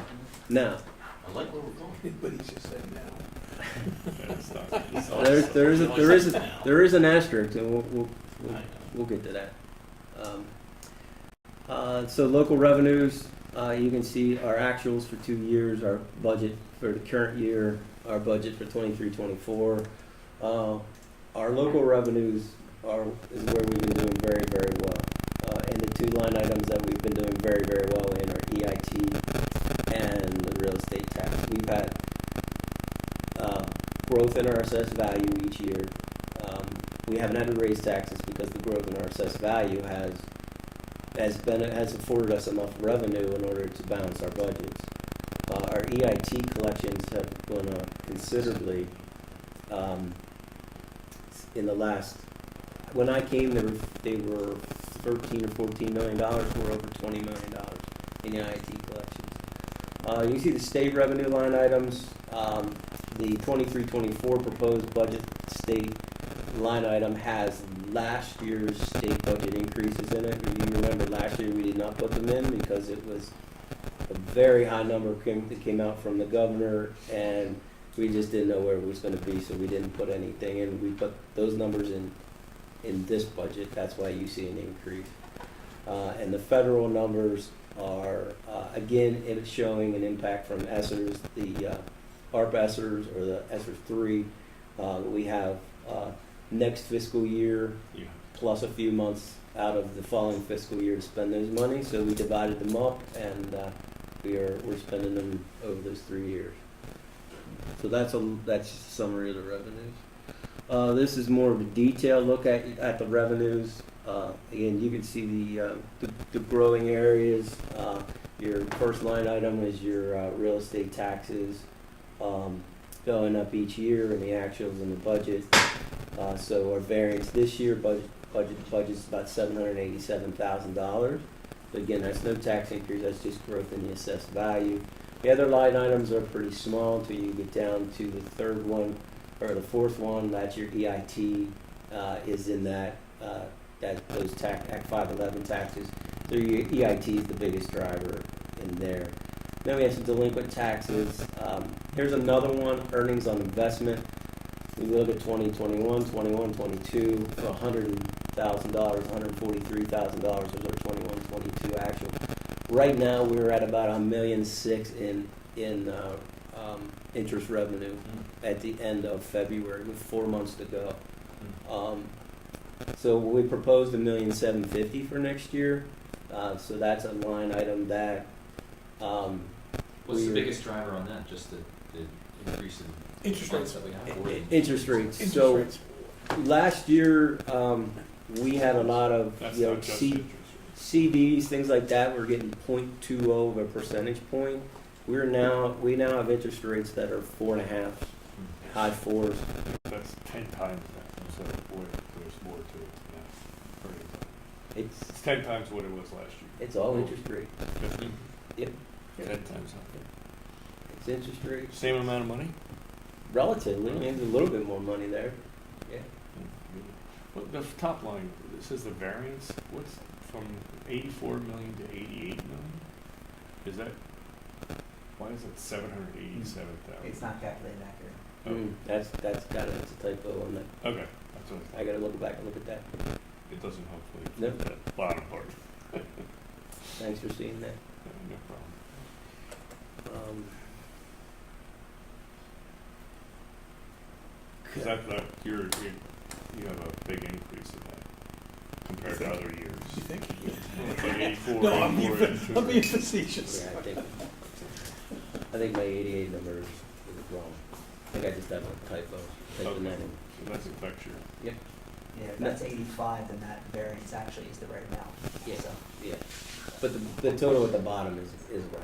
It is. Yeah. Okay, so this isn't an office spreadsheet. No. Good. No, that's not time. Yeah. Okay. All right, so we're up about 3.8 million in local revenues. You can see it's in the investment earnings 1.6. It's in the EIT 1.5. Sorry. And it's in the real estate tax. So. Okay, but I will check on that. Okay. So real estate tax collections. you can see the change in the assessed value when I talk about growth and assessed value. You can see the actual assessed value that we built at in 2021, 21, 22, what we built at in 2023, 22, 23, and what our collections are as of the end of February. And then what our assessed value is estimated from the assessment office for next year. So we have about $83.8 million. We're 97.15% in the current year. Last year we were at 97.31% at the end of February, so we're off just a hair, but not much. But we budget for 97%, so we try to budget conservatively. We're usually in the 97, 0.68, 97.76. We're a little higher, in the 97% range. So still trying to capture as much as we can, but be somewhat conservative that we're not. So that's a percentage of tax that's actually That's collected. the percentage of tax that's Does that come collected. in 2008? How was did a rate drip during a recession? Does it go down a lot, or is that something 2008. I mean, yeah. We're going back now? No, I'm just curious. I don't need an answer. I mean, Just Yeah. if we're we're assuming gonna get it's a going to say recession now, 97% we if we know what. we don't know if there's going to be a recession, but Right. does it drop significantly or not? It will drop. It will drop a little bit. It won't drop as significant as you might think, because with real estate taxes, it's a really good thing, and it's a really bad thing, because it is tied to your house. It's tied to a lot of people. It's tied to their mortgage payment, right? And the unfortunate part is that if you don't pay it, eventually you lose your property. Right, that's the law. Unfortunately that's the facts of the law, right? So for a school district, it's a very reliable tax, right? Because it has to be paid. There's really no way to hide from it. You go delinquent, you end up in delinquent collections. The county starts talking to you. Eventually, if you don't pay your taxes, they come. The government comes and takes your property. But so it will fluctuate a little bit in a recession, but not as much as you would think. Not as much as your taxes that are more based on your income, like your EIT and so forth. This next slide is, again, this is real estate tax collection. This is just a what-if scenario. What if we went to the Act 1 index? What if we did 1 mil? What if we did 1%? What if we did 2 mils? What if we did 2%? That's just show you that each year. But last year the Act 1 index was 3.4. This year it's 4.1. But you can see what the potential changes would be, or increases in tax rate would be, if we had to raise taxes. The next slide is state revenue. The big change here is that basic ed funding, where we did see about a $500,000 increase in that 22-23 state budget, which we're showing now in the 23-24 budget. Special education line item, $241,000. Transportation line item is down because we're not spending as much money transporting. We're not running as many buses, so your reimbursement is based on your number of vehicles you're running. When we cut down on the number of buses that we're running, it reduces our reimbursement. Huh. So as we cut down on our runs, we become more efficient there, we lose reimbursement. So we're paying out for the Plumstead Christian, but we're reducing the run, so therefore it's this cost savings. So Yeah, but this is revenue. This is revenue. Not This is expense. revenue. We're losing revenue. So they give us money from the state based on how much we spend on Yes. Yep. Transportation. subsidy. Yep. It's a transportation subsidy. It's based on reimbursement of your expenditure. But it doesn't calculate that, Plumstead Christian doesn't calculate into that equation. Correct. Interesting. Another four drivers. Right. So that's really a compound, that's Yeah, about it's 400,000, yeah. So total retirement, or total state revenue up about 520,000. So some are up, some are down. Would any of the budget stuff going on now affect your budget next year from the state? Because some of the things Shapiro's offered is that would only be the following. So I have a slide about what he has in his budget. Okay. Yep. And this is the governor's budget address. This is what he's calling for: 567.4 million in basic ed, 104 million in special ed. Those are our two major line items of state funding. He's calling for a $100 million increase in school safety and security grants, $100 million in mental health support grants, $100 million in school environmental repair and improvement grants, $38.5 million to continue universal free breakfast. So if you recall, we have free breakfast this year. Governor Wolf put that in place. Governor Shapiro wants to add money into the budget to continue free breakfast for all kids in all school districts.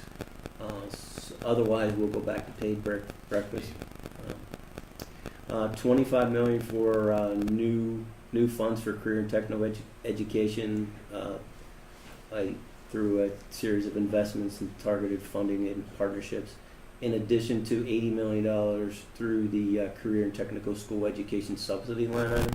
So our tech schools should see more funding as well.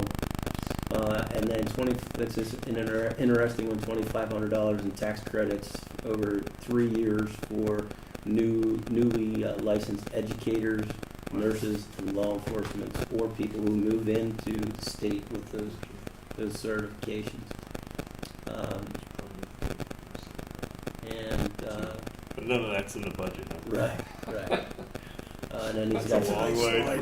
Nice look. Yep. It's a wish list. Wish list. Yeah, this is just right now. This is his wish list, and you gotta wait to see what comes through the General Assembly and finally gets passed. So There's some good stuff. Yep. For sure. this is what that looks like to us. Basic education funding, his increase is 6.09%, which is about $758,000. Ready to Learn is flat funded again, and the special education line item is 7.5%, or about $292,000. And we are, if it gets through, and the school district would receive a mental health support grant allocation of about $172,000. And again, they're there to look at now. We won't count on them at this time because we just don't know what they're going to be. Yeah. The state property tax relief through the homestead farmstead exemption this year through just over $3 million, and it works out to about $257 off of each tax bill that qualifies for the homestead, and then another $257 for properties that qualify for the farmstead. So the $3 million is what costs us? Do I remember that last year it was about 60% of our families qualify for this? Do you remember that? Yeah, it's 11,650 homesteads, and I think we have around 18,000 properties. Yeah, so about 60. So that really means Wow. 60% of our people will get a tax decrease because this is Right. That's great. And then this is the federal revenue. Really, just these are all federal grants. They decide what we're going to get sometime in the future, and then they tell us. But we usually just budget the same amounts. And then these are dollar for dollar expenditures. As we get a grant for $395,000, we expend that. And Title I is usually the biggest of the federal grants. But at this point, the ESSER's funding is the larger one. So what would that look like 2 years from now when all the money's gone? Is it back to the 1.8 million? Yep. We'll still have Title I, Yeah, II, we'll the medical access and the medical assistance. That the 2.5 million will go away. Okay. And then this is just information for you as we go through the budgeting, what each category means, what object, what the objects mean. There's a little bit of a definition there. So, and then this is the expenditures by object, salaries through, and 100s and 200s. Your salaries and your benefits are the biggest drivers in the budget overall. And they're all based on our contracts and so forth. Other areas, professional services are up, property services are down, purchase services are up. So we're up and down in different areas. Fees and interest is down because of each year as we get closer to paying off bond issues, they have less interest, but the principal payment is up. So we have about $4.4 million increase there from this current year's budget. This is the detail in the 200 or the benefit objects. Total increase is about 1.2 million. Retirement is actually down. The retirement rate is actually going down. Wow. Does that continue? Or is it No, it goes right back up, Oh. but it goes down for 1 year. This is just an object summary, a little pie chart. So salaries is 45.65% of the budget, and benefits are 26.48% of the budget. So your personnel costs are your major driver in the budget. Function. So here's your major functions. Our biggest functions, of course, are our 1100s, which is our regular education. Anything that starts with a 1 there is in the classroom. So regular ed, special ed. 1300s are your vocational ed, and so forth. And then as you move down, you move further away from the classroom. When you get to 2000s, you get to your support services. And the farther you go into the 2000s, the further away from the classroom you are. And you end up, in 2600, which would be maintenance, 2700 transportation, 2800 technology, so you move further away. And this is the expenditure function by function, the summary. So this shows you that out of the $150 some million budget, $94 million or 61% of the increase is in instruction. So 94% of the budget is in instruction. So it's going directly to the classroom. Okay. What do you calculate in that? What do you consider going into instruction? So anything that's see the functions there. 1100 is regular ed instruction. So any costs that are in the classroom, salaries and benefits, supplies, books, materials, anything that goes in the classroom. 1200 is all your special education costs. Same thing. All costs that are in the classroom to educate the child. So you're not talking just teachers and teaching assistants. You're expanding to all. You're talking about supervisors. Nope. All that. Or No. Supervisor are not in here. They would be in the 2000 series because they're support. Yeah. This is just classroom costs. So 94 and what was the total? 153. And then this is support services. Starts with pupil personnel and works its way down.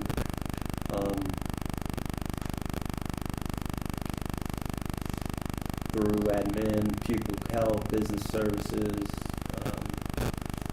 operations and maid plan service, which was Kelly's budget. Transportation budget's 2700. Those are the two you saw tonight. 2800 support services. That's technology. You'll hear from Diane later on, and so forth. So these budgets. This is direct support of the classroom. So these budgets are $44.5 million, about $1.4 million increase. But as you can see, where we're driving the increases out here are in the maintenance and the transportation and so forth. The rest of those budgets are pretty stable, ups and downs a little bit, but our costs are being driven in those two areas that we looked at tonight. And then the 3000 function, these are student activities and athletics, and then community services. And we're pretty stable here, about $1.3 million of the total budget. So this is a pretty small portion. And then we have our debt service. So the debt service is going up from 22-23 to 23-24. This will be our highest year that we have left. We're coming off of the refinancing of these two issues. We had a couple years of lower debt service. It jumps back up for 23-24, and then it reduces. So this is our highest year that we have left.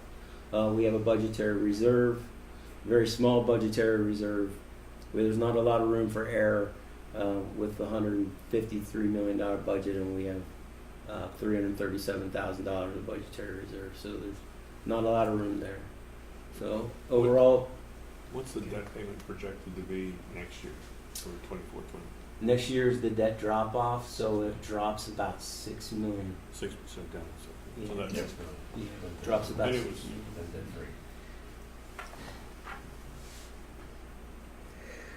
Then this is expenditure by function, so 61% of the budget is going directly to instruction in the classroom. Another 29% goes to support services that we talked about. So, and then we have about 1% in those non-instructional things. And then our debt service and our financing and so forth, that's about 9%. So overall, our budget, about 9% debt service is pretty good. Most districts are up into 13-14% of their total budget is debt service, and we're going to drop that next year significantly. So these are our major cost drivers: wages and benefits, about 2.3 million; professional services, staffing, about 635,000. When I say that, I mean costs for substitute services through the staffing agencies, and it's basically because we have had to increase our rates, as you know, in order to get subs in the classroom. We had to increase our budget. It's just the cost of having people in the positions. Tuition and transportation, we talked about that. Equipment, $475K, we talked about that. That's in Kelly's budget and Jess's budget. Supplies and software, about $160,000, and debt, about $330,000. We talked about that. So total about $4.4 million, and really the savings of the revenues are up about $4.4 million. So That's good. this is a list of requested positions from our cabinet members for this year. We have one elementary autistic support teacher, a middle school autistic support teacher, and a high school autistic support teacher. A half of a speech therapist. And then we have 2 teaching assistants at the elementary level for the autistic program, 2 at the middle and 2 at the high.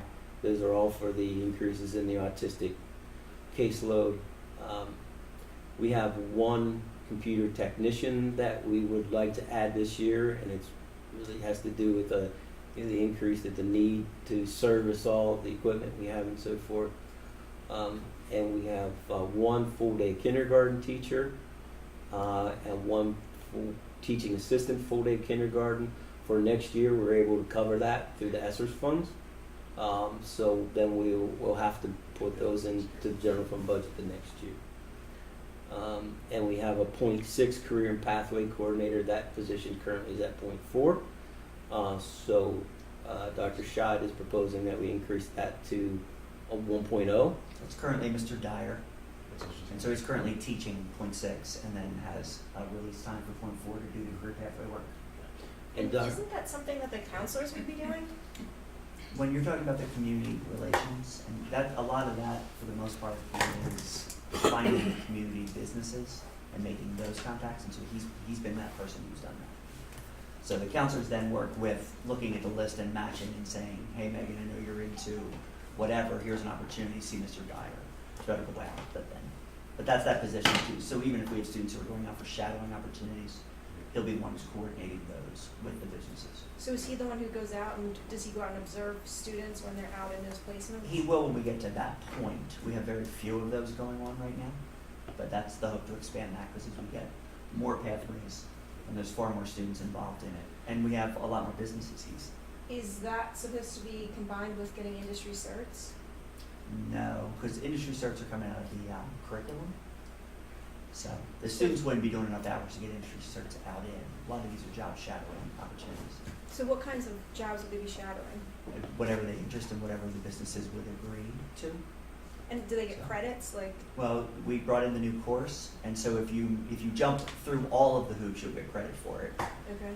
But you don't have to jump through all the hoops. You could You choose can to just just do do it. job shadowing, or to choose to just do internship, right? Or just come as speakers. But you have to do it all to get credit. That had credit course that we added a couple months ago. Okay. This is school and department budgets. As you know, each department has a budget. You saw two of those tonight with Kelly and Jess.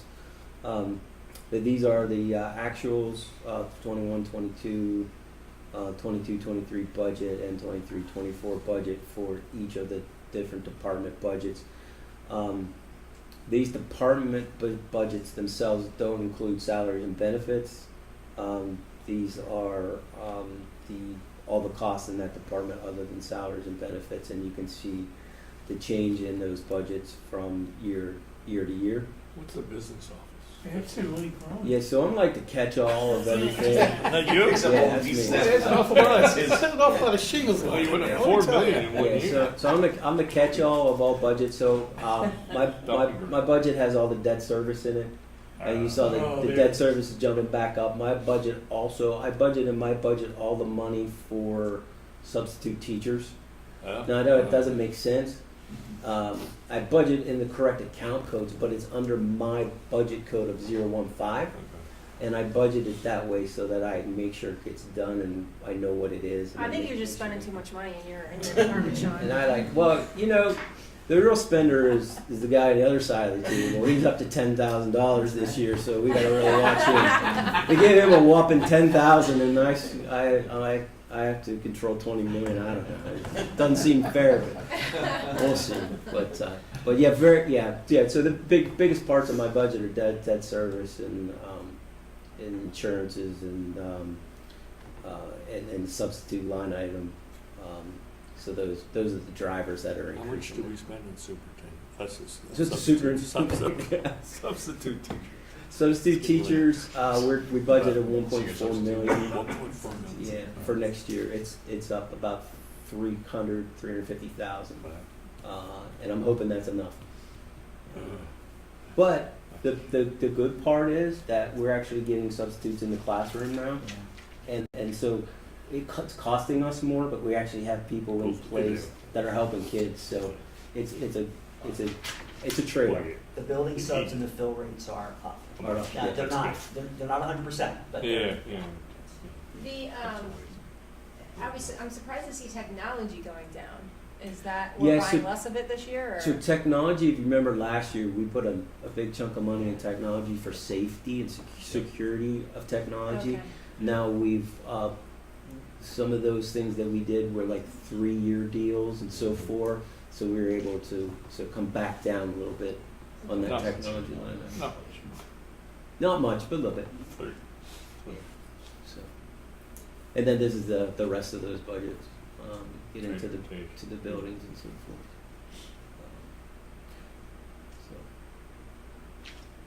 So you see the change in transportation. Yeah. Well, with all those increases, you've done quite well with the revenue side too, to be in the ballpark.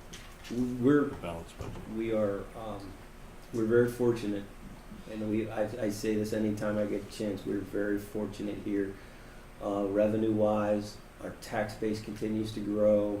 We're able to keep up with our expenditures without having to raise real estate taxes, and we have nice growth in EIT. So we're very fortunate there. Plus, we work really hard on the expenditure side with all our department heads to hold down costs wherever we can, knowing that there's some places that costs have to go up. We saw that tonight. But in other areas, we work really hard to bring costs down, budgeted costs down. So. But you had a surplus of $7 million last year, right? After all that struggle of being close to not passing a budget. We last year. budgeted extremely conservative last year in revenues because we were still, the impact of, when we did that budget, we were right in the middle of COVID and we didn't know what that impact was gonna be on our local revenue. So we were really conservative in what we budgeted, and we ended up, COVID really helped us on EIT. It really helped us because a lot of people worked here. Home versus Yeah. out In in the the city. marketplace. Did we get more money from the state too than we anticipated? It was a higher number? Yes. Yeah. Last year's budget, we got, and we worked that into this year's budget. So We got a very Considerably nice, more, yeah. considerable. what are we doing with the extra 7 million that you had? You put it in Capital. capital, right? So Yeah. what, does that change our schedule at all for this coming year or so? If you remember the price tag on the capital projects that we were prioritizing, Yeah. have gone up Have significantly, doubled. so that's, But not 7 million. Oh, yeah. well, Really? it's- Oh, over the life. I think it was 4.5 just this year. Yeah. So, Yes. yeah. Yes, the cost of capital projects Yeah. is just, So it's eating up it's, most of it. quick. yeah. I would like to reevaluate what our priorities are. To that point though, $7.5 million, there's a lot of projects that need to be done that would benefit kids, like an auditorium for South. South does not have an auditorium like the other districts do, and they can't put on the same kinds of plays, and that would fit within that $7.5 million. We have some extra The from that, budget's right? I mean, not- some of it's eaten up, so there should be some reshuffling, allowing these different. If you said it went up 4 million and we made 7 million, that's 3 million extra. I think there's a 25-26 project. We can definitely bring that back. Yeah, no, I mean, we put just- that No, I before think it what it's earmarked for, I think I mean, 25. technically, it is newfound money, some of it. We didn't find He did. fell on that. This is just a Good history cost. of fund balance, and the fiscal year 2022 actual fund balance. Total general fund balances remain the same, 16.5 million. Capital projects is 20 million, and which are up. We used about $5 million in capital projects that year, put 7 million in, so that's how it come up to about 20 million. And we've shown you the plans for each of the next 3 years of capital projects. And I had that in my presentation last month, was that. So, and then these are the PSERS rates. Again, this is very interesting. This is the first year in a very, very long time the PSERS rate's actually going down. It's going from 35.26 to 34%. And then you can see it quickly then goes, the projections are for it to go back up 34.73 next year, all the way up to like 38.5 or 38.35 Oh, it's in chart, so. in the last year. Those are the years that PSERS has given us projections for. They're not huge increases like we saw back in the 26. 14, 15, those years where the increases were really high, but it's going to go back up. So We should budget those into our debt drop, because that's something that's going to be recurring as far as built-in revenue, and these are gonna be built-in recurring expenses. So as we look at the fact that our debt is gonna be dropping significantly next year, we should be building this into that debt drop as well as across the span of what those percentage increases are. Although, I don't think I've ever seen them predicted accurately, even a year in advance. no, it won't be. 2 or It 3. will not be 34.73 next year. It will be some variation of 34.73. Yeah. They've actually they've been lower than their estimates the last couple of years, and they've had a few very good years in the market. Now the market's not done well the last year and a half, so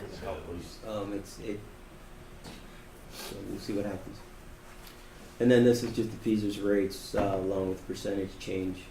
It's just a neat graph if it's not 11:30 and you want to look at something. So we should also look at pulling the rest of the money out of that PSERS fund, because again, like we talked about, this is a recurring cost. The debt drop should be used to plan for that, as opposed to a specific amount of money in a fund that can only be used one time, and then you'd have to make up that decrease that increase the following year by double, right?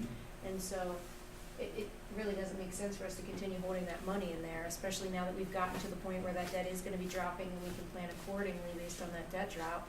That's a more responsible way, which, I know that fund preceded your time anyway, and you wouldn't have recommended putting it in there in the first place.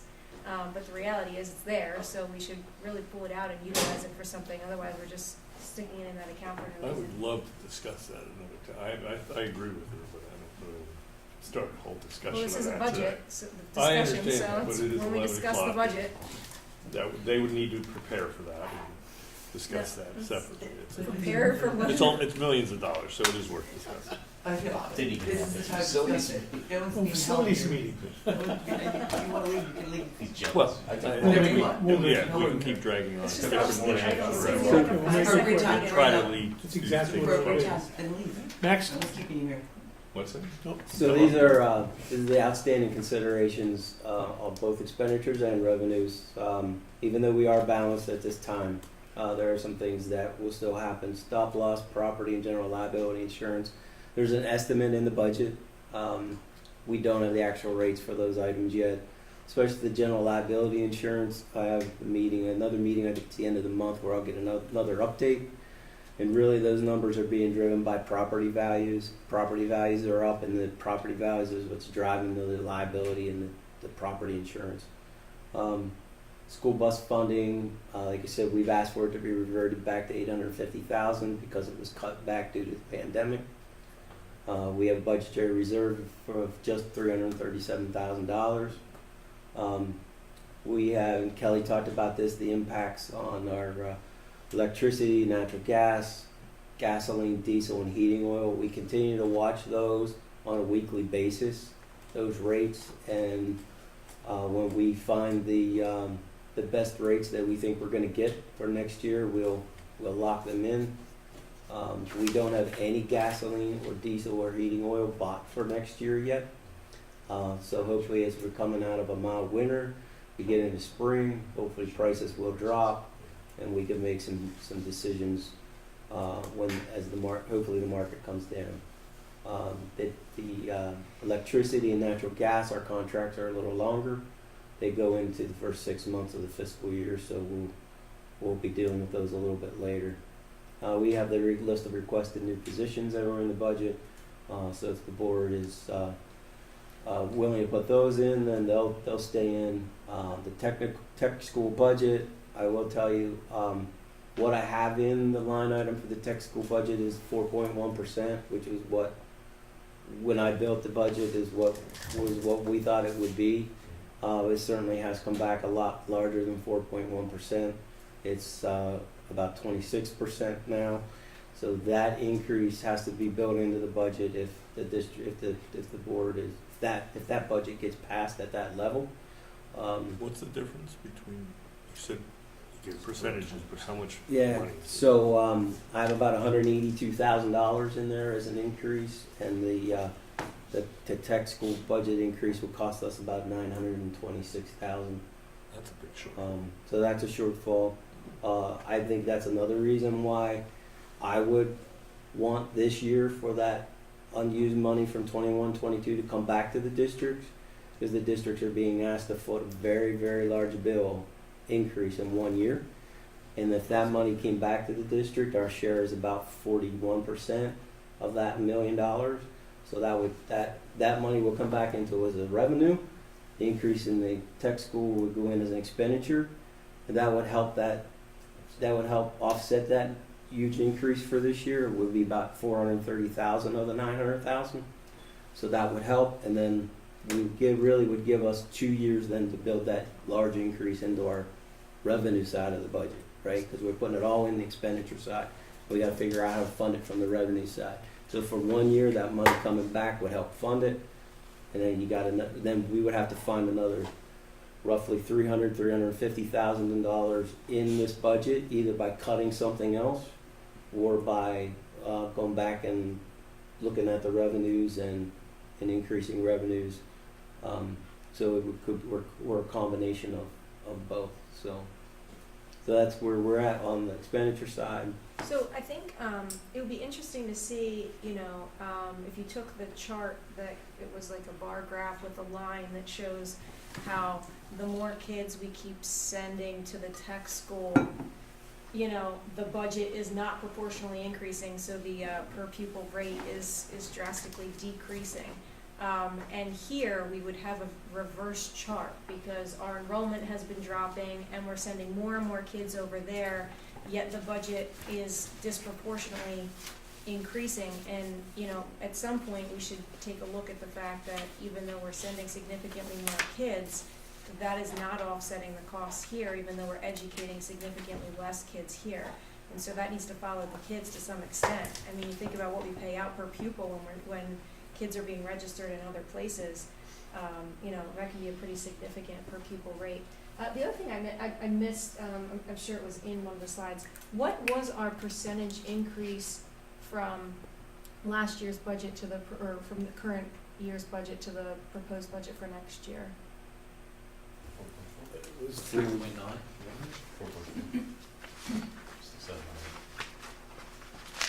2.95% growth. Percent, I'm sorry, I thought million. Thanks. That's on the revenue. That's Two both. point- oh, yeah. Yep. Both. Both. Yep.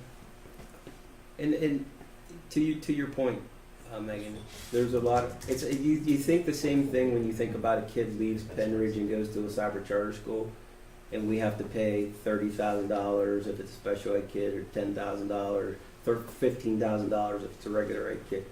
You would think that we would have a corresponding decrease in our costs here, but we don't, because that one kid or those two kids or those three kids, they might come out of a classroom here, here, and here. You can't really cut a teacher.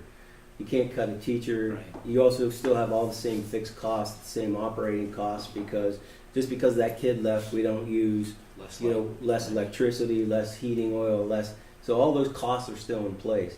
So when those kids leave this building and go to the tech school, really you're doubling the cost, because you're paying the costs here that don't go away, because there really isn't an opportunity to, I mean, if you were taking, okay, these 30 kids that are with this teacher or this group of teachers all day, and that's the only teachers they have, and you're sending them here, yeah, then you can reduce those and eliminate those positions. But you don't. Those kids are all spread out over all different Right, different it's grade never going levels. to be an apples to apples, but when you're talking over year after year and it becomes hundreds of kids, then you would start to see a little bit of a difference, especially with that paired with decreasing enrollment. Our high school enrollment has not decreased. Our enrollment decreases in Right, but it's in- elementary and middle. Which we still budget for, right? But when we're talking about tech school specifically, it doesn't impact No, elementary. no, but and I'm middle. talking over, well, that was an overall, Oh, right? okay. Because those are two separate issues. The fact that it's, we're sending more kids there and our enrollment is decreasing elsewhere. So from the revenue side, still outstanding, the 23-24 governor's proposal, those numbers are not included, that I shared with you. Then the ESSER 3 funding, total of ESSER 3 is about $5 million. We have till September 2024 to spend it, so next budget year plus 3 months into the next year. How much is left of it? There's, I think we have about, I'm trying to put the numbers together in my head between the two reports that we did. It's somewhere in 2.5 range. So why isn't that in the Yeah, budget? 50% left. Yeah, okay, but why isn't that in the budget? It was, It it is was now. one, it was You put 2.5 $2.5 million, million yeah. this year and Yeah. 2.5 next Oh, year. you did? Yeah. Oh, it is? Yeah, it's there. Yeah, The it's tech there. school has Yeah. very Oh, few you- measures. Yeah. Again, state budget, any other potential legislation that might impact our, our revenues and so forth. So those are the outstanding things that we're, The 2.5 the next year, you have to spend it before, like in that half year, or does it carry for the school year? it will have to be spent by the end of September in 24-25, unless we get a permission to go further, Okay. to go out longer. So that's where we're at this point. So, Slide 40, you were right. side 40. Thank you. You're welcome. Thanks, Sean. Very Thank thorough. you. Thank you.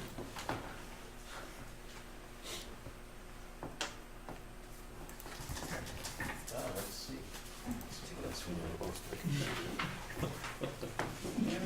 That's it for finance. What else you got over there? Chris?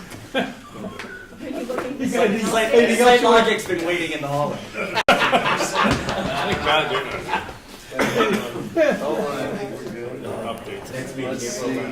Next meeting is April 11th, 2023.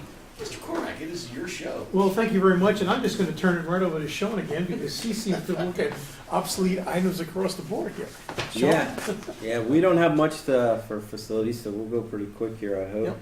We just have some obsoletes this month. We have, at the high school, we have some textbooks, large list of textbooks that will be donated. The resellers would not like to buy those, so we'll get them out of here. At the high school athletic office, we have, or department, we have a lot of unneeded or old, looks like some lacrosse pads and some catching equipment, batting helmets, and some catching leg guards. I don't know why we have so many of them, but I think we've been collecting them apparently for a very long time. But the stuff is old, it doesn't meet the safety requirements anymore, so we will move that stuff out of here. Perfect. Nutritional services, Gina has 4 pieces of equipment there that are all old and obsolete, so and in poor condition, so we will put those in public surplus. And then we have from the technology department 2 lists of equipment to be recycled, the January and the February list. So it looks like a lot of old, obsolete or broken laptops that are going to go by the wayside. That's all we have for obsolete. Thank you, sir. That is one of the fastest meetings we've ever had in the Facilities Committee, because our next scheduled meeting is for April 11, 2023. That was it? That's it. I was looking at that, and I'm like, that's the other agenda. Yeah, I didn't even get a chance to change